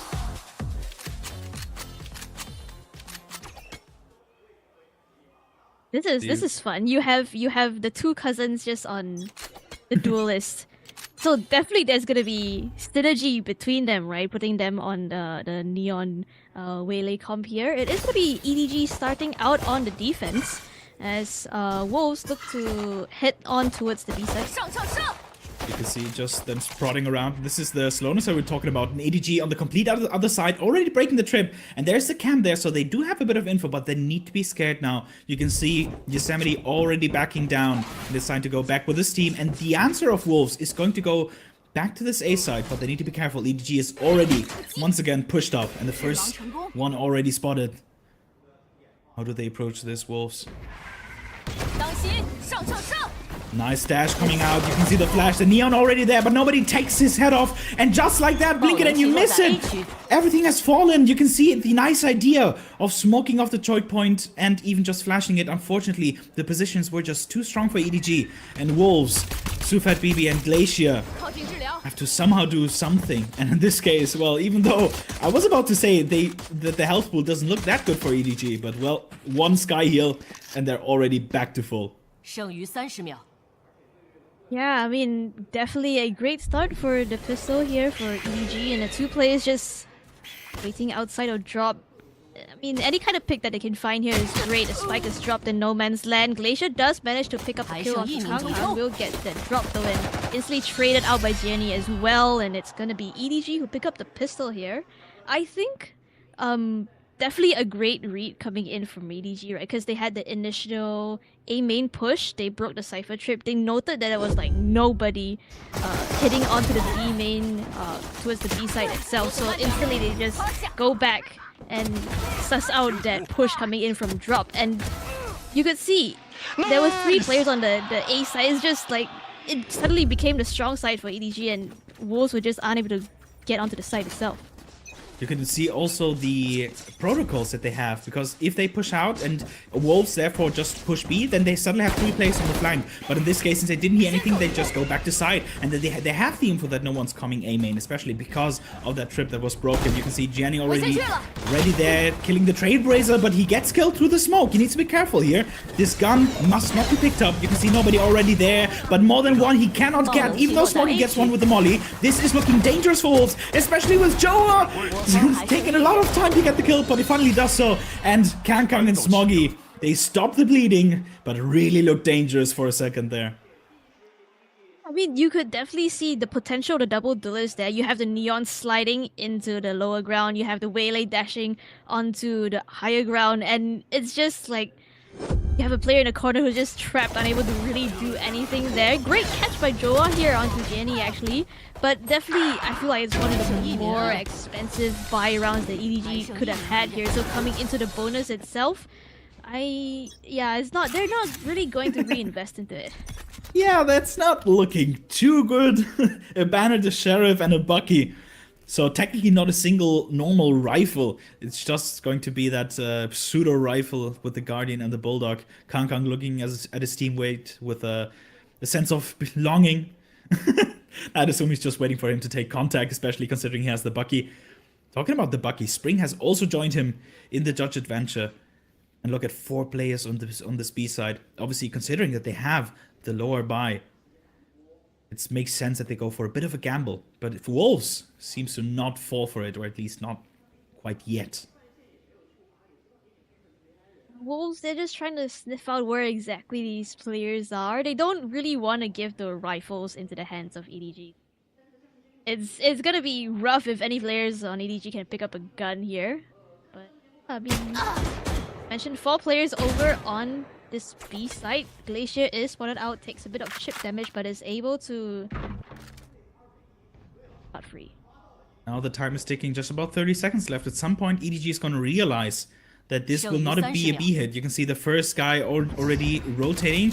Unfortunately, he only has a bandit, so probably not a lot of retaliation here. So Wolves, considering that they now have cleared the entire side, this will be a post plant. And EDG, without any ults, is going to be difficult to approach. They do have Sky Util though. Grab the stun as they just run in. And Spring takes the first one down, but it's a nice kill from the Bucky. And Sufat BB even gets taken down. And now suddenly it's a 2v2. The gun advantage still in their favor, but the health is not.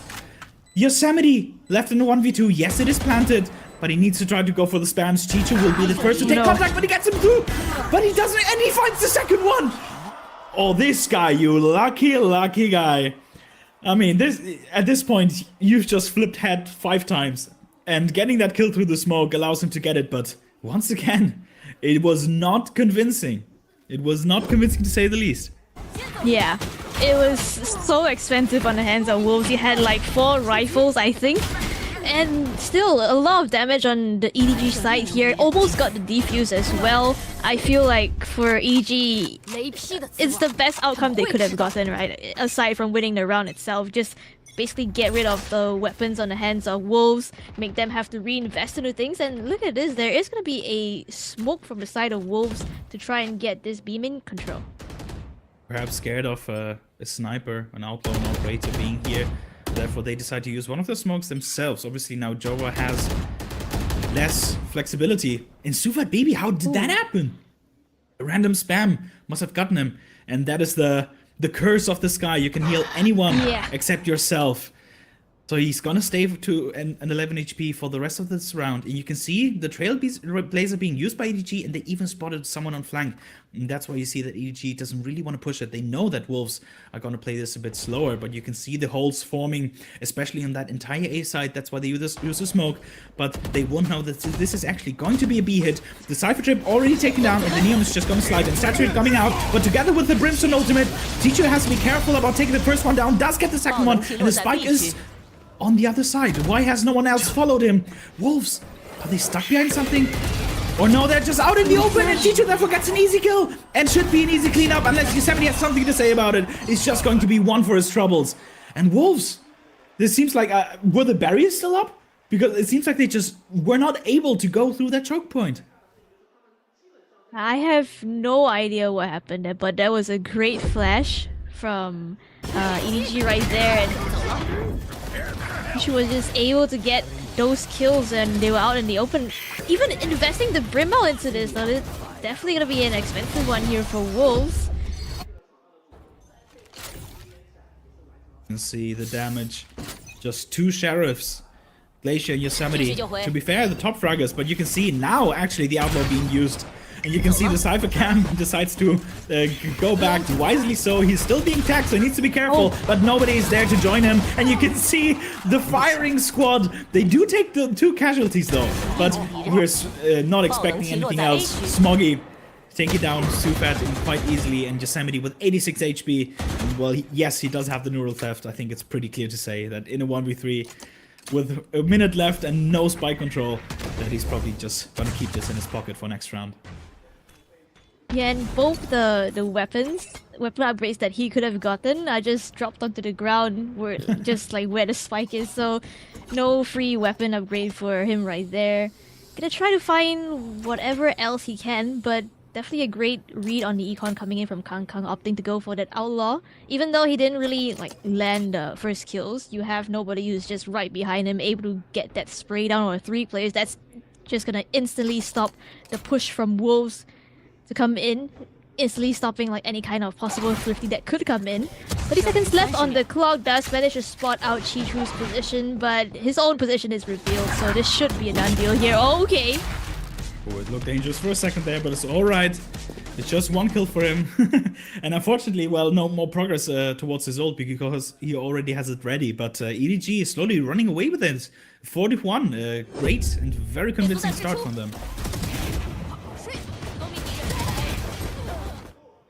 You can see for EDG, they're not afraid to take the space, right? They're running a double duelist composition. You have the Cypher on the other side just holding down 2 of the lanes that Wolves can come in from, and you just have EDG with a 3-man or 4-man stack on another one of the lanes, so there's just like one other possibility that they could be in. And look at this fight up in A main as well. Glacier though picks up the first kill.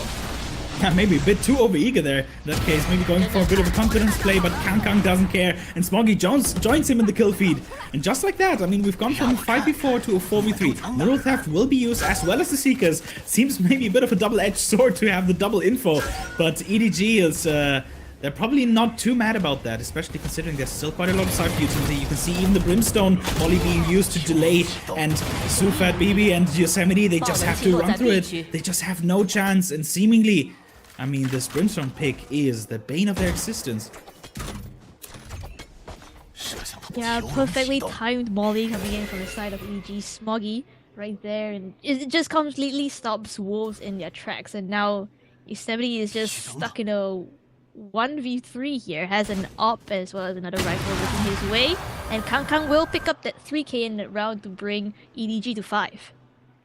And after a bit of a, I don't really want to say misplay from Jenny, because I just kind of like going for the confidence play. I mean, you're up 4-1. You might as well just do it. You can see here dashing through, but in the end, Glacier with the dash back, able to get the kill. But otherwise, just not being aware of the op or not smoking it diligently enough, and it's going to be an easy cleanup for EDG, who are now up 5-1. And Wolves, I mean, they're just swapping back and forth between eco and gun round, and in this case, well, it seems like the coach has wisely decided to go for their first tactical timeout. Technical, it's when you kick your own PC. That is different. But they did it the right way. They used a tactical timeout. Yeah, definitely. I mean, you definitely have to call a timeout in this situation, right? EDG are up to 5, they're like 4 rounds ahead, and you definitely want to stop any kind of momentum that they have coming into this. Even though it's he's calling it on an eco round, this is, I feel like, definitely one of the timeouts that you can just figure out what exactly your game plan is for the rest of the half here. You have a couple of outs, I believe, at the ready as well, so maybe they want to cook something up with those outs itself to try and take the site, because at this rate it seems like they can't even get to site itself to plant. So I feel like having maybe like a waylay out or a sky out will definitely benefit them in that sense. That shows you why it's so important to split push on this fracture site, or to split while entering onto site, because it's just otherwise so easy with either a Cypher trip just immediately stopping away, or you can see how many times Smoggy has already thrown out a molly. I believe he's already gotten 1 kill from that even, and that's why he's top fragging, because just the sheer immense amount of stopping power that he has. You can see them even now being so confident as to use a smoke way closer into B main, so that Wolves presumably has to do quite a lot more work to get through that choke point. Yeah, and look at the space that they're taking as well. They have that A main control, but Yosemite though picks up a kill onto Smoggy. That gets rid of the smokes as well as the annoying molly over on that side. So looking to set their sights over on that A side though. There's still 2 players here as well as Kangkang's op. There is a lot of stopping power in this man's hands right now. Will hear the Judging Tiger, and will find it's a nice peek there, but he needs to be careful. Decides to reflect back, but unfortunately does so in the face of Spring, who just gets the most free kill in his life, even getting the second one. And this is what we're looking for Wolves. They get the side down, it seems like, for the first time in quite a while. The spike will be planted with no retaliation. Now Spring, however, needs to be careful. He has one of the few rifles. Yosemite has picked up the op, but anything more would be a huge loss here for Wolves. Considering that they came into this with an eco, I feel like any else kind of damage they go, what was that from Glacier? I swear that wasn't on purpose. That was just purely reactive because of how... Well, yes. Yeah, I mean, I know you're stunned for words, because what is that shot, right? Okay, honestly, can you blame me? After Yosemite hits that amazing shot there, and you can see the productivity of Spring being like, okay, well, I'm just gonna run in, and okay, wait, let's watch this again. That is nasty, and that's probably pretty easy to see now why Glacier's on the team, and now he's picked up the op on the attacker side. It's interesting.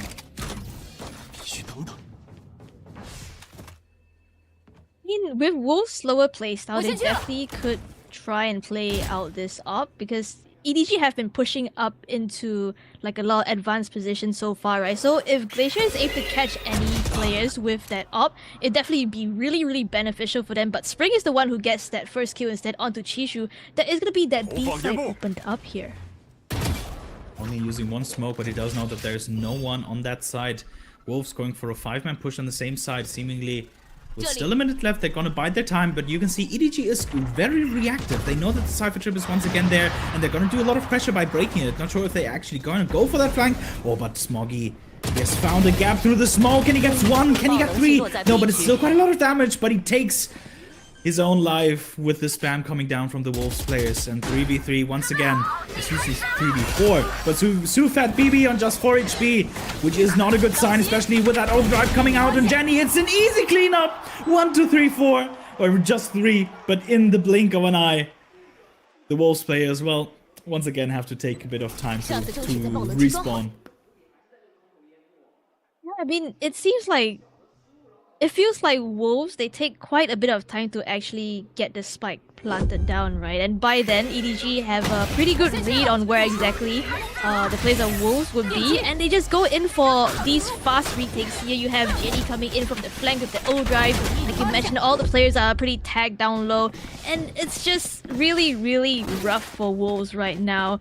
And okay, that's a pretty interesting buy coming in from Glacier here, opting for that op once again. Perhaps a bit of a slower play coming into this round itself, or perhaps he wants to find the scope of Kangkang just staring at him. And Kangkang also picking up the op. Funnily enough, it's the op that he picked up from Glacier, who picked it up the previous round from Kangkang. So he didn't even have to buy it, and it's returned to its previous owner. It's like the elder one It went back to where it's supposed to be. But the op battle will not happen here because of all the smokes coming out. And you can see Glacier already on site. But oh, what is that? That must have been through smoke, right? But Jenny gets taken out. He needs to be careful about the second guy, though. And then now with 3 players, they're getting corralled on site. While the spike, yes, has been planted down. They don't have any means of delaying the spike defuse, so they're just going to have to put bodies into this. It's an awful smoke.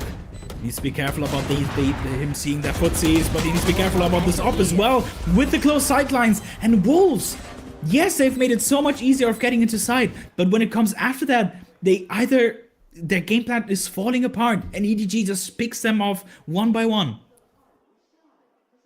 Yeah, it feels like their EDG are just moving as a unit right now, so much so that Wolves just don't have the time to go for any kind of trades here. And that was a great pick from Kang right off the bat as well, picking off that op, and a 3k for him in this round itself. EDG up to 7 here, and looking at what Wolves have right now is definitely looking a bit rough. They are off a couple of ults. I see the Opal Strike just 1 off, as well as the CP is just 2 off, but in terms of the economy, not much economy. In terms of economy, no, it doesn't look good. Kang already peeking out with the op. He needs to be careful. He knows that one already has peeked on the other side. And while both of them manage to dodge the bullet, the second one will go straight to the dome. Waylay. Bit of waylay div there. Glacier needs to just wait for the rest of this team. And while they pick up his gun, well, that's not really a solution to the problem. Running out, but Smoggy is in the corner. They don't expect him, and once again it's a clear and pure cleanup. Yosemite, the only one to get a kill, and even that is quickly traded. EDG looking incredibly solid, and while Wolves seemingly woke up with the wrong gaming chair. I think the RGB is not working for them right now. They don't have like the gamer posture. But yeah, I mean, that in the round itself, you could see even though it ended so fast, there's a lot of supportive util that came into this. Right? You have Kang finding the first pick with the op, and then instantly Smoggy gives him a steam beacon to just run back to site. They both throw the hinder as well as the molly, and that just instantly stops any kind of pressure that Wolves were putting from the start of the round. It's also crazy how much value Kang is getting from the op, considering that even without a refrag, he's just running through these smokes. And that is how important confidence is, because the fact that, I mean, trust me, if this was like, I don't know, like a 6 or like 5-5 scoreline, like he probably wouldn't be doing things like that. But just peeking into the fast lane or into the fast lane of Wolves Neon, and just picking every smoke basically, or finding even gaps in the smoke, just shows you how much they really like don't care. Like, a smoke is not a wall. They can still walk through it, and if they do it all together, they just disrupt so much of Wolves' plan, especially when it comes to the post plan. And that's exactly what they've been doing, even in the rounds where the Wolves are not in a post-plant situation. You just have EDG disrespecting the smokes, like you mentioned, and they're just finding the value from that, because Wolves are just perhaps not looking in the right direction. Yeah, second timeout here already for Wolves. Look at what is okay. Oh, I like that dash, and he does find the shot, an incredible one into Yosemite, and that's a Cyphergon. You can see the reaction on top of that. Wolves needs to somehow force this, but the problem is, well, it hasn't worked the first 8 times. This 9th time, will it be any different? The Trailblazer coming out, and it will spot that there's at least one player here, I believe so, yes. So it was shot down, and now without any of the Cypher util, they really don't want to go adventuring anywhere else. They know that they're B, and EDG knows that they're probably going to stay B and end up B, so that's why they're planting their feet on the ground. Yeah, and that's a lot of information from nobody as well. You have the Trailblazers sorting out a couple players outside of Arcade. You have that Guiding Light to just clear out Tower as well. So you definitely know that there's a couple players here. There's another attacker, Guiding Light here. Seekers to come through as well, but no follow-up for this. Okay. But it's a nice kill there. Needs to be careful about Kang. Yes, he was hit by the Waylay ult, but still, that will not stop him from peeking there. That's what I told you, just barely missing the shot. And the spike will be planted, but needs to be careful. Orbital strike will be used, but in the wrong position. So even though, yes, he does have to pay for his life, in the end, it does not really matter. Spring, left in a 1v2, does get the first one, and Kang is the other one. Excuse me, left with the 1v2 now. So, With the op holding down the angle, it's going to be difficult, and it's an easy cleanup for Kang. Once again, flashes of brilliance there from Wolves. Even baiting out the orbital strike for them to use it on default instead of on the actual plant. But then EDG with a quick reaction of them mollying the actual plant, so that therefore Joa then needs to peek and then has to pay for it with his life. Yeah, that orbital strike even took out super easy. So losing out on the players there, definitely not the best of situations for Wolves. Even though they managed to take the site itself, when it came to that post plant, I feel like they don't really have enough space to plant comfortably and then get into their post plant positions before EDG just comes like running at them, or it's just Kang holding down an up, holding down a line from wherever he is right now. That's how this meta is supposed to work. You're not supposed to let the enemy team get comfortable in any kind of good post-plant situation or in any kind of crossfire. So that's why you go for these basically pre-takes. Going for the retake before the spike was even planted. Or at least slowly, because technically when the spike is being planted, you're already automatically in a 5v4. Because one player has to be on the spike, right? And you also know the information of that fifth player. Wolves going for the slowdown again, but you can see how Jenny is like still so confident, and he doesn't even use any util of his. He's just holding that A main. And with Wolves, once again, with 5 people on that 1A side, they're just gonna brute force this, but it's something that hasn't worked for the last 11 rounds. Makes you wonder why you think it would work for the 12. Just like that, I mean, legitimately, as soon I don't know what I'm supposed to cast anymore. I'm sorry. Like Grammy, I want to start talking as soon as they get out, and then I open my mouth and I see 3 people are already dead on Wolf's side. What am I supposed to do there? I'm gonna say, it looked like a bit of deja vu from their first pistol round, right? Where you had a bit of contact outside of B, but then you just go back to drop, and EDG just have the drop on you right there. You have Jenny who's just holding down the A main angle, sure that there's no one coming from that area. They must be all converging towards drop itself, and they're just able to get rid of that execute as it comes in. So double digits on the board already here for EDG. After only 12 rounds as well, like almost, there are technically only 2 ways that this half could have been more one-sided, and that is if Wolves only got 1 round or even 0. And it's very difficult to figure out what to say about Wolves, because they were this team that were so incredibly methodical and waited for the other team to make mistakes. And in this case, I'm going to be honest, in that round, with 5 players in drop, especially if you want to go 5 people in a choke point, you don't want it to be the one where you have weapon inaccuracy because you need to jump down. And it really looks like, I'm sorry, like Wolves are like a pack of lemmings, and they're just like jumping down to their death. Which, by the way, I believe is an urban legend, and that actually doesn't happen, but nevertheless, it doesn't stop them from Wolves just looking like that. And EDG, well, incredibly comfortable, and I wouldn't be surprised if this ended in a 13-2. Yeah, I mean, for Wolves, they have to win out a pistol. It is a must-win round, I feel like, if they want a chance back into this. Like, maybe just any kind of round to reset their mental a bit. And I feel like a lot of the time on their attack, they haven't really been making a lot of A main pressure. And that's like precisely why you just have Jenny or Kang just able to hold that angle consistently, and that just completely shuts out like one of the lanes that Wolves are able to come through. You just have like in the start they had like 3 players outside of A, and then by the time the game came towards the end of the half, they just had 1 player, and still Wolves were really unable to do anything against it. Now you see EDG on this pistol attacking side here, want to go on to that B side itself. There's a couple of pot shots onto Yosemite, but he's still alive. He, however, needs to be careful, and you can see the Wolves' proactivity coming out. But the problem is, it still need to do something about this on side. Joa, while he does help his teammate, and he gets the second one, does get traded, but Wolves still have the advantage. And this just might be the best shot they have yet, but Smoggy not aware of that Spring's positioning. And EDG, with 2 players, they're gonna go to this A side, and while, yes, the plant will be free, Wolves does have a pretty good retake, although they don't have any Sky utility. And no need for the heal, at least for now.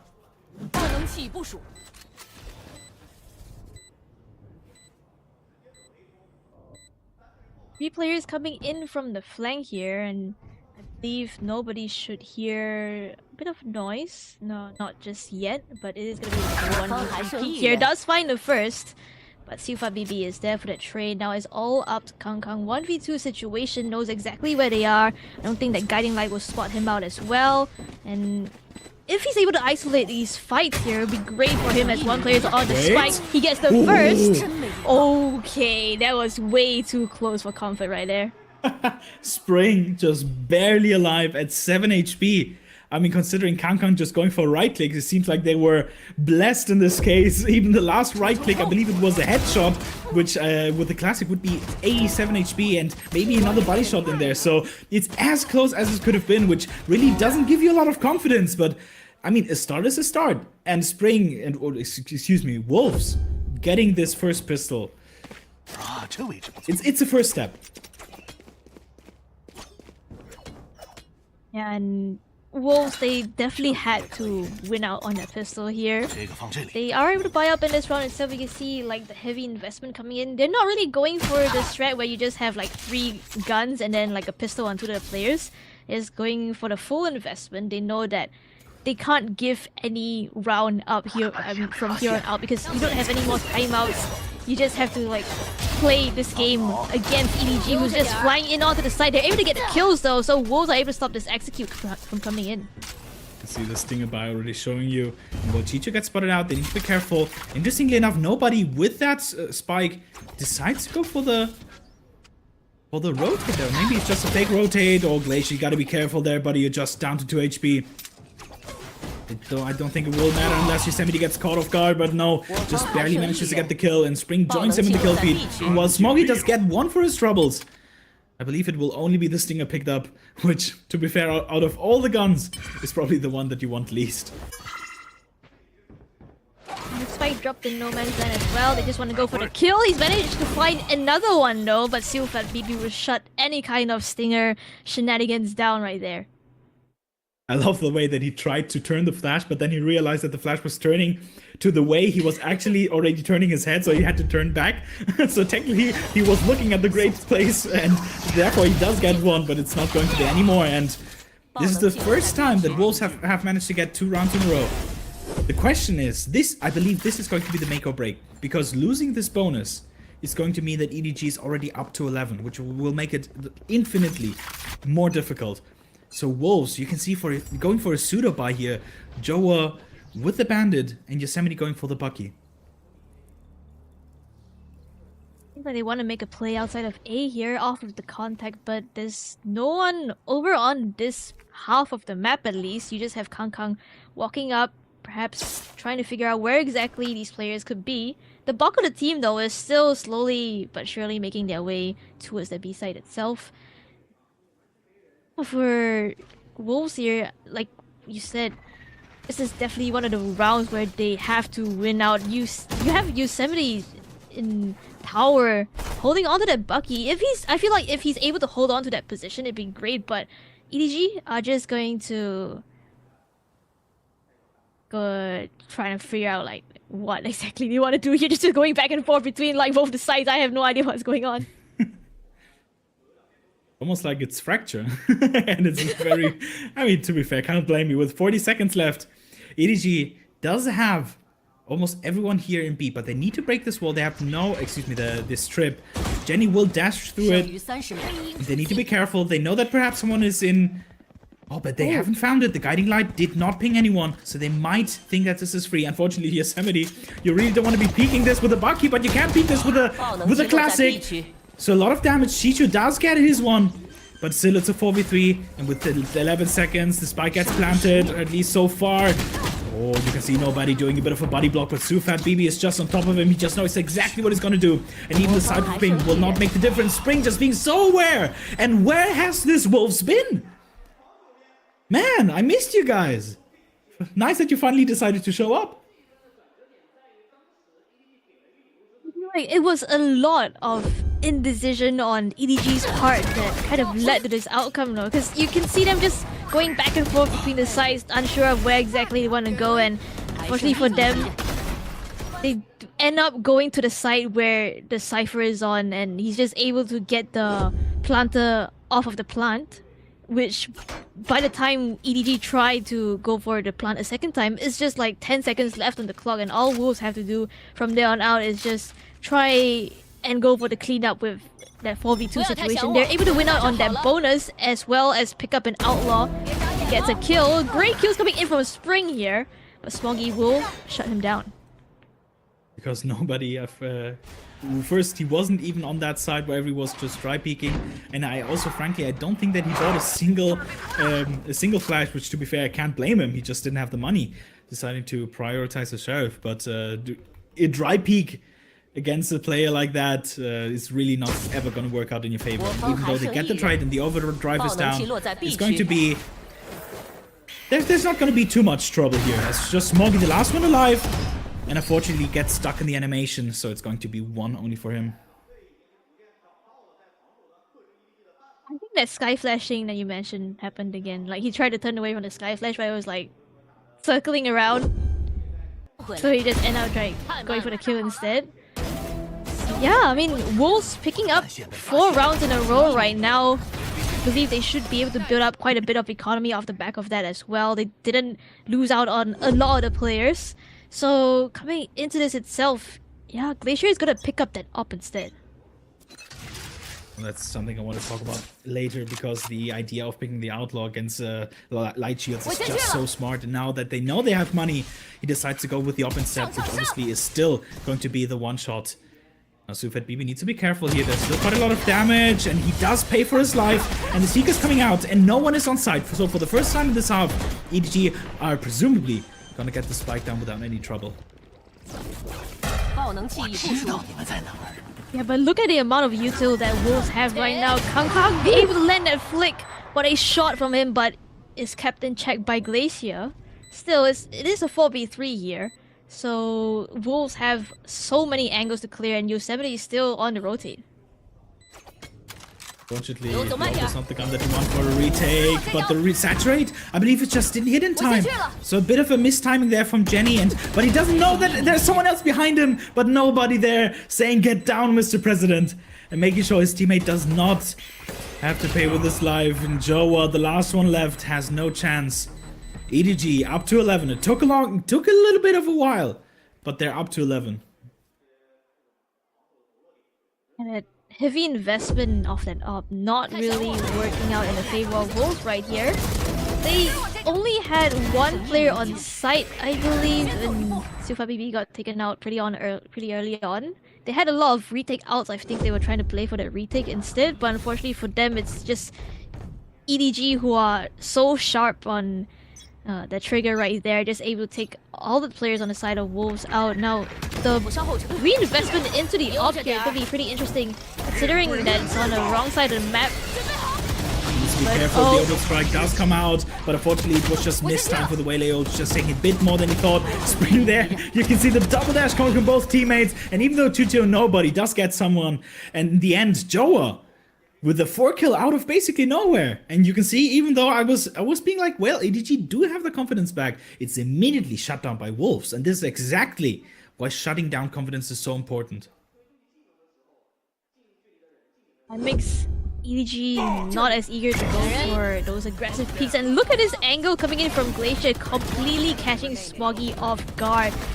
And Joa is just holding down this sand position, able to trade all the teammates that went down here. Wolves are able to make it to 7. But still, the rebuy coming in from the side of EDG, they still have the economy to work with. Glacier taking a bit of an aggressive angle here, trying to find what he can and just take as much space away from EDG as possible. Even joined with his teammate who does have that neural theft. Yes, there's a Cypher trip here. Well, he does technically have the chance to go over it. Oh, unfortunately, Yosemite wanted to break it for his teammate, but he doesn't manage to do so. But they know that they've now gone behind. And Jenny popping that overdrive, even though he's just down to 33 HP, it still does a lot of chaos, and that's exactly what he wants. Well, Sufat BB needs to try and find anything here. Stuck in a position while he does have help from Joa, who does have the orbital strike. He will finally use it, and while it does not get any kill, it wastes quite a lot of time. You need to be careful about this player here. Nobody stuck in a corner, and while Kamkan gets a trade, unfortunately due to the Waylay ult, he just doesn't get to take out his gun in time.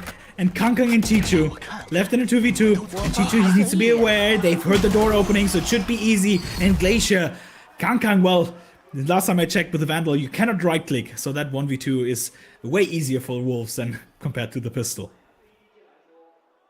I mean, look at the turn, the instant turn, knowing that someone could be lurking through sands. Oh, that Cypher right there, insane timing. Jenny even though he was able to find an opening kill, the rotations coming in from Wolves are timed really, really well off the back of the orbital strike, which just... It was just able to like delay enough time for the convergent paths to come in, and off the back of that, you just had the rest of the team kind of stuck in that hindered position, unable to really trade out on the rest of the players there. And I think from there on out, Wolves were just able to clean up the round, and this is gonna be the first timeout from the side of EDG here. Understandable. I mean, don't forget, the lead that they had going into the second half, which was 10-2, has more than been cut in half. Now, only 3 rounds being the difference between Wolves and EDG. So EDG, understandably, now a bit worried there that they weren't able to continue their momentum on this defensive side, and Wolves seemingly now the ones that look way more dominant and way more confident as well. I mean, you can see Glacier doing the same as Kankang, just picking up the op, and even without the refrag, just pushing out and getting so much map control. I mean, that's exactly how you want to play that defense, right? Just try to make sure that you have at least 1 or 2 lanes kept in check for the side of Wolves, and you can kind of be sure that EDG are going to be on like, the other side of the map here. And look at this peek coming in from Glacier again, gets the first kill onto Smoggy, and that's going to be the smoke's gone for the side of EDG. So definitely their executes are going to be way more harder here. Glacier good for another as well onto Jenny. That's a spike being dropped. He is aware that there could be another one here, and well, seems like the Brimstone Molly is also... he needs to be careful here with the saturate. Kankan does get the kill, but he only has the Stinger, even deciding to refracture there just in case. But with all 3 players swarming him, nobody is the only one left. And they might even hear the rope. I don't know exactly what the radius is for that, but knowing where the spike positioning is, nobody having very, very bad gun to have in this position, but he does get one though. Joa, seemingly not very liked to the op, decides to change to the Stinger, now back to the op to give it back. I was gonna say, if Kang had picked up that op right there, that like his signature weapon, yeah, things could have been very, very dangerous for Wolves, but they were able to get that trade and make sure that he wasn't able to retrieve that op off the back of that Cypher trip. And yeah, off the back of that, Wolves able to pick up another round. Now just a 2-round deficit. Looking way more like themselves right now here. Glacier once again peeking out. In this case does decide to use the refrag there, but he will not find anything, so it will just run out. But Spring! I'm sorry, I didn't even notice. Already on the other side, and Smoggy, surely you're not aware of the possibility of this angle. So there should be an easy cleanup there. Needs to be careful, especially with the rest of this team. They're doing a lot of... But the Seekers come out and they give away his positioning, and Smoggy takes him out! It's tragedy unfolding for Wolves. But it's all fine, it's only the one loss.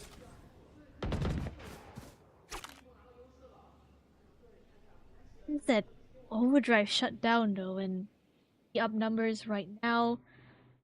4 players of Wolves over on this B side right now. If they are able to try and go for a fight here, it could be great for them, but no, Smoggy gets the drop. Jenny good for 1 as well, and it's just 2 players left over on the side of Wolves. They have to try and get of kills here. U70 able to get the one, but trades coming back and forth with EDG, who are gonna be on map point now.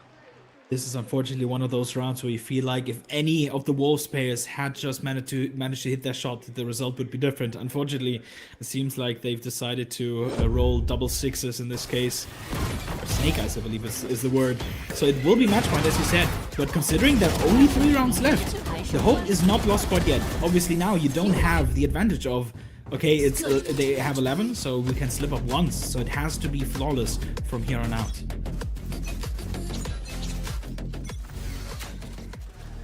Able to rebuy into things. They do have the overdrive available as well, but it's gonna be rough considering EDG might be looking to just go for a full 5-man execute over on that B side, but no, U70 able to pick up a kill onto Jenny. That's gonna shut down the spearhead right there. Still though, Kang trying to go in. Smoggy, great trade, and another kill found onto the side anchor as well. That completely opens up that B side. I'm not sure about that push through the smoke there. It was just unfortunate timing that he then peeked into 2 people and not even managing to peek together with his teammates. So both of them are gonna pay with their lives. Both of them have no say in this round whatsoever, but Kang does so. Already getting another one. In a 2v5 or 2v4, it doesn't look that great. And Glacier, the last line of defense here, does have the Waylay ult, but he needs to be careful. He's getting peeked, but at 1v2, it's looking doable.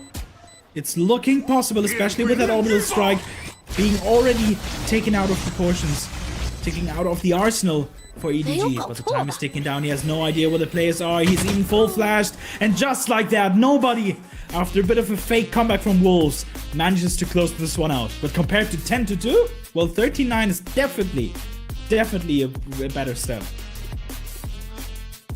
Yeah, I mean, Wolves, they looked great in the defense, but just falling short in the last couple of rounds. Still though, the mental definitely looks great. I mean, like you mentioned, BK, way better than a 10-2 scoreline, right? I mean, you picked up so many rounds over on your defense, and I feel like coming into their own map pick on Lotus, this momentum that they're trying to carry over on their defensive half is definitely possible to see them try and convert that momentum itself, I feel like. Also makes you wonder what would have happened if the sides were switched from the very beginning, because I'm not sure it was because of just them having an advantage on the other side, or the fact that they were maybe not quite like prepared enough to go into this game and needed to warm up a bit. Because I mean, if you only consider the rounds that were won on the second half, I believe Wolves would technically be up, what is it, 7-3? And that is just a completely different story compared to what we actually got, which was the 10-2 half.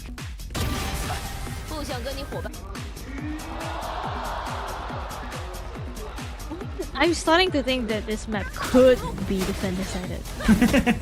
Even though there's 4 lanes and a lot of possibilities on where exactly the attackers can come from, if you're able to just like shut down any of the lanes, you have a Cypher Trip just holding down 2 and you have an Op holding down 1, there's just one other place that they could come from, and it just I feel like makes it so much simpler to read in that sense. Definitely, especially with Cypher. I mean, you can understand why you use the Cypher pick, not only because of the double traps that you have, but usually what Cypher does is put a cam on one side and you have full control, even though it can easily be destroyed. So that's why you see the pick of the Sentinel, which is very understandable, but it means it's very difficult to call it attacker-sided, but I'll tell you why later. 不行，不行，人推大了，我被大了，救！两个，我能在做，我能架，给杀敌闪光，我能架，给杀敌闪光，围累死了，烟里，掉包了，我开大，别急，塞鬼在，跑了，全跑了，包掉哪儿了？全跑了。哦，包没掉，包捡走了好像。我别给，去别，你们去别，我缺 A， 我能架，能接，哦，给烟了，给火了，进不来，进了100次，好枪。 在的，台北在，包掉了，我上去丸子，想下上，扎口罩，他可能摸，我能直下这里，没事。他在门缝啊，逼大口子，远点吗？近点。啊，我加烟，逼他冲到。我加烟，还有40秒。下水道，他能走下水道，他能走下水道。逼他，看到了，逼他。nice，我在哪下吗？啊，我在你裆下面下的，那个凤我下的，还好你长得矮，万哥。发一把。对面怎么起进攻大狙啊？这小孩要跟我对狙，兄弟啊！ As I was saying before I was so rudely interrupted. No, I'm kidding, of course. I just meant to say that it's incredibly, it's very difficult to call it that defender-sided when Wolves actually just had 5 people running out of the same choke point. Obviously, it's going to be very difficult to get to side then. But nevertheless, Smoggy with a clean KDA of 3.0, you can see why he's so impactful on the brim, as we were talking about previously. Not only the smokes that you have to block the line of sight and perhaps block the ob from Glacier to finding its value, but also the molly. I mean, I'm sorry, I know that the MVP technically has to be a player, but I just kind of want to give it to the molly. I mean, the molly, I mean, like you mentioned, Smoggy's util has been super impactful, and you can see the amount of impact that he had, right? With the orbital strike, with the molly, he was just able to delay so much time, and a lot of the rounds on WOL's attacking side, it was just able to delay so much time for the rest of the team to come in to go in for that fast retake. And WOL's, they were just like kind of unable to get the spike planted down. And taking a look at the scoreboard here, it's U70 who's the MVP on the side of Wolves, and I feel like he definitely put up numbers in a sense that he was able to like anchor down the side on a lot of the rounds, especially on their defense. Exactly, since he usually wasn't part, well, depending on the round, but since he usually wasn't part of the main, let's say the main 4 players that decided to run through a choke point, he, a lot of the times he got, because he went from a different angle, he managed to get a kill before he gets taken out. But also something I want to note, in EDG, you can see Smoggy on 21 kills, nobody on 20, and Kangkang on 19, so it seems like you have the top 3 guys there, which is always something you want to see, because otherwise you sometimes fall into the trap of, okay, as if Smoggy doesn't get 30, we lose the game, which is one of the, which is just very fragile, because then if you don't have your star player, you're just gonna have a tougher time. So an EDG in that case seemingly putting the task up to everyone, and interestingly enough, first kills, Wolves leading there, so that there you can see the trouble that they've had even when they've gotten their first kills, managing to then make it or turn it into a round win. Yeah, I feel like a lot of times when on WOL's attack especially, even though maybe like Glacier or Spring or U70 was able to get 1 kill right off the bat, you just had EDG who were able to clean up in that retake situation. And I feel like a lot of thanks has to go to like Smoggy with that smokes. I feel like also nobody with that Sky util. And I mean, both those players, they had so many assists, and I feel like they had a lot of impact. But speaking of impact, we do have U70 as the impact player right here, taking a look at that stats as well. A lot of multi-kills going his way, and I feel like he was just able to find a lot of value. Even though he didn't really win out the game itself, he was able to still find a lot of value on the lurks or even on the anchors. And yeah, I feel like that's definitely what you want to see from your anchor on Wolves. Also makes you rethink that, well, maybe Sentinels do have a place in this meta. Obviously talk about the role, not the team. That's a completely different story. Anyway, but yeah, and obviously we're talking about how Fracture is one of those maps where like you probably just need a Cypher to hold down the flank and make sure you don't get swarmed from the 4 avenues that you potentially have. But it will be interesting to see how they decide to do this on the second map, which is, I believe, going to be Lotus, right? Yeah, it's gonna be on Lotus, and I believe Wolves already have a rep on it. So far, I don't think EDG has played this map in this split itself, but Wolves coming into things, they looked a bit hot on their own defense, looking at the comeback that they potentially had. I feel like they definitely have, they definitely could have like the chance to like come back into this series itself. Right, but unfortunately before that we are gonna have a little break, so don't you go anywhere, because we're gonna be back in like, give us 2 to 3 minutes.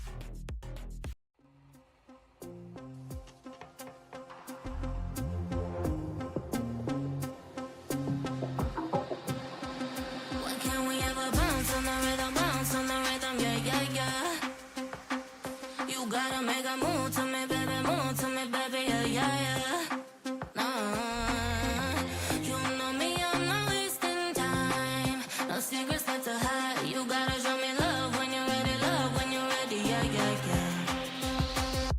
Why can't we ever bounce on the rhythm, yeah, yeah, yeah.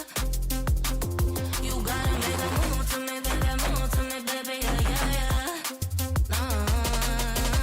You know me, I'm not wasting time. No secrets that to hide. You gotta show me love when you're ready, yeah, yeah, yeah. Say yeah, yeah, yeah. Say, you know me, I got no time to waste. Type of energy that can't be replaced, no debate. We could take it back to my place. I can turn around, let me show you how it tastes, yeah. A baller, mine on the dollar. Swallowing the bottle while you're smoking on gelato. Now do you need some of that noodle? Just tell me that you're coming through. Why can't we ever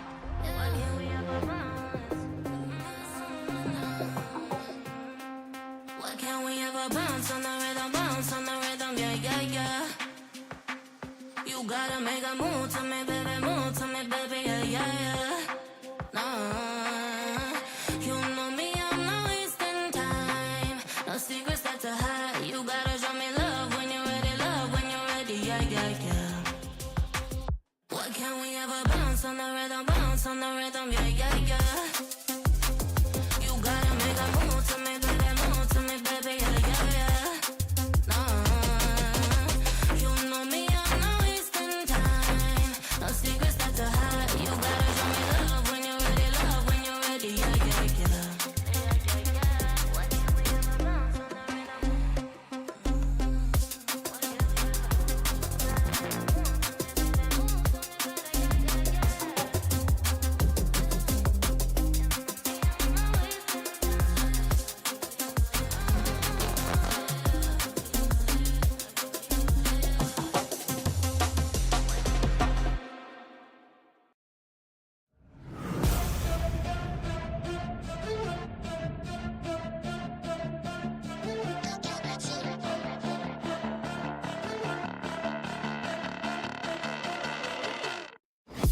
Got a monster inside of me. You better watch out if your enemy's a road ahead of full prophecy to be the greatest beast the world has ever seen. I feed him every day like the bones clean. I feed him all the hate and he grows me. And he gets cause real big, pissed off quick. And if you cross him, you might drop dead.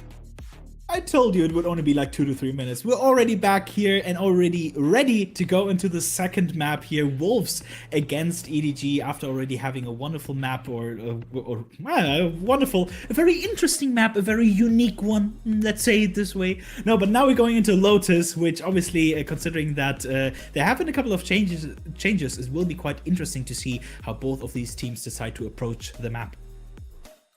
Yeah, I mean, it's definitely gonna be way more interesting, I feel, because...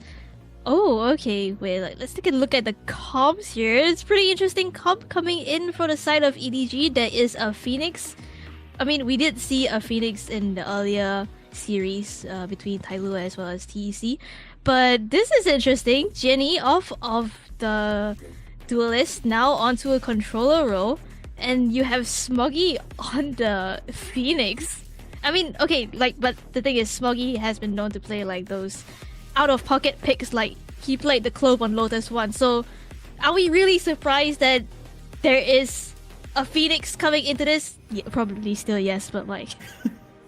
But even more surprised the fact that Smoggy is playing it. As you said, I mean, usually it's Jenny who likes to play those second duelists, but in this case, it reminds me a bit of like Carmine Core, where you're like, okay, Martin is usually the main duelist guy, and then you suddenly have Aves playing Phoenix on Pearl, and you're like, okay, what is this guy doing here? And then sometimes having incredible impact on that map. So interestingly enough, it will be, as you said, Smoggy on that. And meanwhile, Glacier is doing the opposite on Wolves. He's just staying with his comfort pick. I think if you look at VLR after today, it's his Waylay, or even after the entire split, I think it's gonna stay at 100% pick rate for him.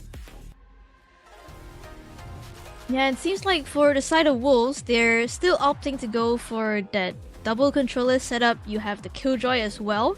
So I feel like we're gonna see kind of a repeat on what we saw on their attacker side on Fracture, where they have a lot of slow pushes. But I feel like what I want to see from them this time around is try to... I don't know how else to put it, but it felt very one-dimensional on Fracture, and I would love to see them try to get a bit more control over the rest of the map especially coming in with a double controller comp. Usually we see a lot of A fights in here, but in this case it will just be Wolves fighting for it. Now Glacier needs to be careful because they know exactly where he is and he does not have the free refract anymore, and Chicho does find the kill. And Joa will finally do it and Glacier does find anything, but he needs to be careful. With only 3 players left, he gets taken out, and after quite a lot of trouble, quite a lot of bullets exchanged, it will be EDG with the advantage. Yeah, but in terms of numbers, yes, but Chichu is down to a sliver of health here, and it doesn't matter because Yosemite gets them from behind, and just like that, the last cleanup from Spring there. Just not being aware of the possibility, I believe, because they probably just didn't think that anyone could be still on site, and like who would be crazy enough to push through the smoke. This is not Pacific, guys. This is VCTCN. But so just unfortunate there, or do you call it unfortunate? Maybe should have been aware of that, but nevertheless, after going down 3-2, it's an easy cleanup for Wolves and managed to get their 2nd pistol in this match so far. That's definitely gotta be a great start coming into this match for them here. Wanna be able to just carry that momentum that they had on the defensive half on Fracture, but look at this Flash perhaps being prepped. No, it's just gonna be Glacier walking up, does spot out a couple of shoulders, and is gonna get the kill onto Smoggy. The Outlaw still does enough damage against no shields, even if it is just barely through a giant brick or wooden box. EDG, their reaction is to go to this A side, and they have already found out 1 player, but they need to be careful, and Joa probably wisely decides to back off. Even if they plant the spike, it's only just a couple 100 credits for everyone in the team, so instead they're just deciding to play this together. Maybe a bit of a breeze here. You can see Yosemite with the Stinger. It doesn't matter if they lose this gun, so he's the first one to take contact. And EDG is scrambling. What can you even do with these classics? Especially when you're not considering where Yosemite is. Does not quite know where the rest is. Maybe a bit of surprise here, even with the tap down, but they don't know where the last one is. And while yes, it is 1 kill for Kangkang, it is not going to be any more. Wolves methodically and surgically taking apart the defense. Yeah, this looks way cleaner for Wolves. In Fracture, their first buy round, they weren't really able to convert it with as much ease, but the timing that Yosemite got on to going onto that site itself was great. Even before the spike got planted, he was able to make his way towards like the middle of site and able to catch the players of EDG kind of off guard, unable to get into their post-plant positions. And yeah, pretty clean round here coming in for the side of Wolves. So coming into this bonus itself, they will have quite a bit of weaponry to make this more convincing fight. The only one really with any money put into this round will be Yosemite, who has the full util plus the sheriff that he bought. The rest of them, it will just be a pure bonus, and it's already a great first shot there, taking down the star duelist of the team. And considering they still have the double duelist, they do have the second one, so that's the advantage you get. But with the alarm bot being spotted out, they need to be careful, especially with this paranoia. You can see it coming out, and Joa but decides to back off. He doesn't want to give them a chance of isolating him and then losing the smokes. Nice shot there. It is a trade from Chichu. It is a second one from Chichu as well, even though he's just down to 8 HP. But still, in the 3v3, with all players stuck on site, and Chichu with just down to single digits. Wolves could easily break this apart. To find the timing here, it is going to be Smoggy who's going for that plant. Like you mentioned, it is still a 3v3, and Chichu is down to just 8 HP. Trying to go in for a 2-pronged approach onto that site itself, making a lot of noise towards that tree position, so that's gonna force EDG to kind of reposition themselves a bit, trying to catch these players off guard. Spots out Gianni, but still Smoggy able to convert kills though. Silfa BB in a 1v2 situation. Chichu still tagged down low. There's a Cypher trip wire right in front of him. Smoggy is able to convert that kill. And I feel like coming into this next round itself, they just won off the showstopper. They won off the run it back as well. It's gonna be... I feel like they have a lot of opportunities to work with what they have here. The beginning didn't really look that convincing, but the 3v3 in the end turning into a 0v2 for Wolves. So EDG picking up that bonus round. It's not without damage, however, but as you said, it's easy to let's say, cancel out that disadvantage by using those ults. Glacier getting caught off guard, or at least Smoggy getting caught off guard. Glacier getting the easy kill, and now with the refrag, it's just a pure, clean one-man up. While yes, they have lost A-map control, I think that is a trade that you're willing to take. And you get the flashes out from the side of EDG now. Just gonna have to like run into the sidelines of the Wolves players here. Great Hinder coming in, but it is still Kang who's able to get that kill instead. Perhaps wanting to break this door here. Yosemite not gonna clear it out. Oh, okay, this is huge on him. He gets 2. That makes it a 2v3 here coming into this for EDG. He needs to be careful. He really shouldn't give up his life. They know that they have the spike plant, and Kang does have the showstopper now, finally, after 4 rounds.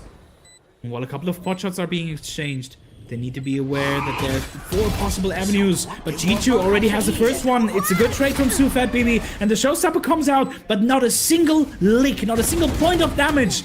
And Sufat Baby able to clean up Kang there.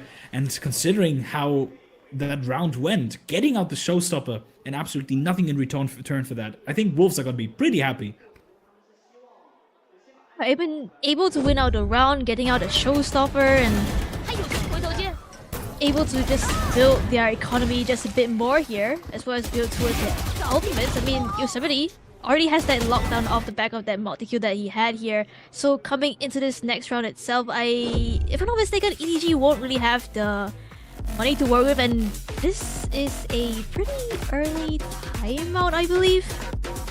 Yeah, 4 rounds so far. EDG already pushing the red button and being like, wait a minute, let's just talk this out.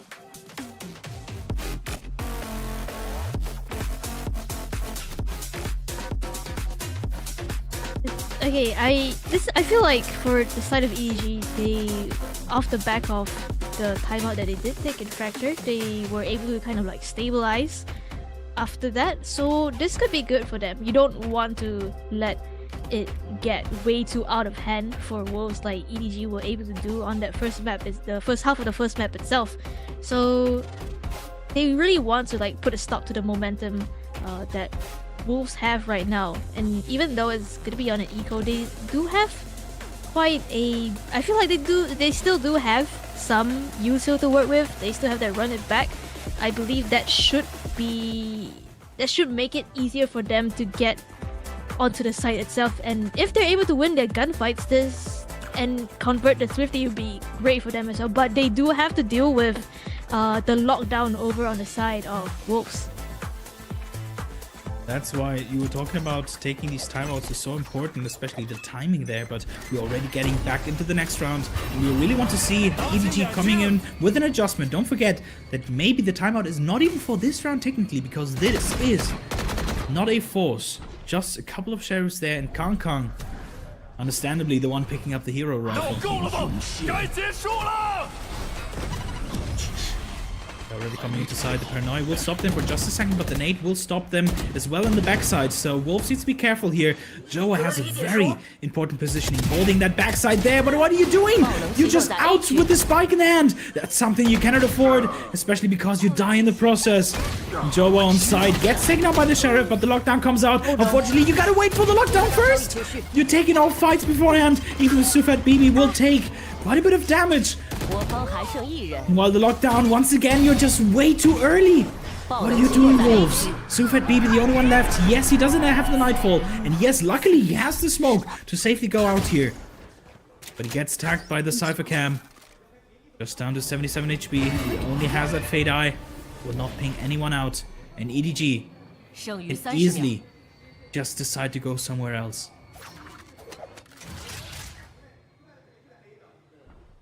He seems to be reading into this, so this pivot over to B.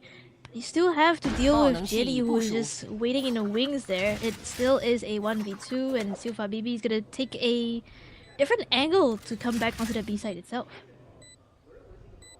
I mean, not quite as expected, but that being said, you can see how Jenny has already cleared out the A side. So technically, even with the Cypher Trip, there's only one place where he could from, or at least where he could go from while not doing any sound. So it is probably expected, but with the time ticking down and 2 players still unaccounted for Stufat, he just needs to push something, but he doesn't even get the first one. EDG getting out the lockdown there is huge. Yeah, the Nightfall as well from the side of Wolves. And I was thinking, maybe they had something cooked up because Kang, they invested that hero rifle, right? And they were able to get onto the site itself with the run it back. And this could have been like a misplay here for Wolves going into the site before the lockdown was able to like fully come into effect, and they just completely got punished for that. And look at the economy on the side of Wolves, not looking good right now, and Kang knows this, able to pick off one with that Outlaw.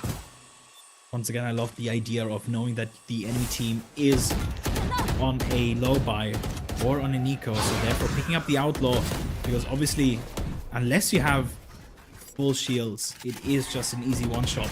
And you can see how the turntables, EDG, the ones going from the eco, and now Wolves being forced down to 1.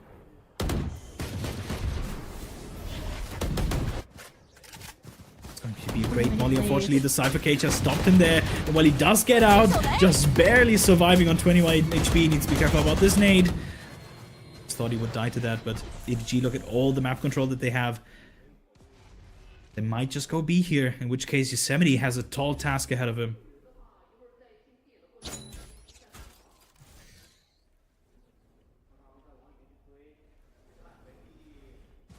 Twice here, but still 3 players over on his E side itself. But they're already explosive now, as you see now in Kang, I believe he's just almost DC'd. Just standing there with the classic in hand. Now that could be a bit of trouble here for EDG, especially now with Joa taking out Chichu. 3v3. But while the numbers are technically the same, you can see the health is looking for them, but Spring, and he doesn't even care, but nobody is there to help his team. And together with Smoggy, even though he dies to the Viper Molly in the end, it will not matter. But Kanka must have DC'd there, right? Just standing in the middle of nowhere with a classic out? He must count his lucky stars that his team still managed to win the round.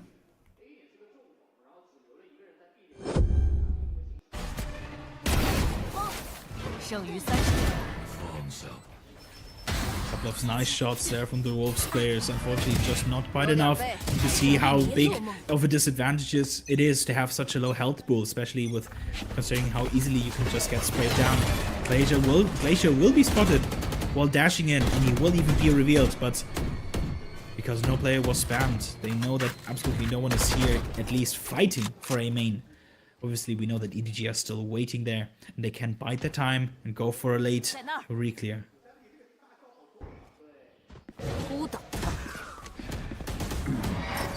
Did break that high-low that Wolves were having though. So now both players on the ground. Too sure if Kang's up has been spotted, but the player definitely has been. So this time around, a different approach to the map, heading on to that C site instead. They've been fighting for A for like the past 6 rounds now, I believe. So now it's gonna be Yosemity's turn to be tested over on this anchor itself. Nightfall to come through and has to hold against the amount of Yuzu flying his way. Poor guy Yosemite is still waiting on side, but he still gets a kill there, and suddenly, once again, in 1 second, 3 players have fallen there, but in this case, it's from EDG, but nobody's still alive, with a combined HP pool of just 30, even though Joa gets spotted out. You can see him want to go for that kill, and he does get it onto Spring. Now Joa, this is looking dangerous, you need to be careful about the 2 being clear, but Skankarn, with just 26 HP, didn't even need to go for the headshots and still does it. Out of nowhere. Even thanking the Wolves players. It's either the fans or the Wolves players for letting them lose this round. Because it really should not have been favored. What in the world did I just watch? Poor guy opened the door and just instantly got shot by Kang. Well, he wasn't even looking in his direction at first. What is this? What is that? That is probably the most close range off kill I've ever seen in my life. in the kill feed it's gonna say like up kill like 3 meters away. Nobody getting a spam through the smoke. That's not how you want to start out the round if you're a Wolves fan. And you can see the paranoia is being used from both sides, so a lot of retaliation here. But Smoggy just doesn't care, he just runs through them. I mean, it doesn't matter what util you use. It doesn't change the fact that you only have sheriffs. And against the guns of the likes of EDG, that's not something you want to do. You can see the run effect being used, Joa not being aware of where exactly can be peeked from. So this is once again seemingly a done deal. Yeah, Yosemite still on the rotate. He just has the sheriff in his hands and 5 players ahead of him. Smoggy is just trying to farm these kills here. Once is run it back for the 3rd time in the half, but no, Yosemite is just gonna take his head off. So trying to find any kind of damage that he can get here is great. Yeah, but it's not like you get a lot of value out of it. You just basically want to get the low shields and maybe the sheriff. But otherwise, I mean, you can see why EDG are still going for it. The money's looking great for them. And the confidence as well. I mean, Kang just immediately using the blast pack to get exactly onto Yosemite's positioning.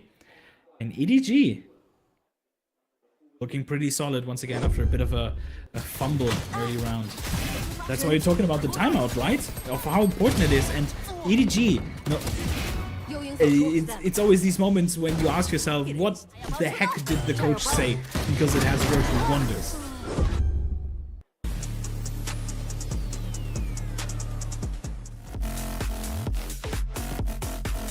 I think this could be a timeout for the side of Wolves. I mean, out of the 3 rounds that they won, it's been the first 3 rounds, I believe, and after that it's been the EDG show all the way. So Wolves, they have to find a way to kind of stop the momentum from coming in here.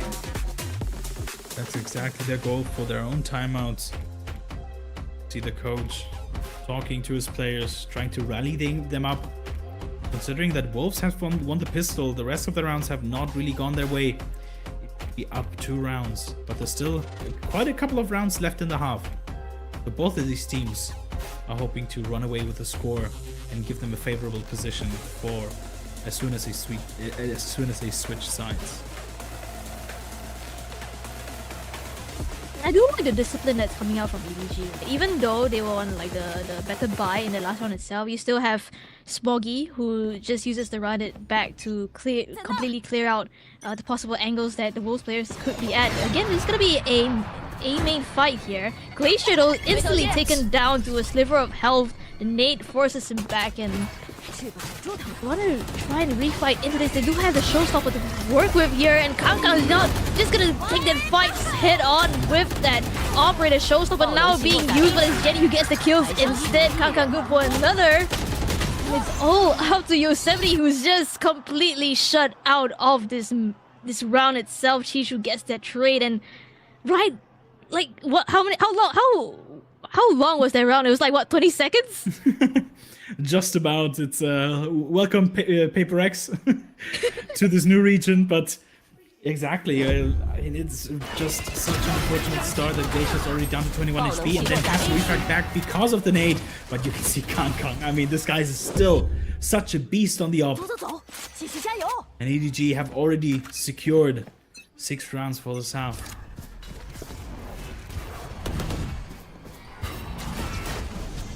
Not too keen to go for that fight, especially with the weaker weapons, so we're gonna try to play crossfires instead, which is not really gonna work out in their favor, as well as the kills start going the way of EDG. Smoggy a bit too overeager perhaps, but the kills again all going the way of EDG. Just to be Glacier over on that side itself. Chishu gets the kill through the cage, and it's just again another 20-second round from EDG.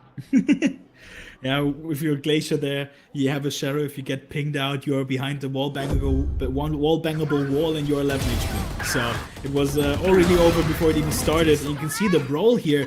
The idea of it, I understand. It just the fact that A control is still so important for the rest of the round, but Last round I can understand because of the gun disadvantage, but still, just not working out in their favor. Now Wolves, they do have 3 ults. So you can see why everyone is just pushing out. Glacier is spotted out, but Spring trades upon trades. Welcome to the stock market, guys. Smoggy down to 25 HP will get taken down. And now finally, seems like for the first time, EDG has not managed to get through this choke point. And while the spike is down, they need to be careful because Kang with this op is a deadly combination. There are 3 players blocking this choke right now. This is rough. Chishu, a bit of chip damage onto him, and Joa will find that headshot. So it's all up to Kang in a 1v3 here. Not saying it's impossible, but it's also not looking very doable either. Joa getting a triple for his troubles there. And finally, Wolves had made an adjustment that led them to winning the A fight, and on the back of that also winning the round. All we need to do is just put 4 players on A. The next round is going to be 5, just in case. Screw the Sentinel utility, we don't need it. And that's the point where EDG decide to 5-man rush C, and then you're very sad. No, but EDG are sticking to their guns. They still want to go for this A fight. Alright. I mean, they do have the Nightfall to back it up this time around, and Kang's just going to go flying, forcing the players of Wolves to play a little bit more passive, and Glacier is actually over on that C side instead. See 3 players already on the A side, so in this case the fight will not be for A main, but instead for the side itself. The 3 players there, but you can see how many options EDG now have. Limited a bit by Glacier's flank already, and perhaps him breaking the trip or even dashing. I don't think anyone would fear it if he decided to dash there, but they already approach it. You can see the spike will be planted, and Wolves has no idea. They're still all corralled into the same spot. The question is EDG now with the lockdown coming down. Yes, they have the nade, but I don't think that will break it completely. The Nightfall even coming out itself, but yes, he got broken. Oh, that is an 8-point ult gone in just 5 seconds. Wolf is gonna kick himself for that.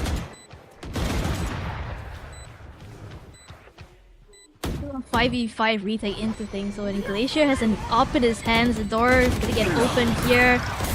But it's EDG who strike first. The trades coming back and forth once again. Viper Spit on the ground, all up to Smoggy in a 1v2, won't find a kill. And Wolves managed to make this half a 5-7. Considering how it started off, I think you're pretty happy with that, but it's still a very, very nice retake. I love the reaction of Glacier after getting that first kill, immediately using the saturate, not even giving the possibility of him getting traded out, and then obviously just having the skill of getting a second kill. You can see the saturate there, and then he can take his time, and even with the Viper Spit to make sure that they have clear, not line of sight, but clear access to the spike plant. And it's an easy cleanup for Wolves there. As we go into this half, we have a minute to talk about the wonderful people who just rated us. Thank you to, wait, who is Thinking Man's Valo? I have no idea who that is. Must be a nobody. But thank you to the wonderful, I'm kidding. I'm a mod, so I can do that. But thank you to the wonderful people here in this raid. Always love to see you here. And thank you for the people in general just watching. It's a pleasure to do this for you, and in the meanwhile we can also thank the wonderful people behind the scenes, obviously people like Magnum, people like Naori Mizuki, like Fran, and obviously the wonderful translator, Moon, who we will hopefully be having soon after this game. You're preying on Wolves' downfall. Oh, Sliggy raid! Who are you thinking, man's Valorant? With only 200 people, Sliggy now came in with 1700. So that makes it clear, Sliggy is such a better streamer than TMV. TMV, who the heck are you? Sliggy, come here. Once again, thank you to all the wonderful viewers from the Slug Club joining us for this wonderful cast here.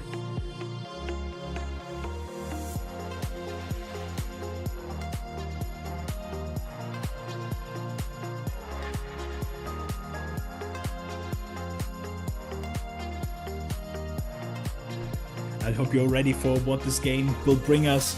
The first round was an adventure, or excuse me, the first map was an adventure in and of itself, with Wolves going down 10-2 and then forming a bit of a comeback, while then still unfortunately losing in the end 13-6 But this case, it's looking way better. You can see that apart from the small win streak that EDG had there, Wolves managed to win the last 2 rounds, and that means that they only come here with a deficit of 2 rounds, where now Wolves are the ones that have to attack.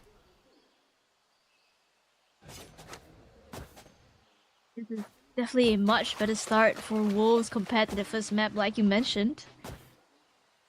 And Wolves, again, they're running a double controller comp, so they really want to try to take as much like map control as possible, but in this pistol itself, perhaps try to put some pressure onto 2 lanes for this default here.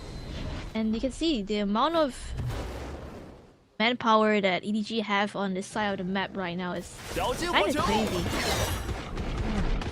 See the dash in there from Glacier already, but he needs to be careful. Does get Jenny there, and it's a nice shot there, considering because of the elevation, but the nade does a lot of damage there. They need to be careful. Kong, you can see with him spamming down, but Spring still. I mean, how has that happened? Everyone is just the walking wounded, but still it's a 3v1, and Joa pushes into Chichu while he has no idea what's happening. And I believe with a combined HP of barely 100, and still 3 people alive, Wolves manages to win the 3rd pistol in a row this match. Okay, I don't want to be the one to say it, but the score is unfortunately a very interesting number right now. 7-6 in favor of EDG. Right? Yeah, definitely.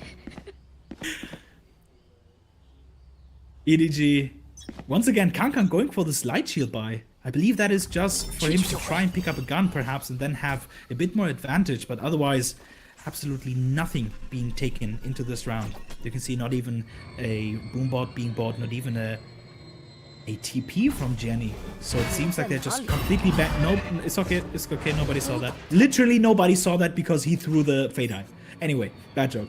But you can see that Wolves is still just prodding around and seeing if EDG wants to show their little footsies anywhere. Yeah, but we're just gonna have Wee Bear Bears on the A side. Plus Jenny.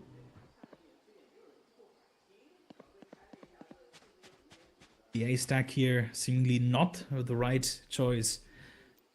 At least that's what it seems like, because Wolves is slowly prowling their way to the seaside, but they've managed to dodge the Prowler. That nobody will probably mean that he peeks out, but he does now finally find the information. That is going to be the go button for Wolves. You can see the refract, the saturate, and him already dashing into side paranoia to make sure that nobody cannot do anything. Now the question is, how do you hold side? Something that they've had a lot of trouble with in the first map.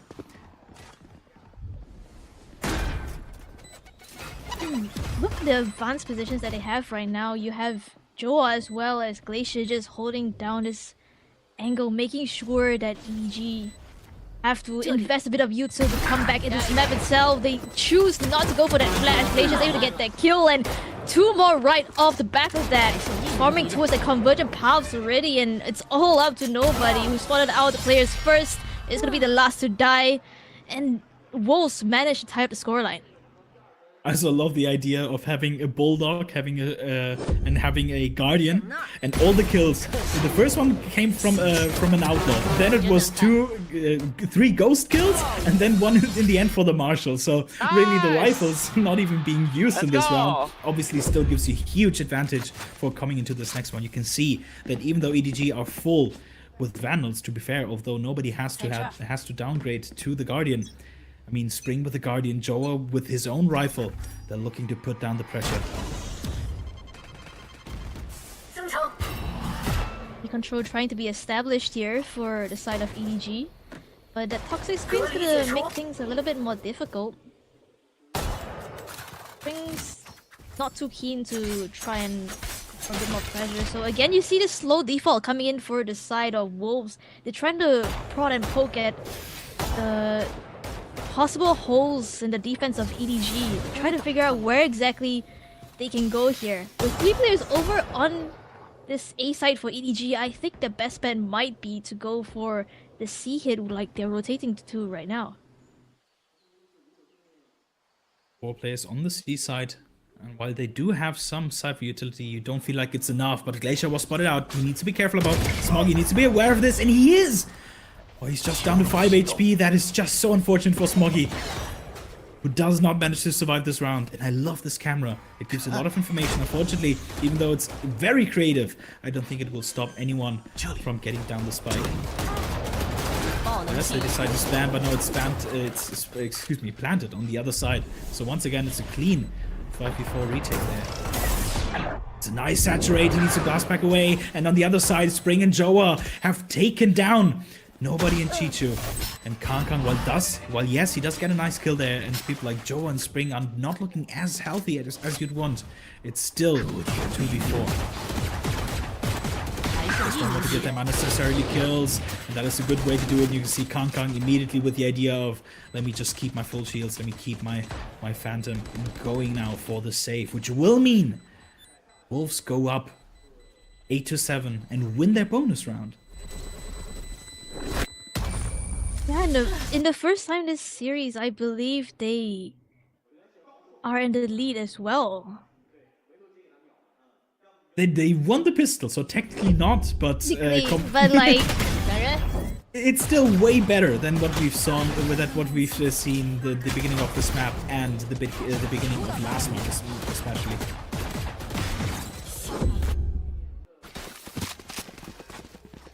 Winning out the bonus with 4 players left alive definitely means that the economy has to be looking pretty good right now. Again, you see a slow default coming in, 2-1-2 setup here. Time for the side of EDG. You have 4 players trying to reinforce a main position here. If they're able to try and catch out that alert would be great though, but Kankan's taken down low. Still, he managed to find 2 kills in the midst of things. That's to give EDG a couple of guns to play with here. Players were being used to pick up that Phantom and I believe the Outlaw as well. Now they need to be very careful about what their next idea is. You can see Kankan even changing his classic for a Sheriff, which we know can be deadly in his hands. Wolves with just 3 players. We know about their affinity to go to C, but unfortunately EDG is also aware of that. So that's why they're already biding their time on this side of the map.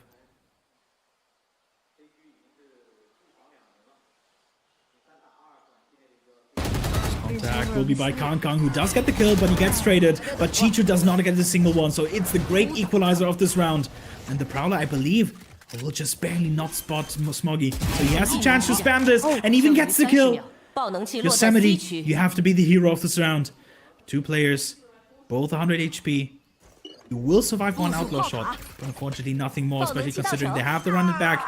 The tap comes out and you can see the run it back. He does have 15 seconds, so he just bide his time. But Smoggy, I mean, this guy is just a wallbang genius apparently, getting 2 kills without even as much as seeing a single pixel of the enemy. I mean, if playing smokes gives you any kind of sense or instinct, I think it's like the instinct to just spray through anything possible. That includes smokes, walls, and anything under the kitchen sink here. Smoggy finding both those last kills through the wall itself. EDG managed to win out their ego round off the back of that.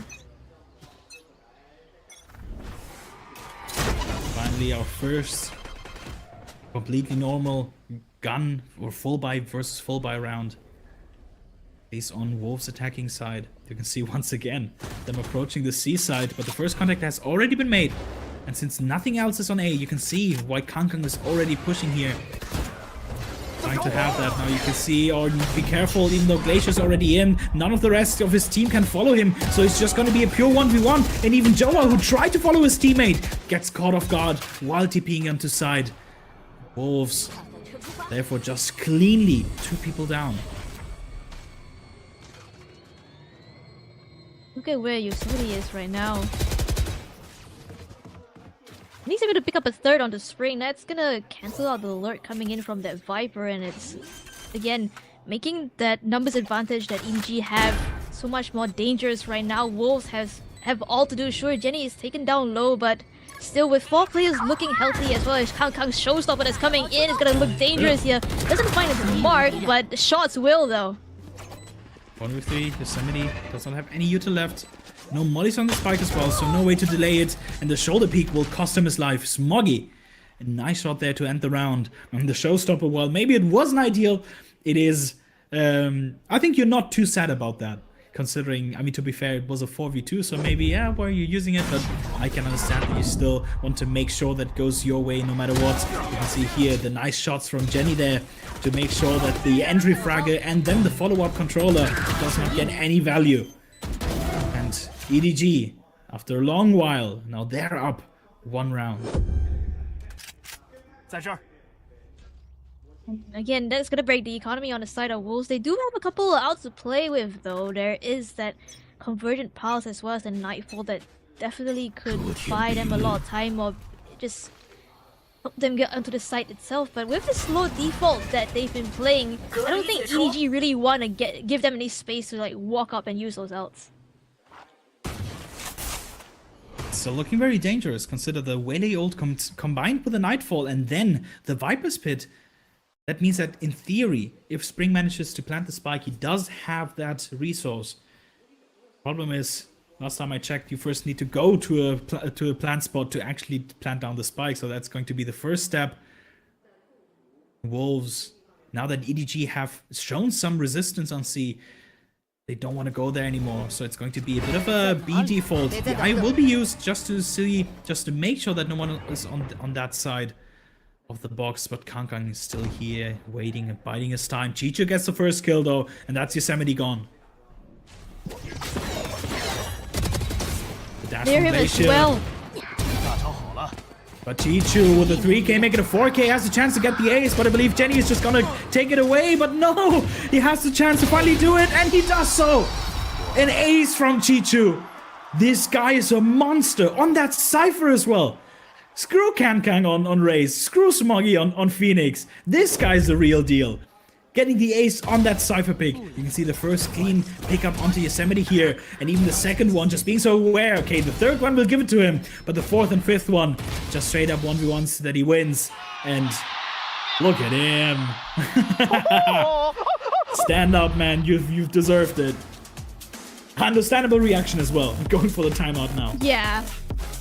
Instant timeout for the side of Wolves after they really want to get Chichu to just cool down here after that ace. He's able to find both those like lurks coming in from both the Killjoy as well as the Viper, and that just completely stalls any kind of crunch that they had towards that B side itself. So they were only able to come through that B main position, and Kangkang was also able to do a lot of damage onto the first player that flew in. I believe it was Glacier. So off the back of that, I think they don't really have the economy once again on the side of Wolves. I might be wrong, but they do have. They do still have the outs to work with, I believe. But there's one key thing that you said, Grammy, which is the fact that Glacier is always the one dashing in. But since he's the only duelist on his team, or at least the only space maker apart from maybe WOL with his TP, which, to be fair, he tried in that one round and immediately got killed after TPing in. That means that Glacier is just always the first one in, and when he already is down to like 20-30 HP before even managing to see any enemy, that is just not a good start, and that's why you see the affinity of these teams to go for a double duelist. They want to find the lurk as well. Spring privy to this, not wanting to give them the fight here. And it seems like it could be another B hit here for the side of Wolves. Perhaps, again, going for the slow default, trying to figure out where exactly the players of EDG could be playing. But look at the positions of EDG right now. They're so far up ahead on A. They're not relenting on the space at all. Hong Kong already on 21 kills. Has the up in hand. And while, yes, they do have this wall to make sure he does not get the first lane. You can see he does get, well, and also it was a wallbang, but no, in the end not. But Smog is there to help him with the flash. Unfortunately, he has his molly in hand. So Spring will be the first one with the kill. But you can see Kangkang there ready with the trade, but he does not get away. He falls just in the lick of time. And with 40 seconds left, Wolves in a 3v2. Spike should get planted quite easily. See the Viper Spit as well being used just to secure it.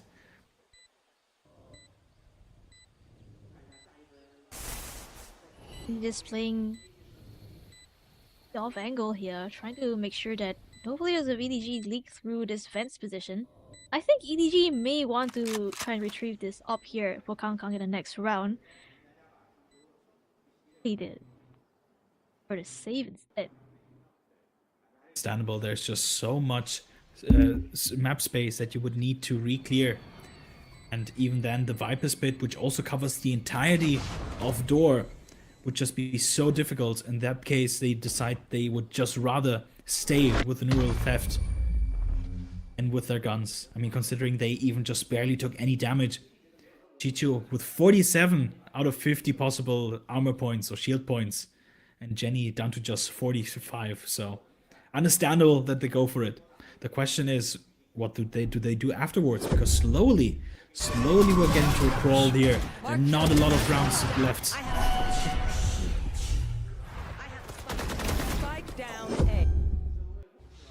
It's great util coming in from Glacier, right? You have that hinder that's just keeping Smoggy in check, making sure he can't pick off that flash.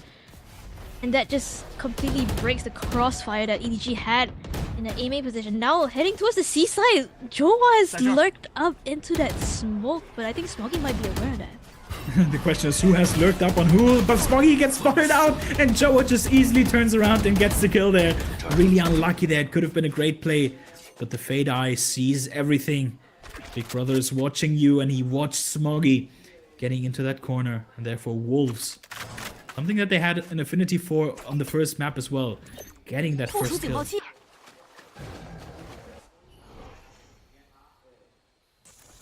Be clear this C main space, yet come back on the line here, but the spike for Wolves being rotated over onto the east side. It's just Jenny over on the side of the map. Kang Kang though manages to find a lurk of Yosemite, and Jenny has a smoke in play to try and just delay any kind of push from coming in.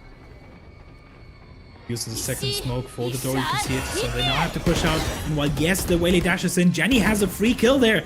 Now he needs to be careful about the positioning of Nobody. He's still on the side, and Glacier, you cannot do that! That's exactly what you need to be aware, and Nobody together with Chichu.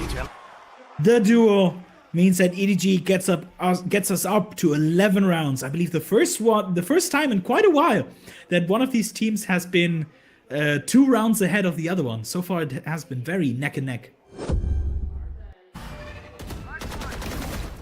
And it's another round where Wolves, they find that opening kill but are just unable to convert the round. You can see that smoke, Jenny just hiding right behind it, able to give himself a bit of cover to play with, and they didn't clear him out as well. Only again going for an aggressive play here. They know exactly where he is. He needs to be careful about getting spammed down, but it doesn't even need to do that as Glacier just finds the headshot onto Smoggy, and that it's a clean one up. There's still 2 players here, but if they decide to push this, presumably it should be a free side, considering especially they have this lockdown. And last time I checked, Kang Kang's nade cannot be thrown that far, so this will go down without any trouble.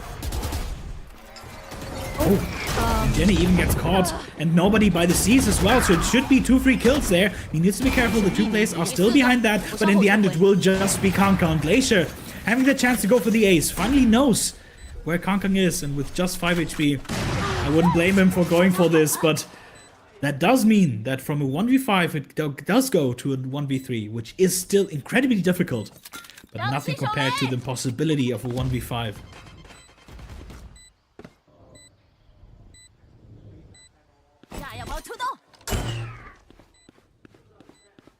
But positions are known over on the side of Wolves. I don't think Kang Kang really wants to force his way into things. Notes the position of Spring though, and is trying to get that kill. For Spring, he wants to get this up out of the hands of Kang Kang. Still, Kang Kang will find that kill, but it is the round win going the way of Wolves. But for the EDG though, they have so many outs into this next round. Yeah, and I'm not 100% sure convinced that Wolves should have gotten for the kill onto Kang Kang. I mean, I just looked at their economy, and it's not looking that great, considering that, yes, 3 people are technically still alive. I presume they're still gonna have some form of buy here, but I also assume that there's going to be some sacrifice made, whether maybe a light shields or to forgo some utility. But before we can see that, EDG, I believe that's the coach of EDG, is going for the timeout, even though they're up 1. So this is going to be the last timeout until perhaps we even manage to get to overtime, which obviously both of these teams want to avoid at all costs.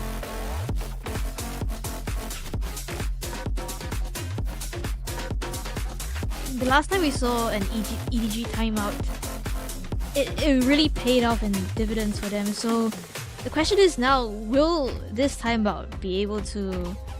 Will it be enough to kind of just push them over the line here? Because they're just 2 rounds off of their win. They still have Kangkang's ult. They have all the ults in the world right now, and I don't think on the side of Wolves they really have any that are super impactful coming into this. And like you mentioned, the economy for Wolves, I don't think it's looking the best as well. And losing so many players in the last 2 rounds itself, a lot of reinvestment has to be done in this round. Both of these teams looking very competitive on this Lotus pick. Don't forget, he is technically Wolves' pick and Kangkang. I mean, just look at the scoreline, 26. And as I was saying, not quite as much utility as you'd want from Wolves there. Even Yosemite going for the Regency shields instead of for the full ones. Obviously, that does not matter in the face of Kangkang's up. And Kangkang's showstopper, but he gets fully baited. Not a single point of damage. And that's an 8-point old cost just gone.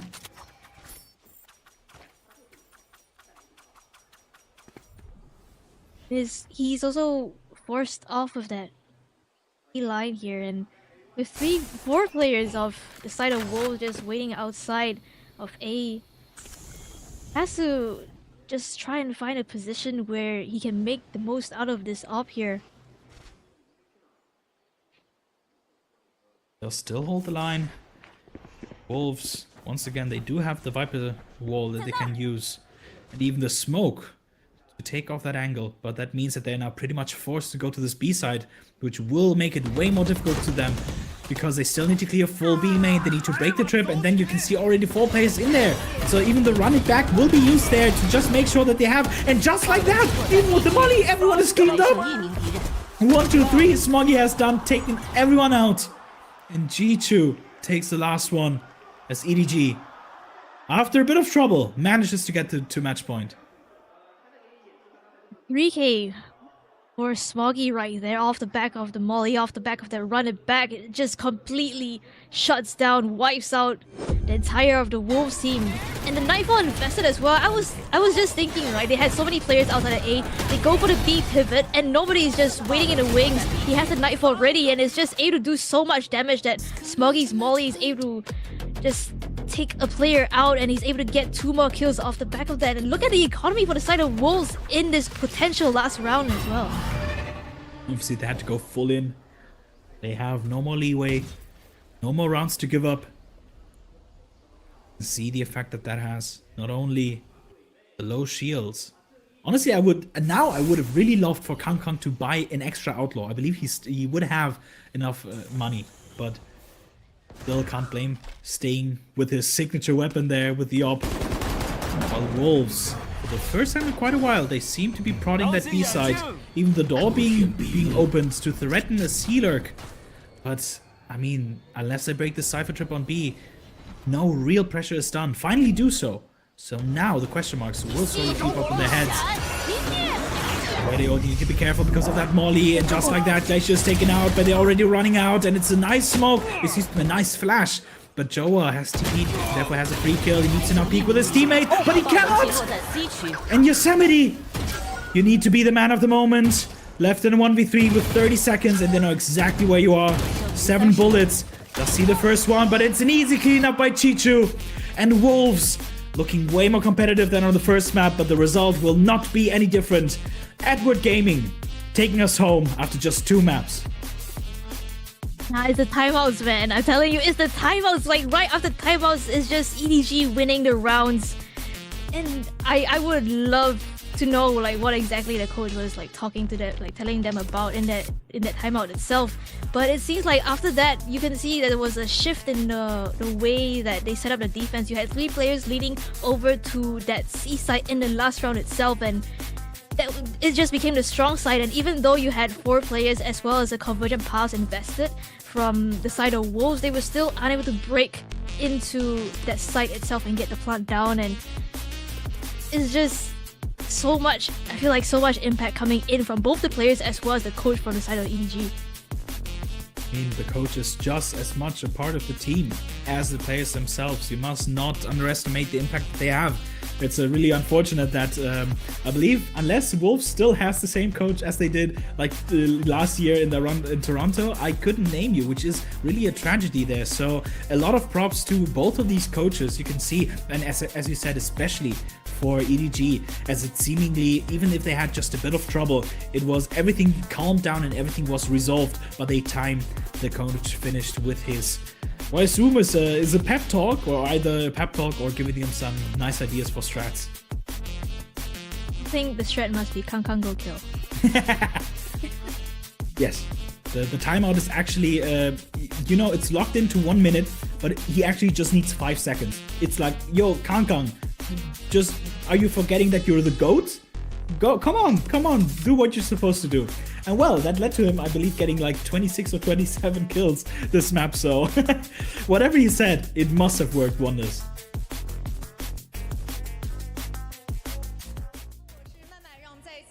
EDG 获得了本场比赛的胜利，我们也是邀请到了康康选手来接受我们的采访。今天打的这2张地图，其实刚刚都是回归到图池不久嘛，尤其像图1、图2，他们在下半场都找到一些势头去追分，尤其是图2，你会觉得 they both maps they started catching up in the second half. What do you think was like? What do you think was the issue? He says, I don't know, but we maybe didn't play super well, like for the rounds that we lost, and they're going to be doing better. They're gonna fix it because they're relatively new maps. They're gonna practice more. How much faith do you guys have in the new map pool and the new meta? Says it's not bad. We'll take it one step at a time. 现在看到，其实杰尼他也是承担起了补位这样的一个职责嘛。Jenny has been playing flex, filling whatever you guys need. What help do you think he has provided after rejoining the team?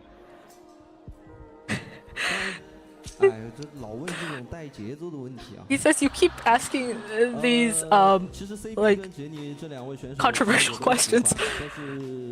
It says no matter CB or Jenny, it doesn't matter who continues with us. We want to bring the other person along to keep winning, like bring their energy along. What do you think Jenny has improved in? His comms have been a lot better.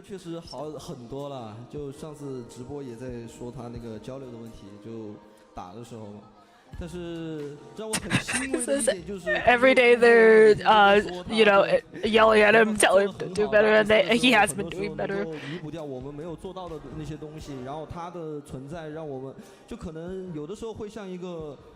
He will, like, the things that other people haven't said, he will make sure they are said and they're heard. Last time you played against Swagzer, you said welcome to VCT China, and Glacier is also a new player, so what is it like playing against all of these rookies? He says that it doesn't matter the new talent, there will always be ZMJJKK.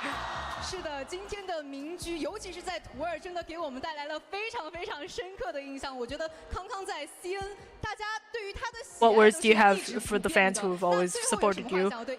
Says thank you for all of the support. We will do better and better. Says we are currently enjoying the games. We hope you also enjoy, and thank you so much. That's the end of the interview. It's time for the prize draw.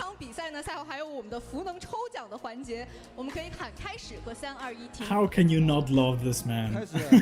I mean, I love when these players just realize that even though, yes, that is their job, the idea is also to have fun while on the stage. So that's exactly what he does. And Kang having just being so happy, so gleeful, and even having some fun in the interview itself, being like, hey, come on, give me some easier questions. Ask me what I had for breakfast today or something like that. But in the end, Yeah, it's always been a very difficult question because of the change with CB and then Jenny 7. And I gotta admit, it's similar for me with like Paper X when they swapped out Mind Freak for Patman. The fact that Mind Freak was still in the booth, and therefore that Kankan, the fact that he said, hey, no matter which one we pick, the other one is going to go on the same adventures as us. It's just, I mean, how can you not love this man? It's so wholesome. I love that.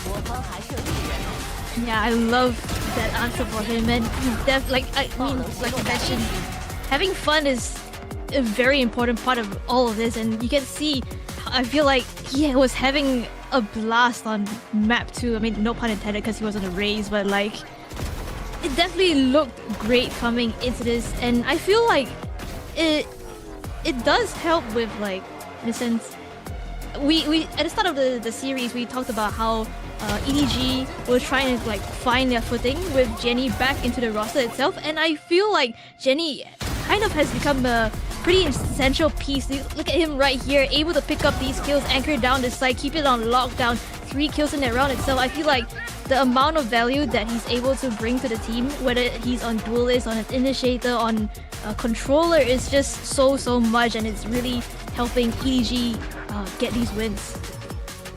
It really shows you how important everything, like the good vibes and good comms is. I mean, you heard Kankan being like, well, this guy, like his comms have just improved so much. And frankly, that is very important because Jenny, I believe in the end, only had like 8 or 9 kills, way below everyone else on his team. But that's, I know that it's kind of a digger at him, but at the same time, the fact that he's still coming so actively, that means that while on the controller, he does not care if he goes like 4 and 20, as long as the rest of this team is doing what they need to do, and as long as they just have fun while doing it. 右边黑，右边黑，包点没有，包点没有，光闪光，掩后，开门了，开门了，挨着 C 的。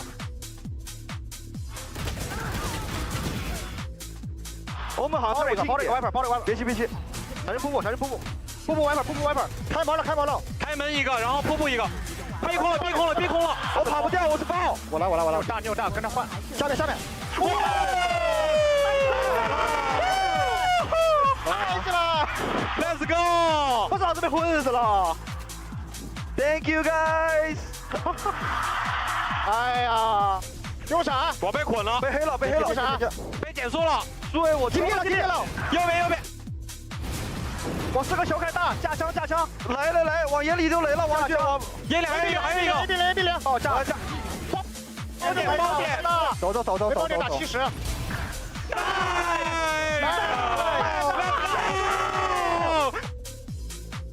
你太嗨了。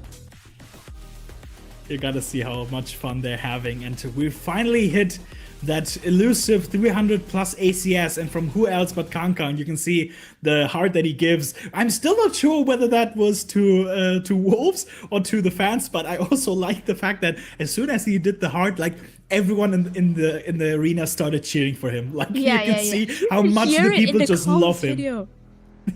It's insane, and I love that they have the opportunity to just have so much fan interaction in those kinds of situations. And I think on Kankan, there was a stat line where he also got 8 multi-kills, and I think that's a great stat to have, especially from your duelist player here.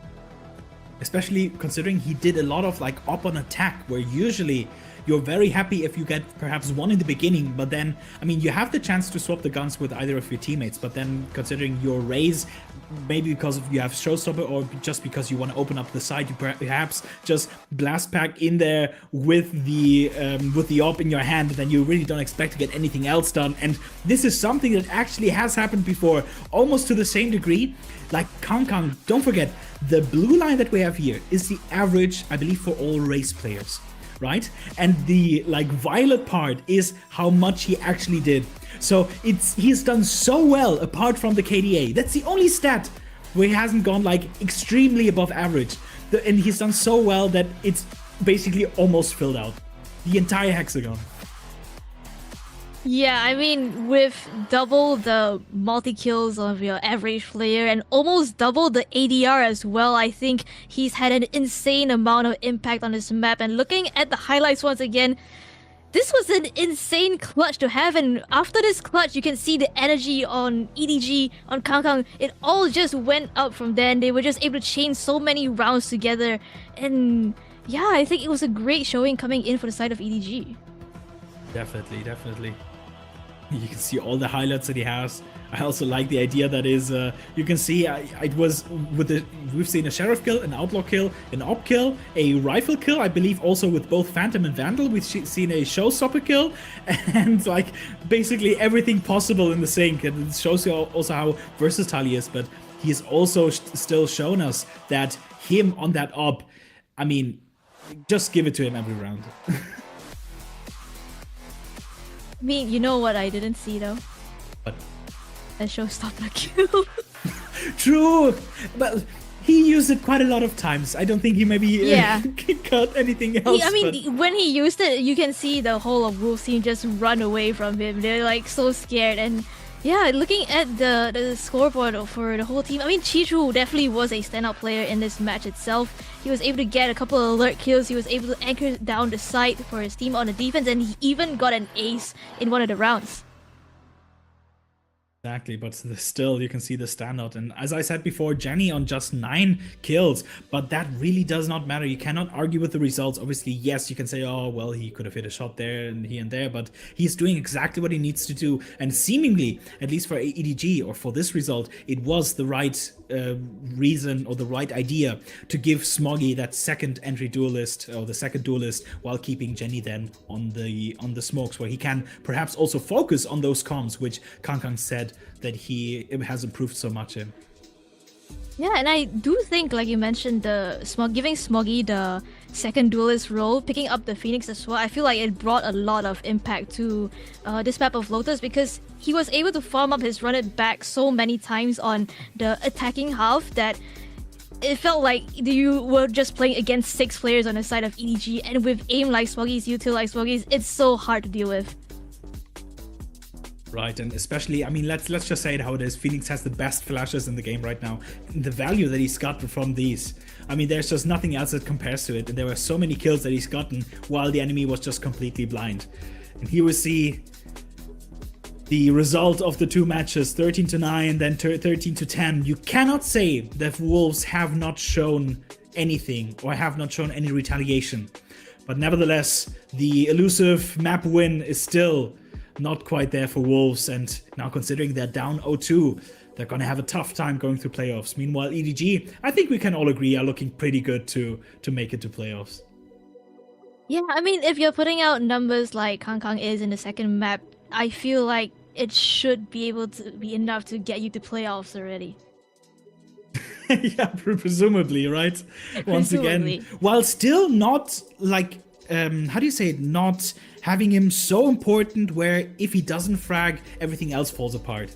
I mean, considering he had 26 kills, you're like, okay, this could have been a Wolves win if he maybe only gotten half of those kills, which is to be fair. But we saw on the first map that, for example, I believe it was like 21 kills, 20 kills, and 19 kills or something like that.